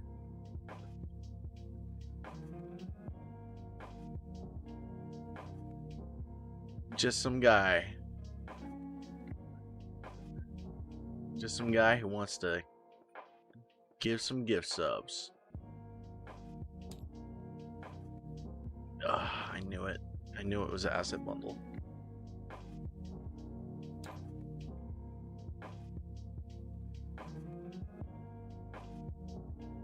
This really sucks because I have to actually come here and do all the new stuff. Goodness. Some new eradicators.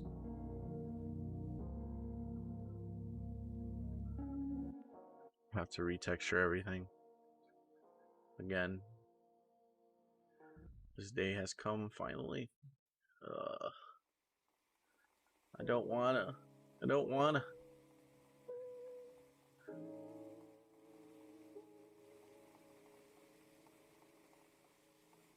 Why is this Invictor so tall? Why are they too short?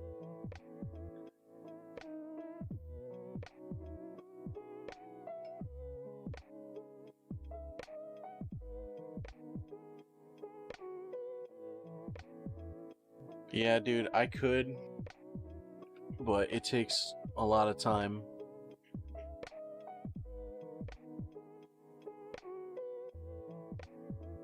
Like it really does.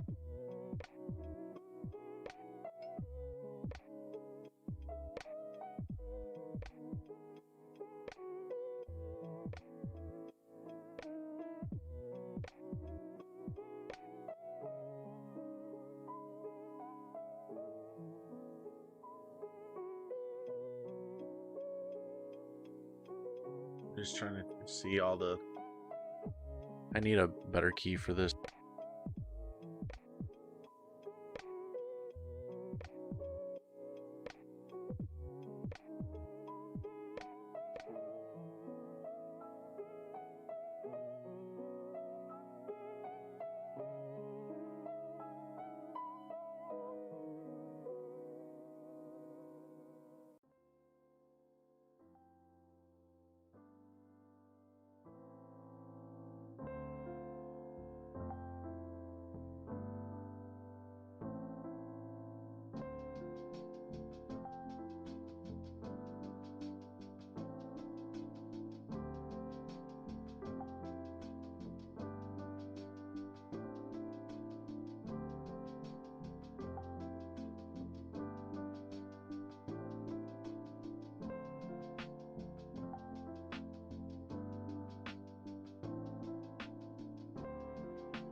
What do you mean? You mean they didn't know that there was dark mode for Discord?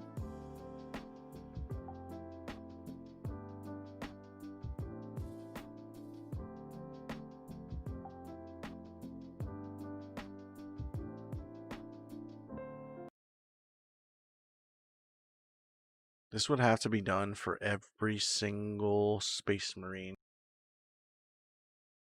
Alright.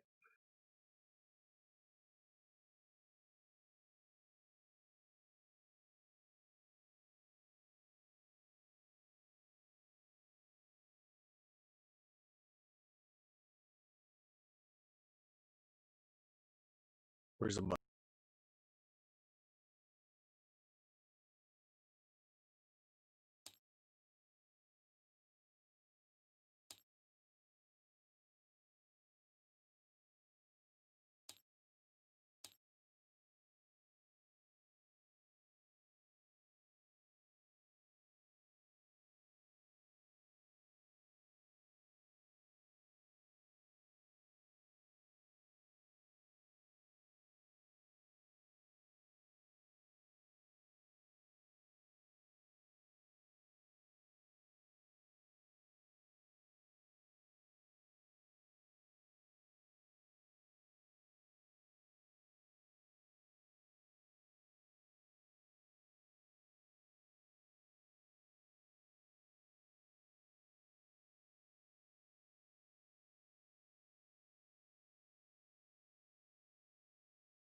I was actually looking, and there's this really big community by Darkosto, who is a Minecraft mod pack maker.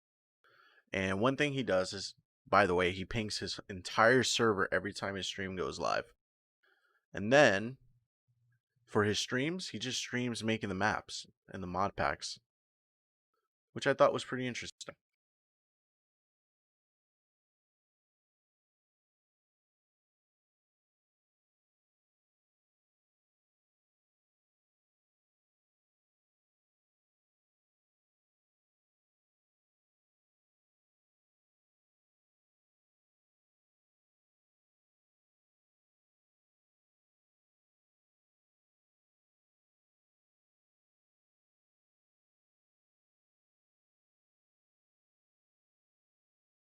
Where the hell's my clip?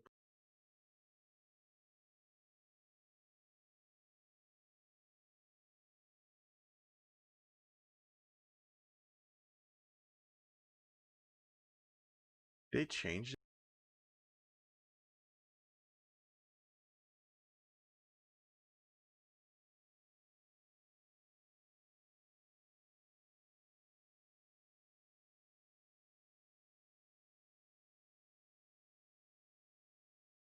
Thank God.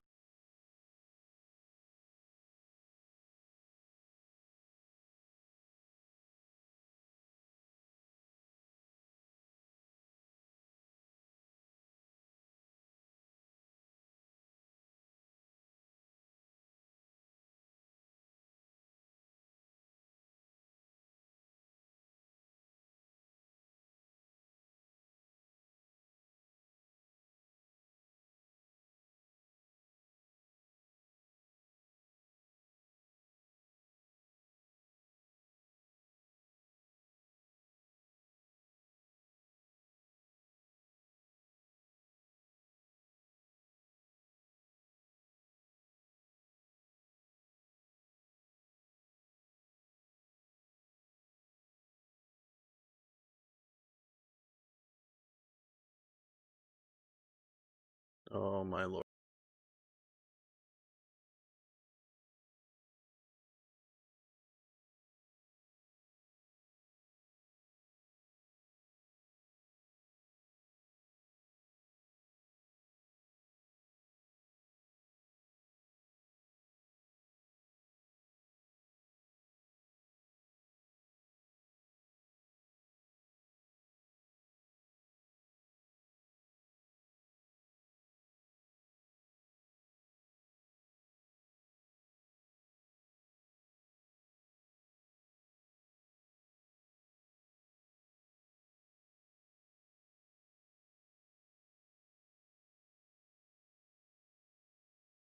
Well, guys, it's been good hanging out for a bit, but I gotta go. Hope you have fun and see you in the grim darkness of the tabletop.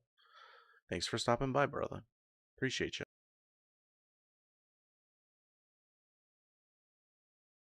What I have to figure out is what orientation is this gonna be in.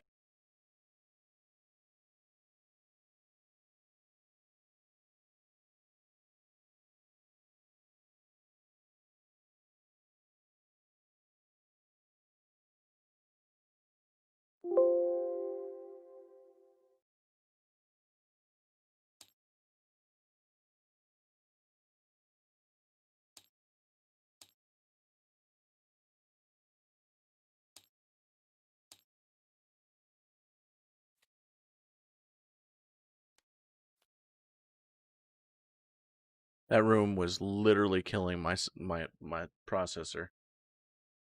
I can tell.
I wonder if I should put the thing on.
Color dodge seems to work pretty nicely.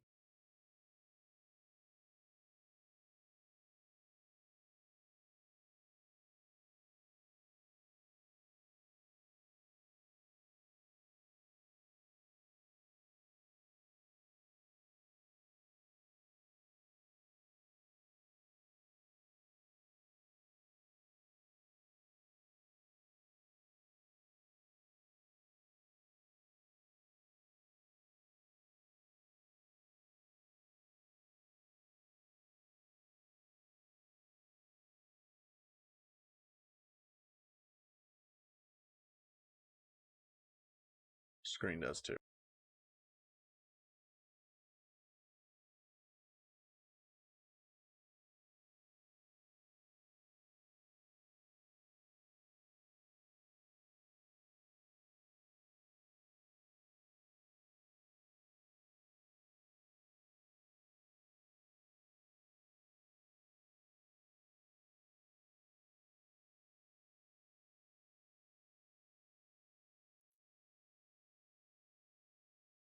And basically this is going to be the mat,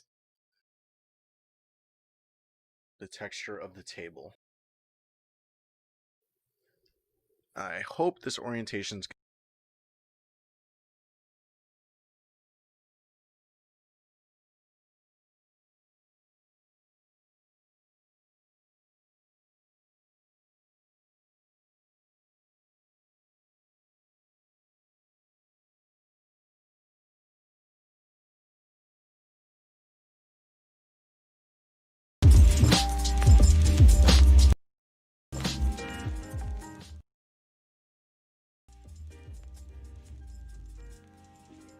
sorry.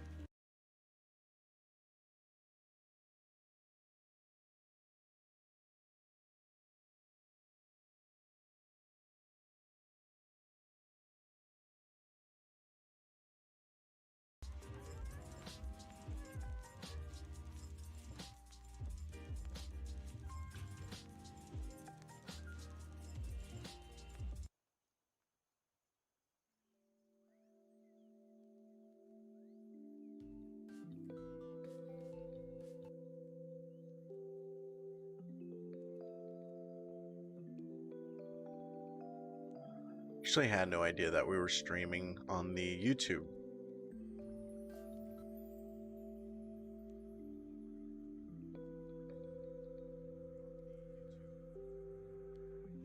And the title is all messed.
No, I'm still here, guys.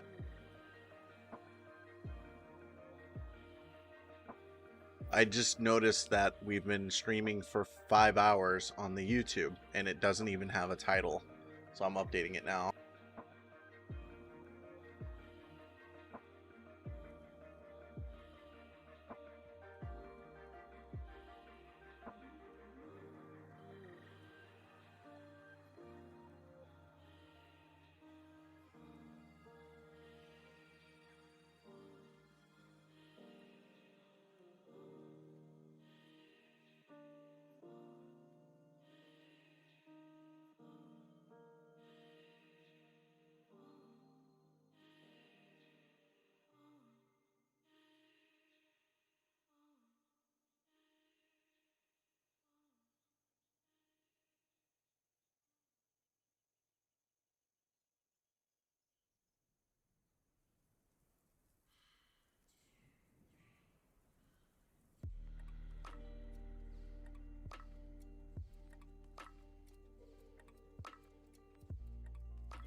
All right, done.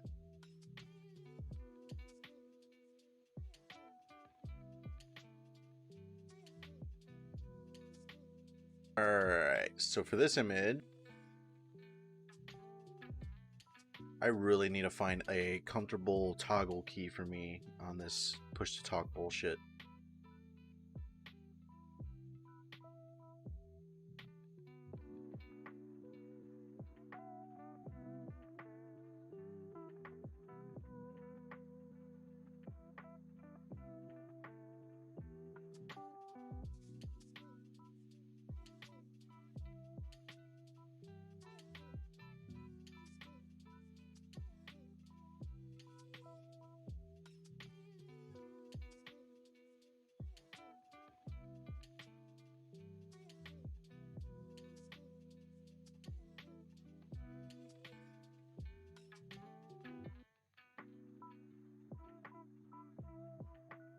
Oh yeah, okay. Now. Alright, I just bound it to a more comfortable spot. This might be a little too light. Too bright.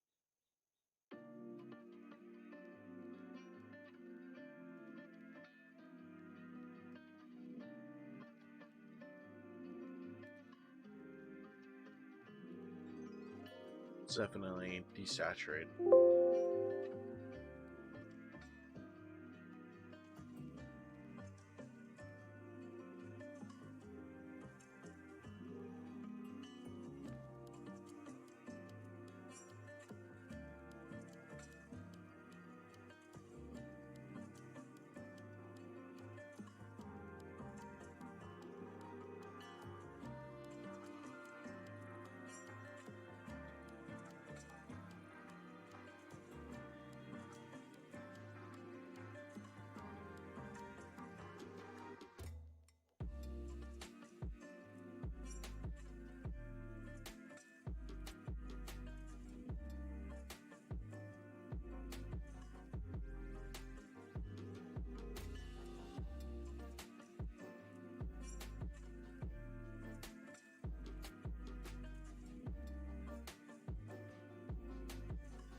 It's definitely going to need it to be bigger.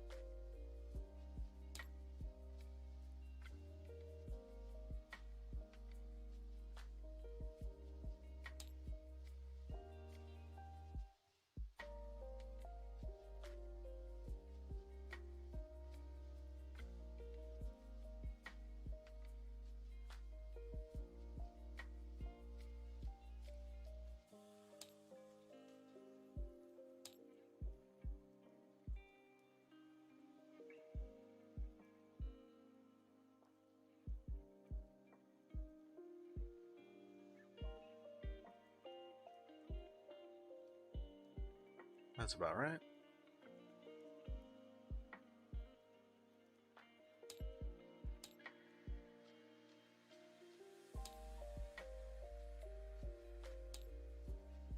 set line thickness to extra thick.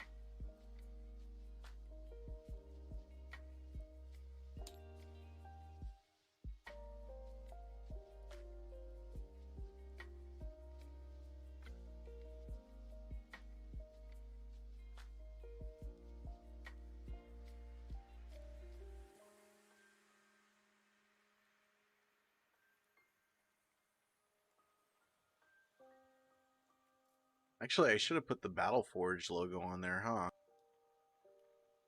That makes more sense, doesn't it?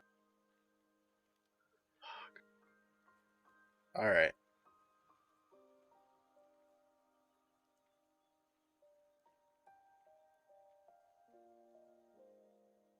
Battleforge logo makes more sense.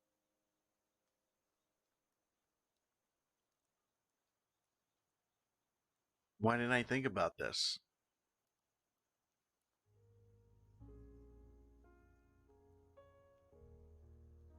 Alright, no biggie. I have the fix.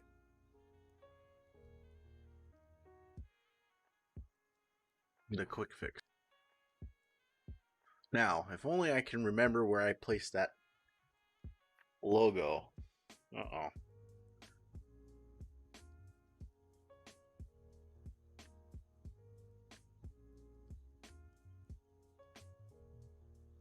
Yeah.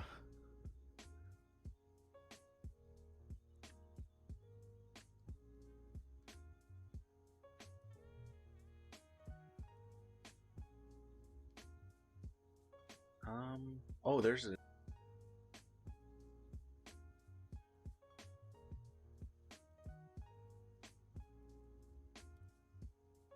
illustrator.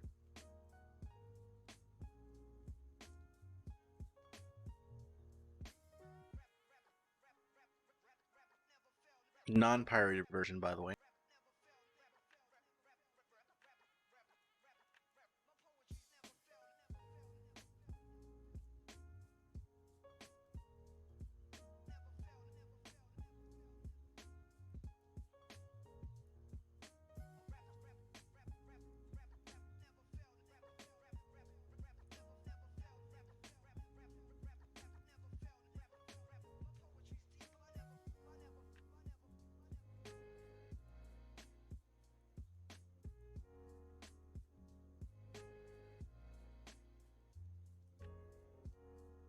Somebody pointed out that this image looks just like the Forge logo for Minecraft Forge.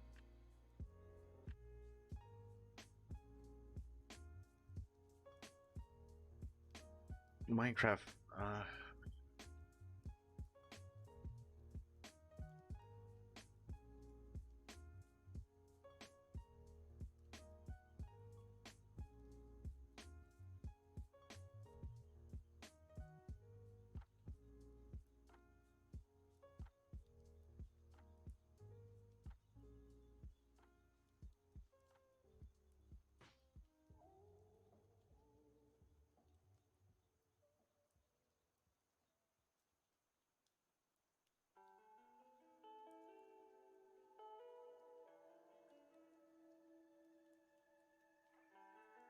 now we just need to apply a color overlay.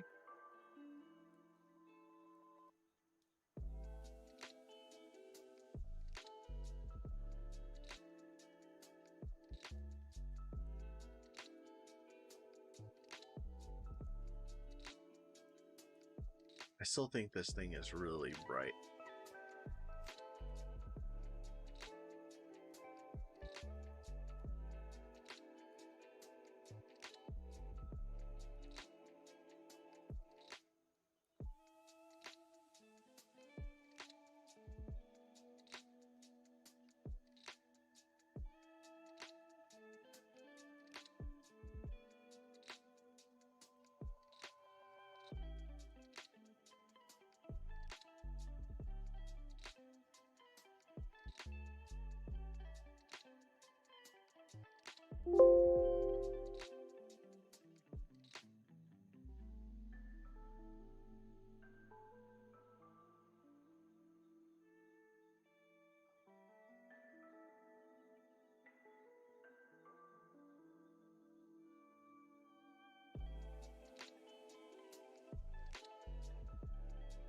Save me as JPEG.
I don't know what to start with.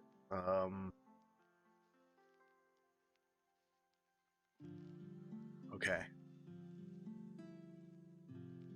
It's really going to depend on how many models we're going to be doing. I guess the first thing you could really work on is HQs. That makes sense. HQs can be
I'm sorry, I've been talking to myself this whole time.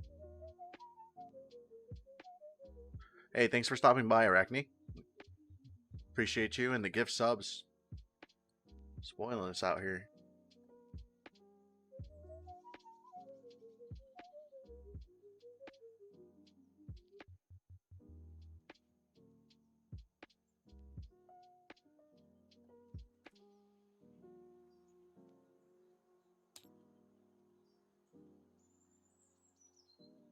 Damn it. Again. We will just save this as a template and we will wait for the armies to come out. That way we know exactly what is gonna be good, right? We'll know exactly what we need to import.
Let's take a look and see what we spin on the wheel.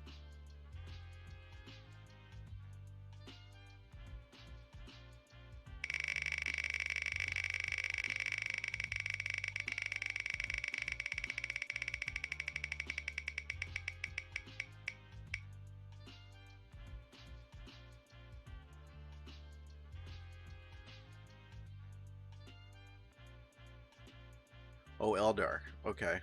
Wow.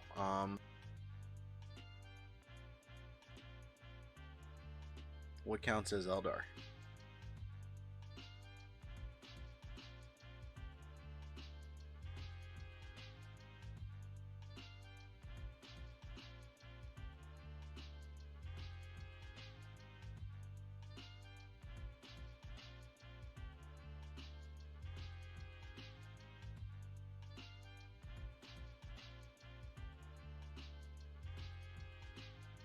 Yes.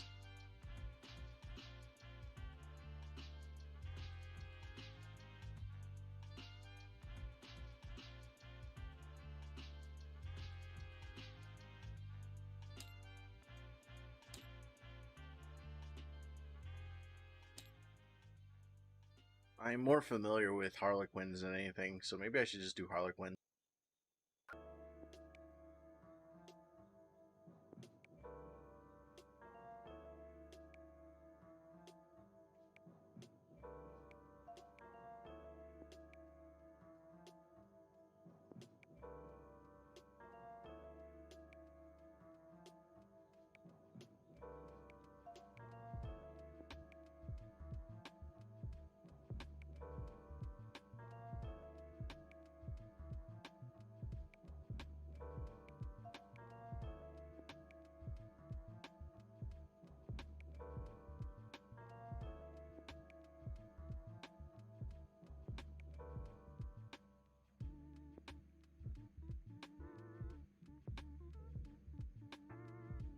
Eldar strong just in general.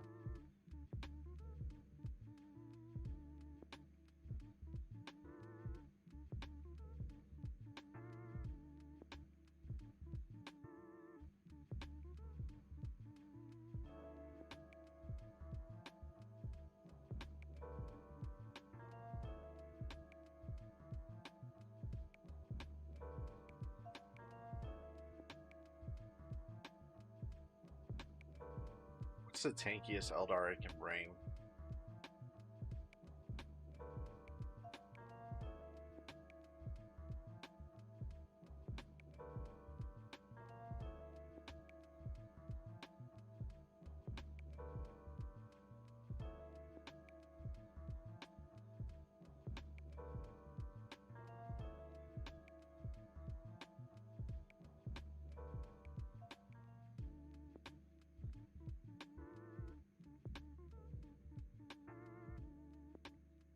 Yeah, me neither. I don't know what the.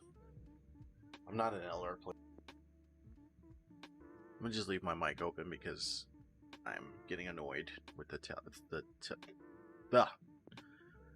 push to talk. Okay. Damn, dude. Why is the Farseer 110 points?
Looks like we're gonna be playing 750.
I have no idea.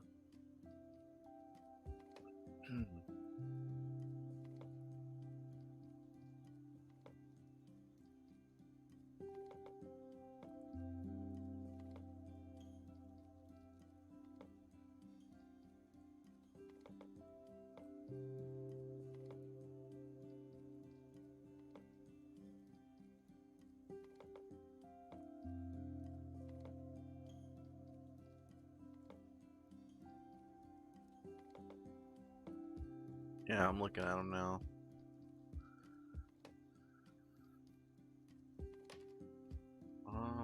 Dire Avengers.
Let's take a look at these shining spears.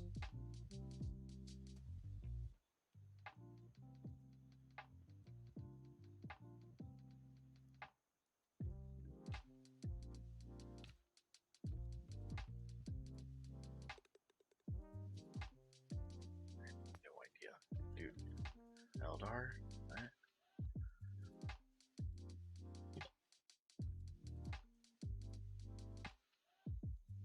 They just look like weak units all over the place. Like,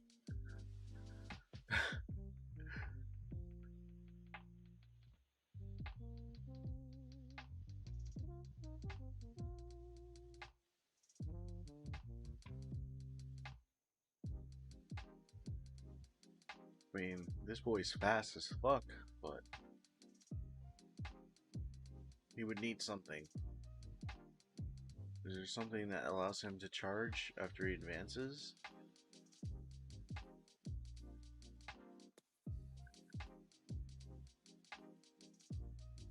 If I recall correctly, you need your psychers out to make them durable. My psycher is 110 points, bro. Why are the named characters cheaper than my psycher? The Visarch. But he's a psycher. Oh, he's not.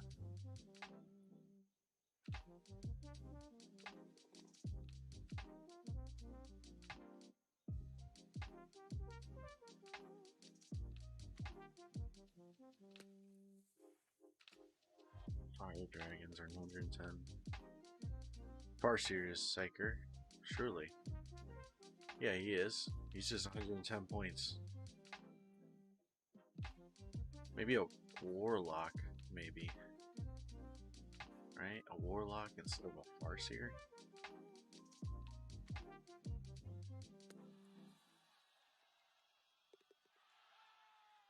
What's the main difference between these boys? Obviously, point costs.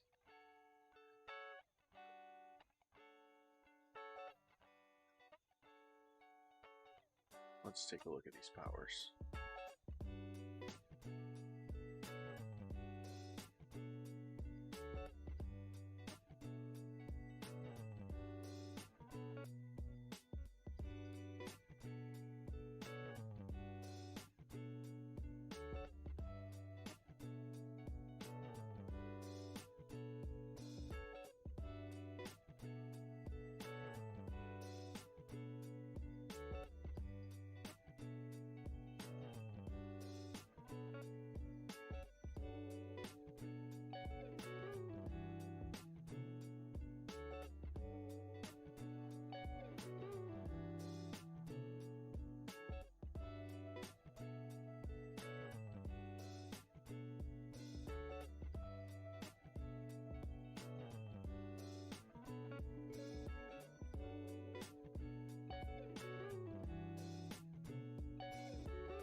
Howling Banshees.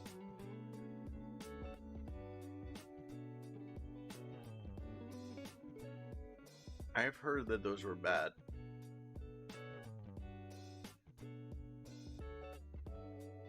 The only thing I know that's alright is the Dark Reapers. So I don't know, maybe take more Dark Reapers?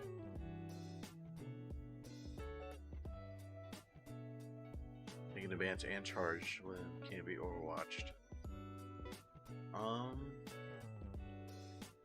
I think I heard Night Spinner's alright, but I'm looking at their profile and they look kinda situational.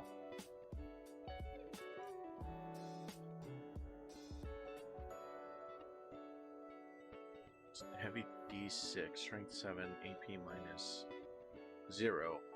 But on the 3 up, or on the 6 up, they turn into AP 4.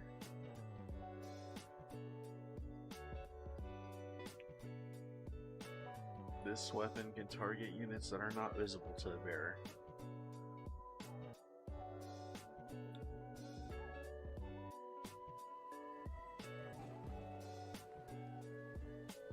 That's pretty good.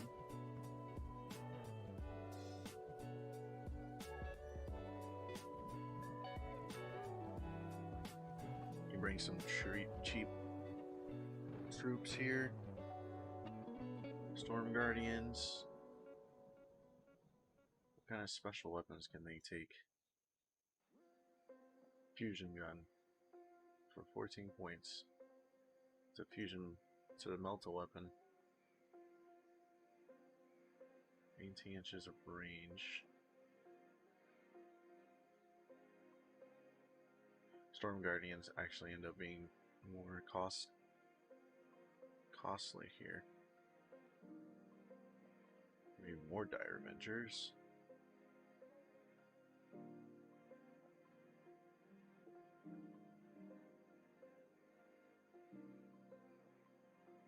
I don't know how much of that is blast weapon.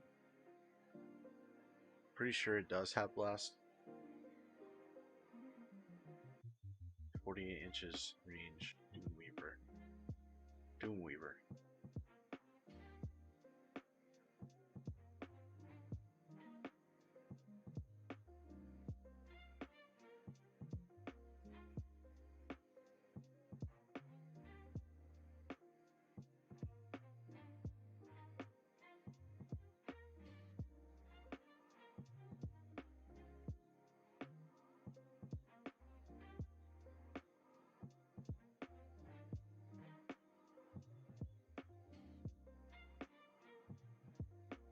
$750, yeah. We're doing $750.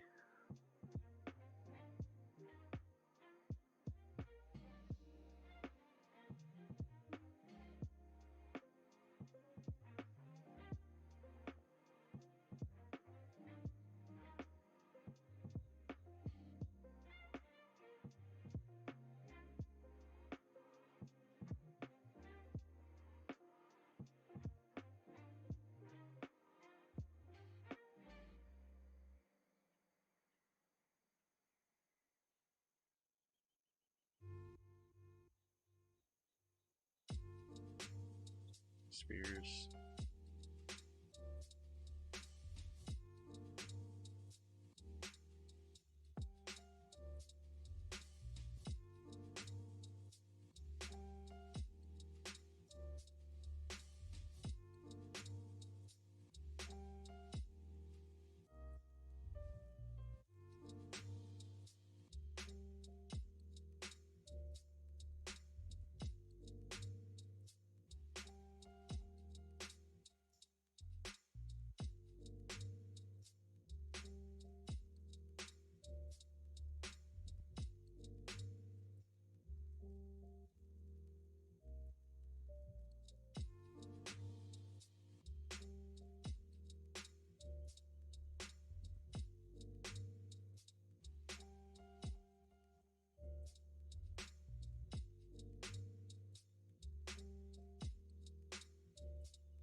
Yeah, I know.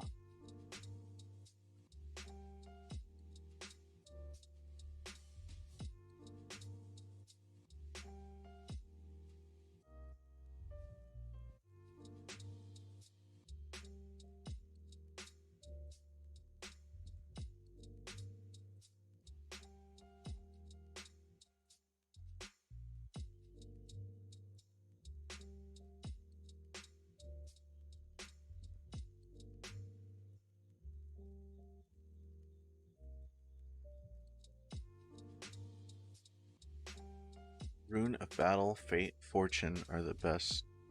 Are the cycle take? Oh, are the cycle? Yeah. I think Might is.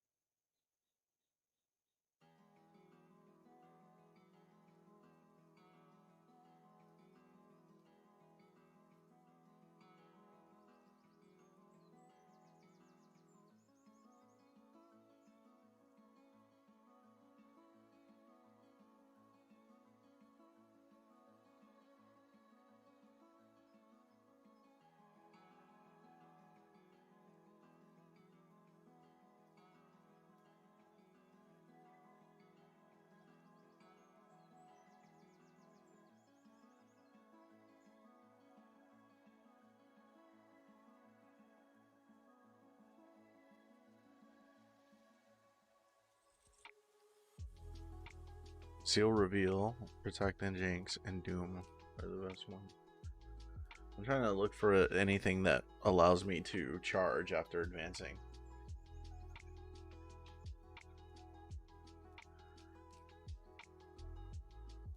I bet that there's something in here for it. This wild host shit.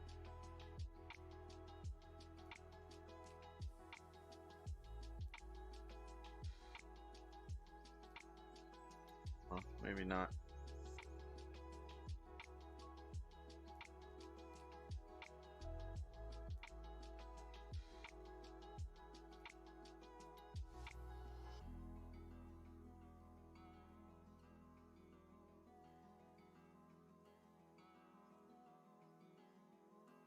-1 to hit sounds pretty good.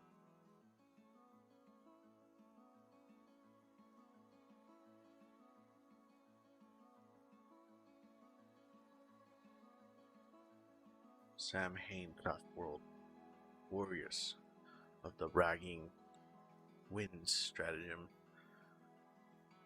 Fucking Eldar sound like a bunch of weeaboos. I swear to God.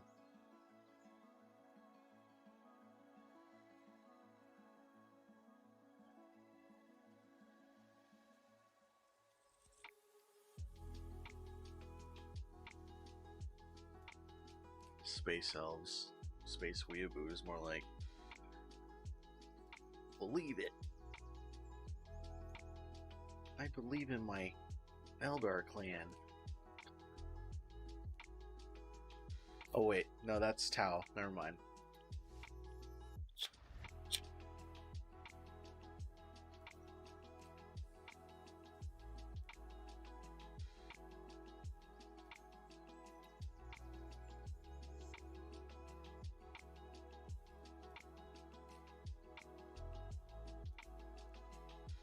Alright, so what can I, let's see.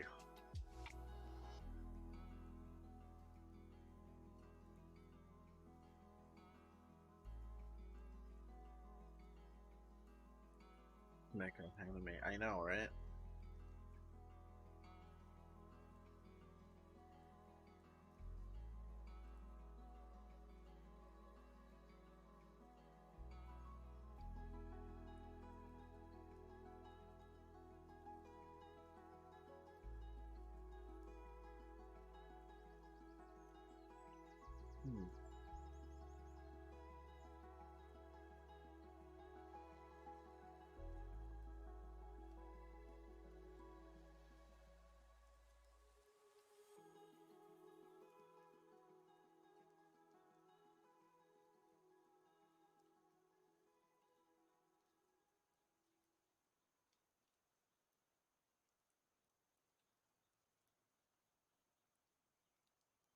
Are the ones that play too much D&D.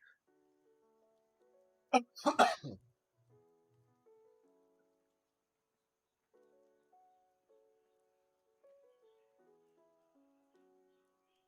don't know. I feel like this is pretty decent.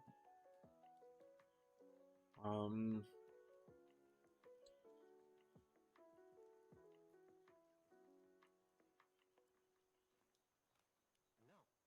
how about drums?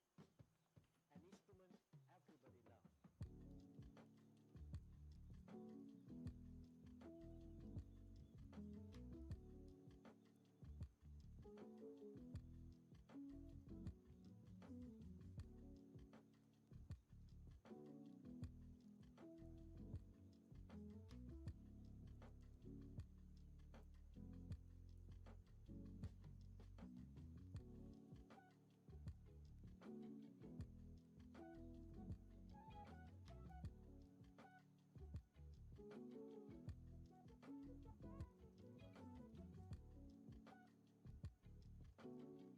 loves. +2 to charges. But smite, though. Oh god, 9-inch range. Oh. 9-inch range.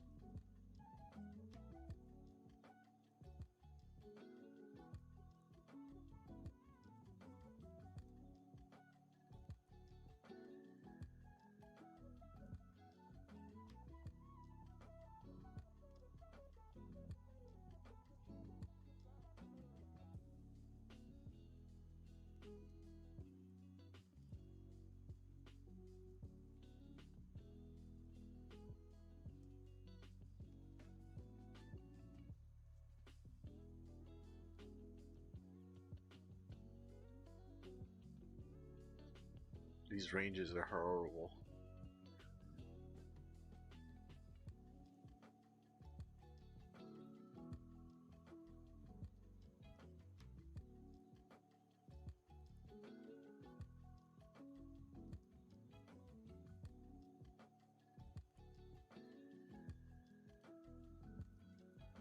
I have some points to work with here. 45. I don't know, this might be a little too much. Wait, there's a Spirit Seer? A Warlock. Spirit Seer. Yo, I'm being kicked by a dog.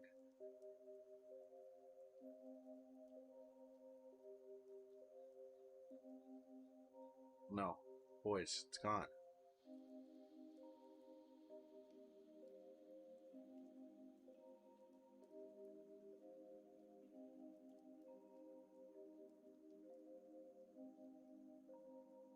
Oh no. Damn it.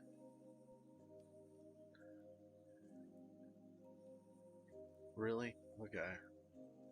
You really gonna do me like that? 2 Warlocks is better than 1.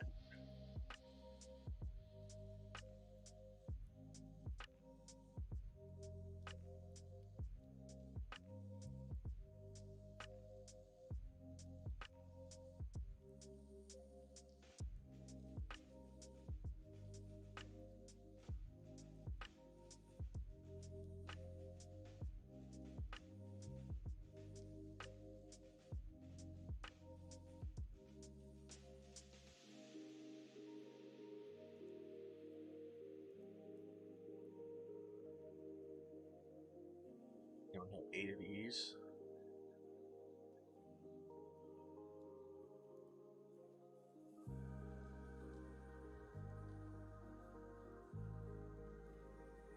Ooh, you gotta bring this.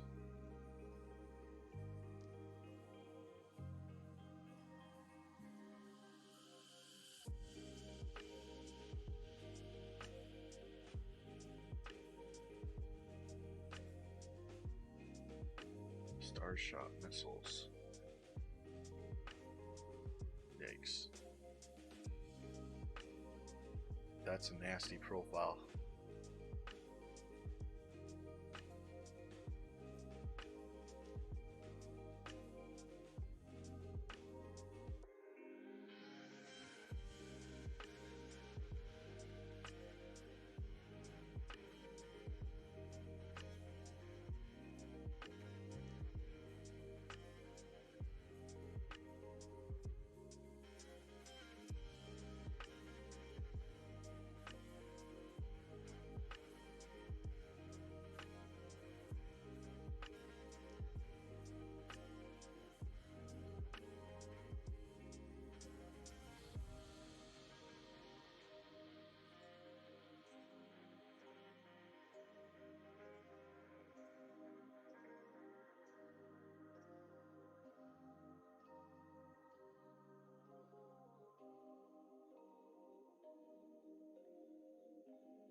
I'm already $7.99. Jesus. Alright.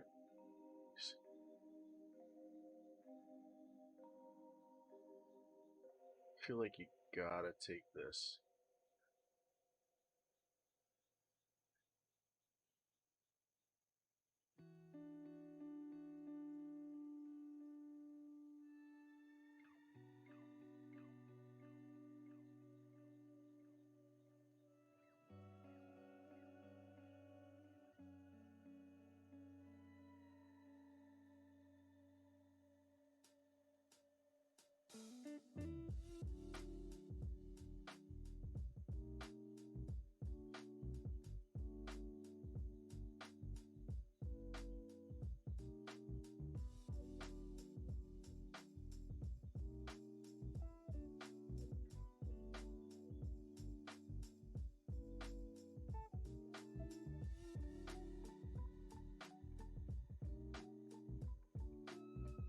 Wait, I have 3? Jesus.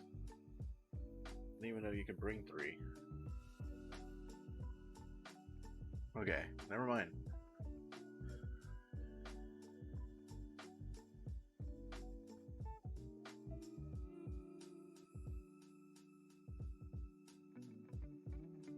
Yeah.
Stratagems?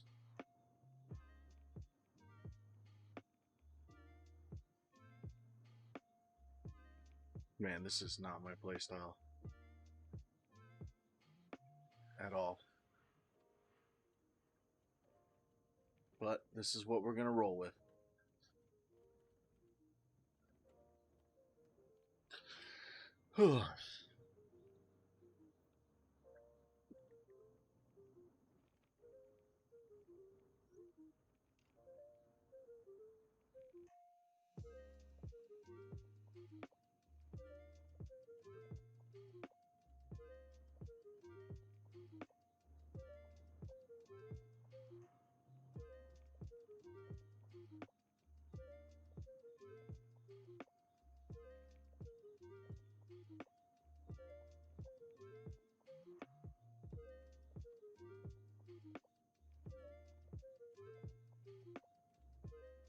Deep strike, 3 units.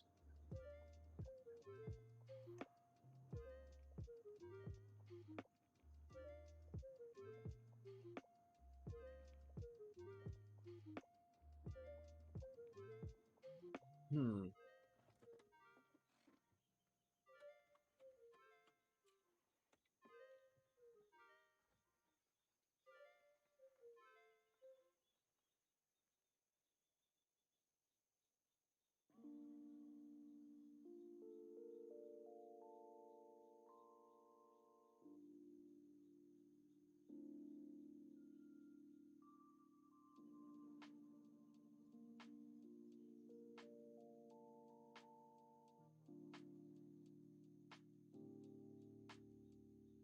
It's not just deep strikes.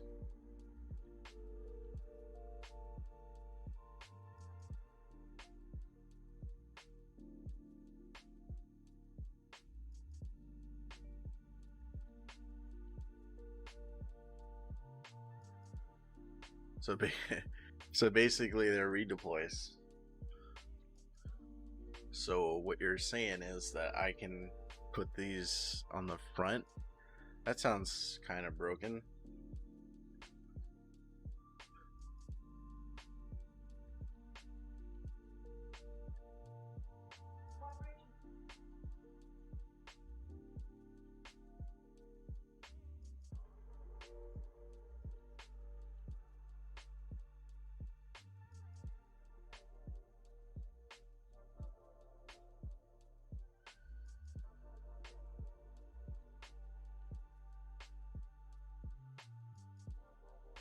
Yeah, but this is not very useful if you don't have the first turn, is it?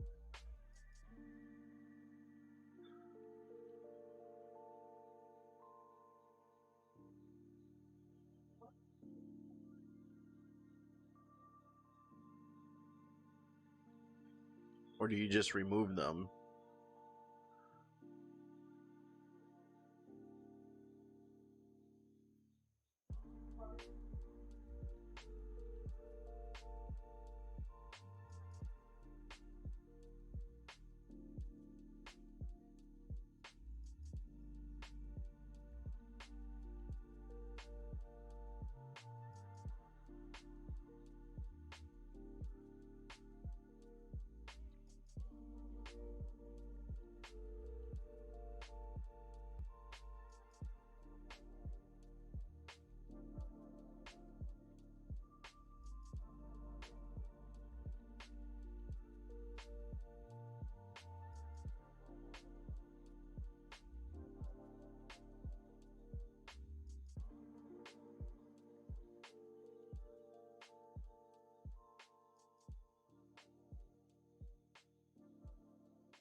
Yo, what the hell? Use a stratagem if a Sariani unit from your army falls back, that unit can still shoot and charge this turn. Wow. Okay.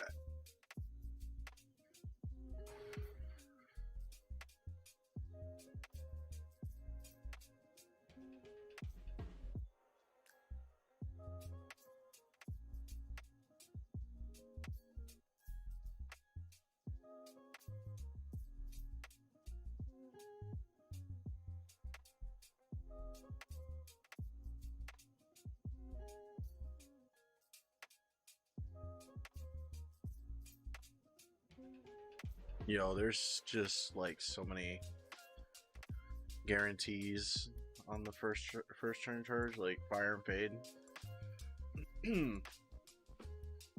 Oh hey, I'll shoot you and then I'll move.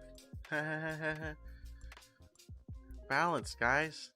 Perfectly balanced, as all things should be. What is all this shit? Oh, these are custom grappled. Okay. Alright, I took Samhan. Dude, I wouldn't even need to I wouldn't even need to take this as Samhan, dude. I just fire and fade. This is Sariani, right? Sariani is like the name of the Eldar, right?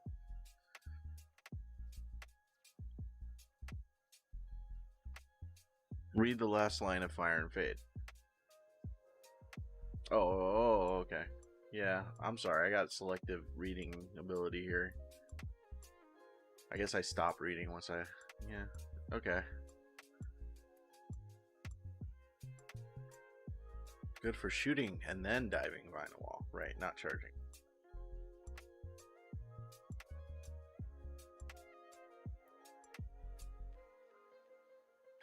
Matchless agility, plus 1 CP.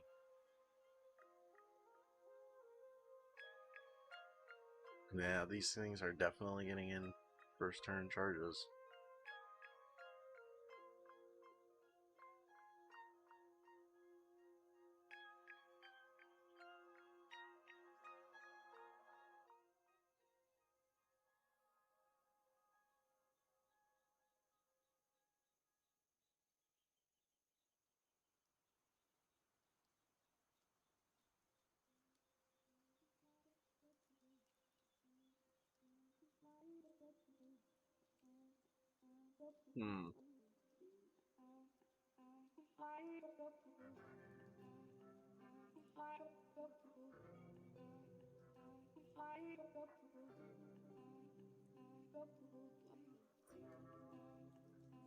Quicken and restrain. That's true. You just have that psychic ability. So you would just quicken and restrain, but oh wait, there's a limit to that though, because if you take it,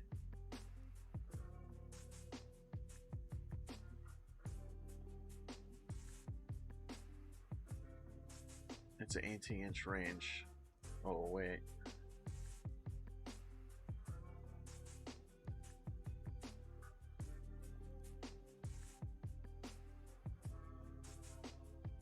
You complain about all the random rules from AdMech. Yeah, dude, AdMech is just like too much, too many timings. This seems kind of straightforward. Maybe if I was more advanced as a player, sure.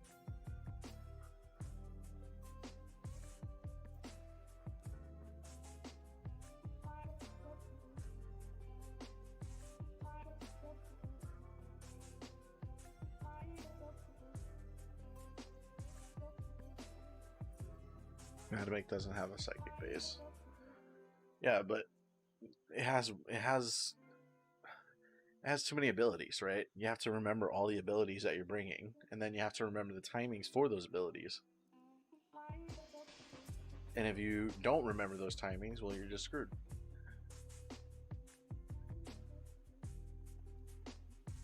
Yeah, there's no normal. Yeah, that's what I'm saying. Like, just the Dominus last time. Oh goodness, I just did not have any fun playing that.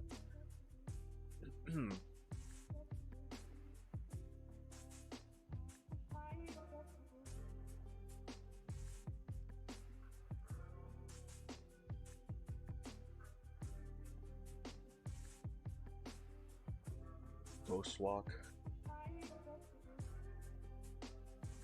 Yeah, but you have to be within 6 inches to cast that ability.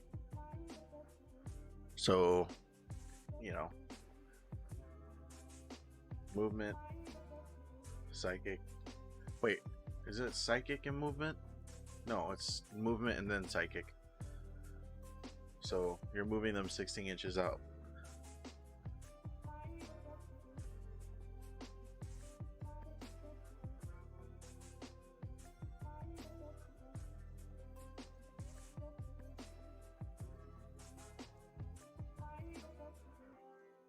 That's interesting. You can give him the fly thing.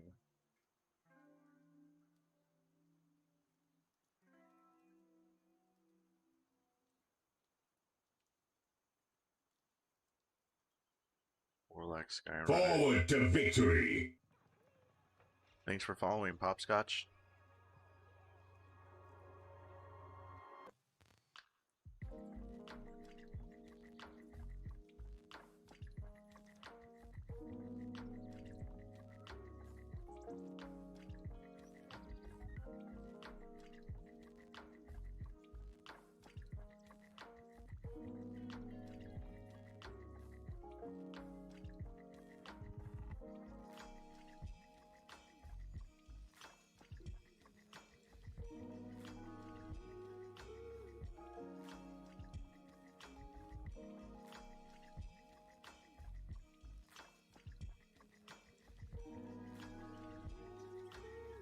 You can take wings with her though. Like, you can give her the wings because I don't really see much here that you would want over that. They all seem kind of.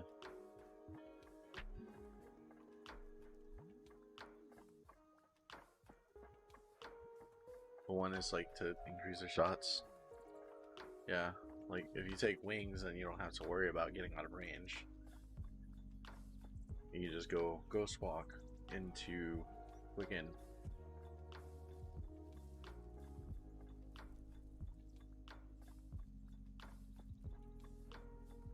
And then you don't have to take Sam Han, right? You would take Elatok because -1 to hit wall on everything.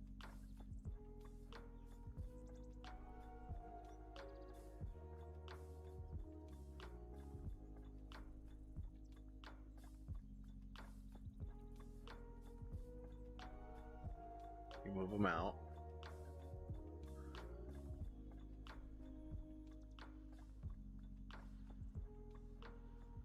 Yeah, but what I'm saying is that you keep -1 or -1 to hit, right? Instead of taking the thing, Sam hand, what you do is you put the wings on their psyker, right? Move them out normally, then cast Quicken and Ghost Walk, and then that'll be what, another 16 inches, and then +2 to charge. That'll get into a charge, I feel. It'd be a fairly potent charge distance.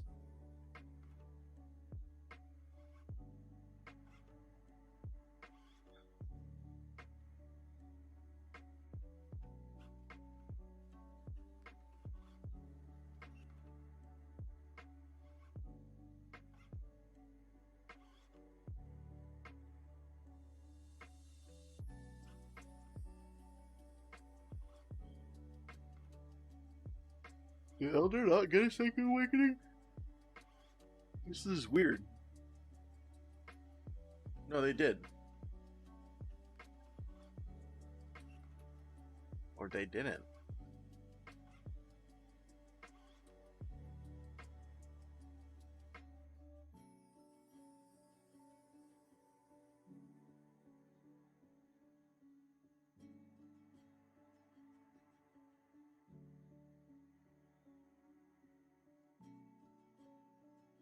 Huh.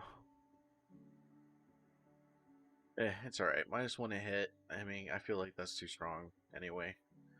At least there's some counterplay to this, I guess.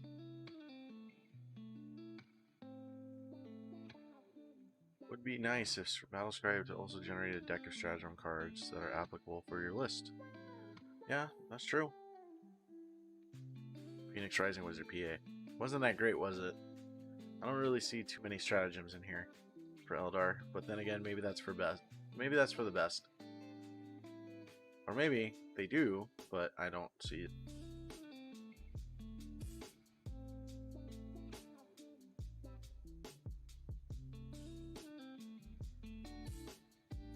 Raging Winds.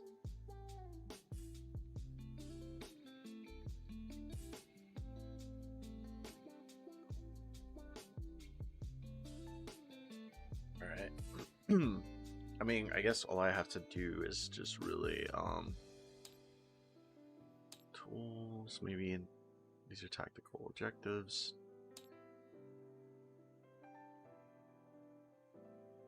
Don't even ask about the new models. Did they even get new models? I don't even remember anything about models.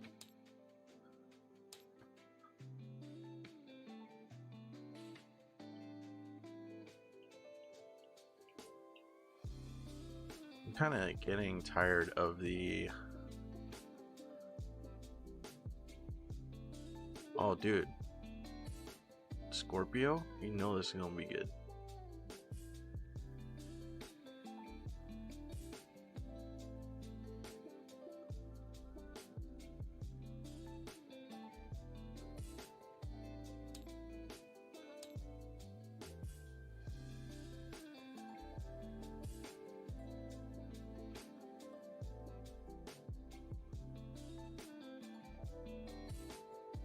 And Scorpio is just a fucking beast.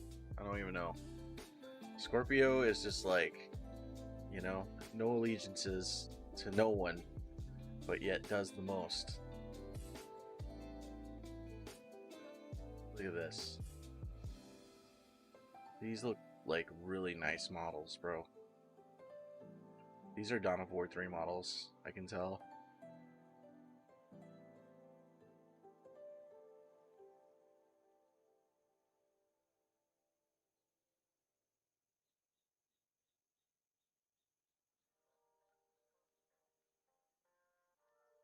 No, look at the Wraith Knight.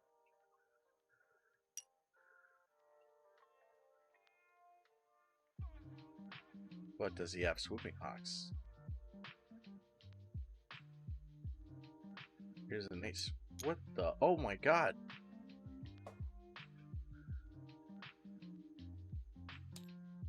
Yo, are these sized correctly? What is this?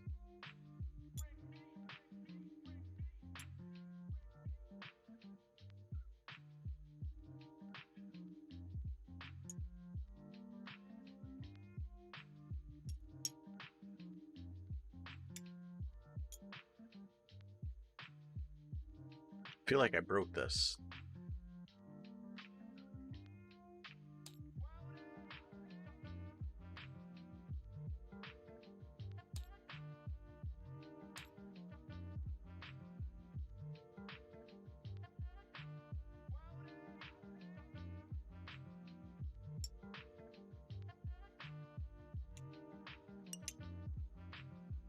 Why, Scorpio? Why? Why you gotta do us like this? Oh no. Oh no.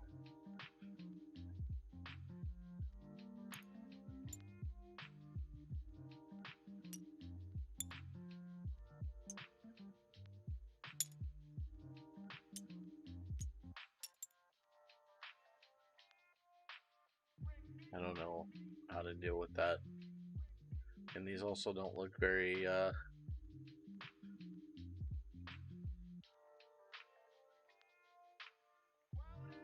correct in size, I want to say. Like, these look a little big.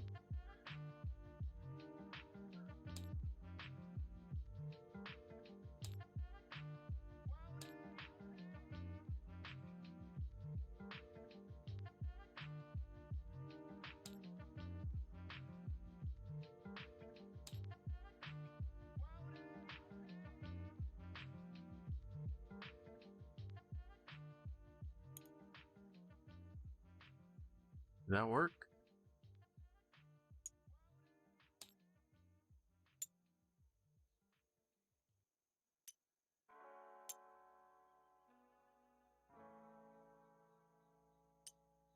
Stream dying? Maybe because I loaded this up. Hang on. I'll get this. Alright, what else do I got? That's a bone singer. I got the Reapers.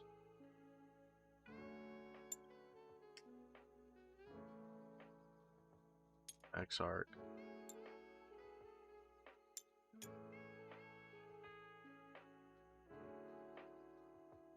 Oh, excuse me. God, something is killing me in here. Did I get Dire Avengers? I think. Or Guardians. What's the difference?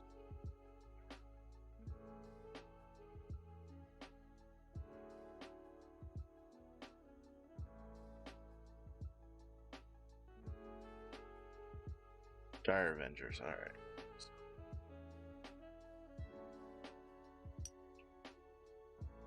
These.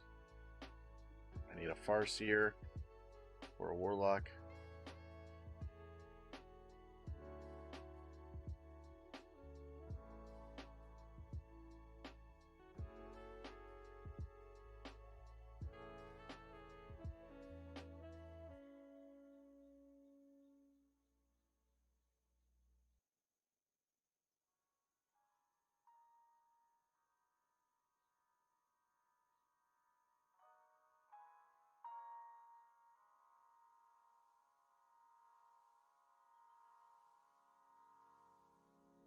My Warlock has the wings, so I don't know.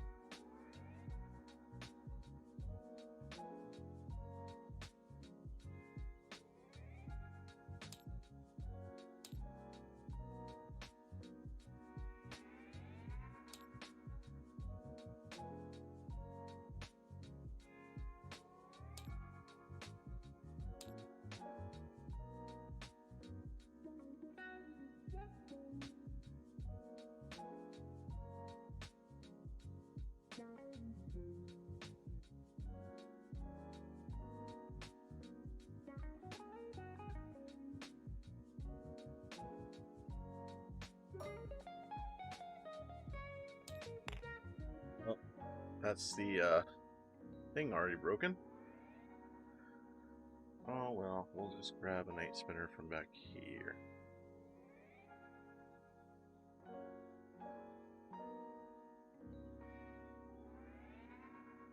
Serpents. Reef serpents. Fire prism, night spinner.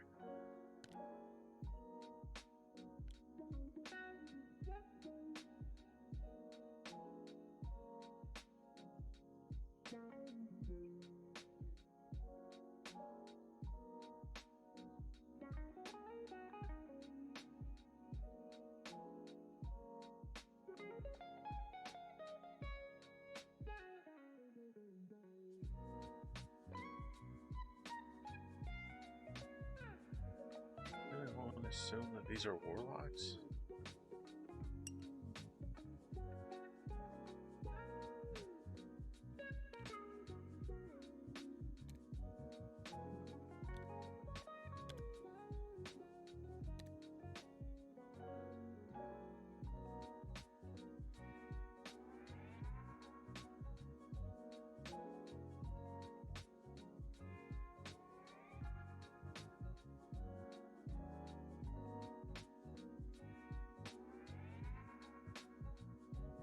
AG no labels. That's no problem. We'll get them labeled here. Let me just check one other mod. Eldar 2. Wonder what's in here.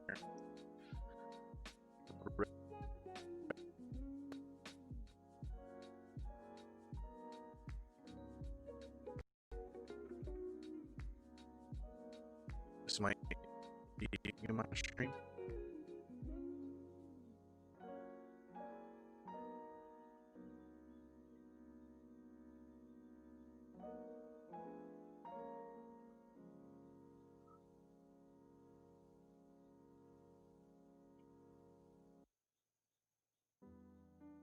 What color is Samhan anyway?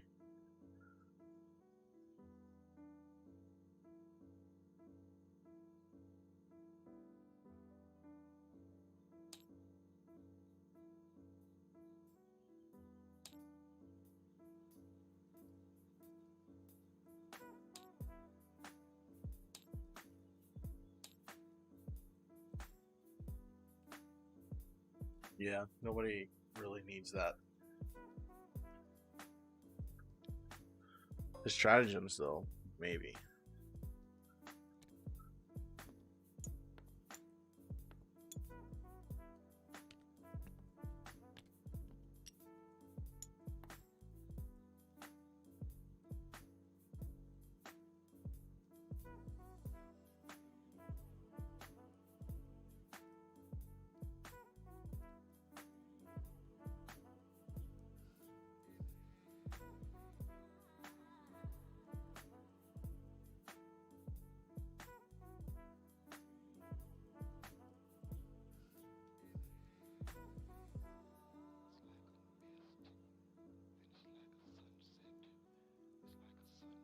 Great, great, great, great. Come on.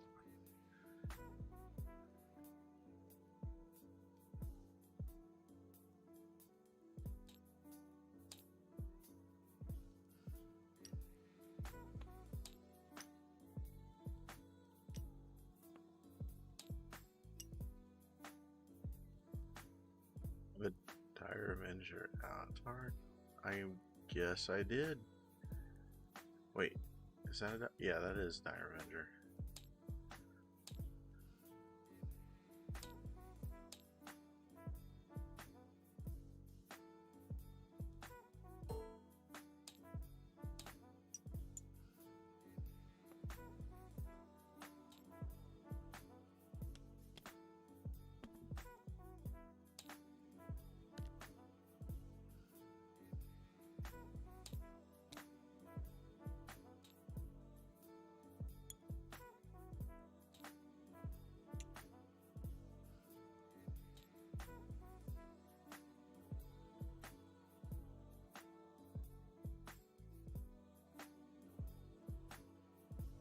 Sup, Koopa Troopa?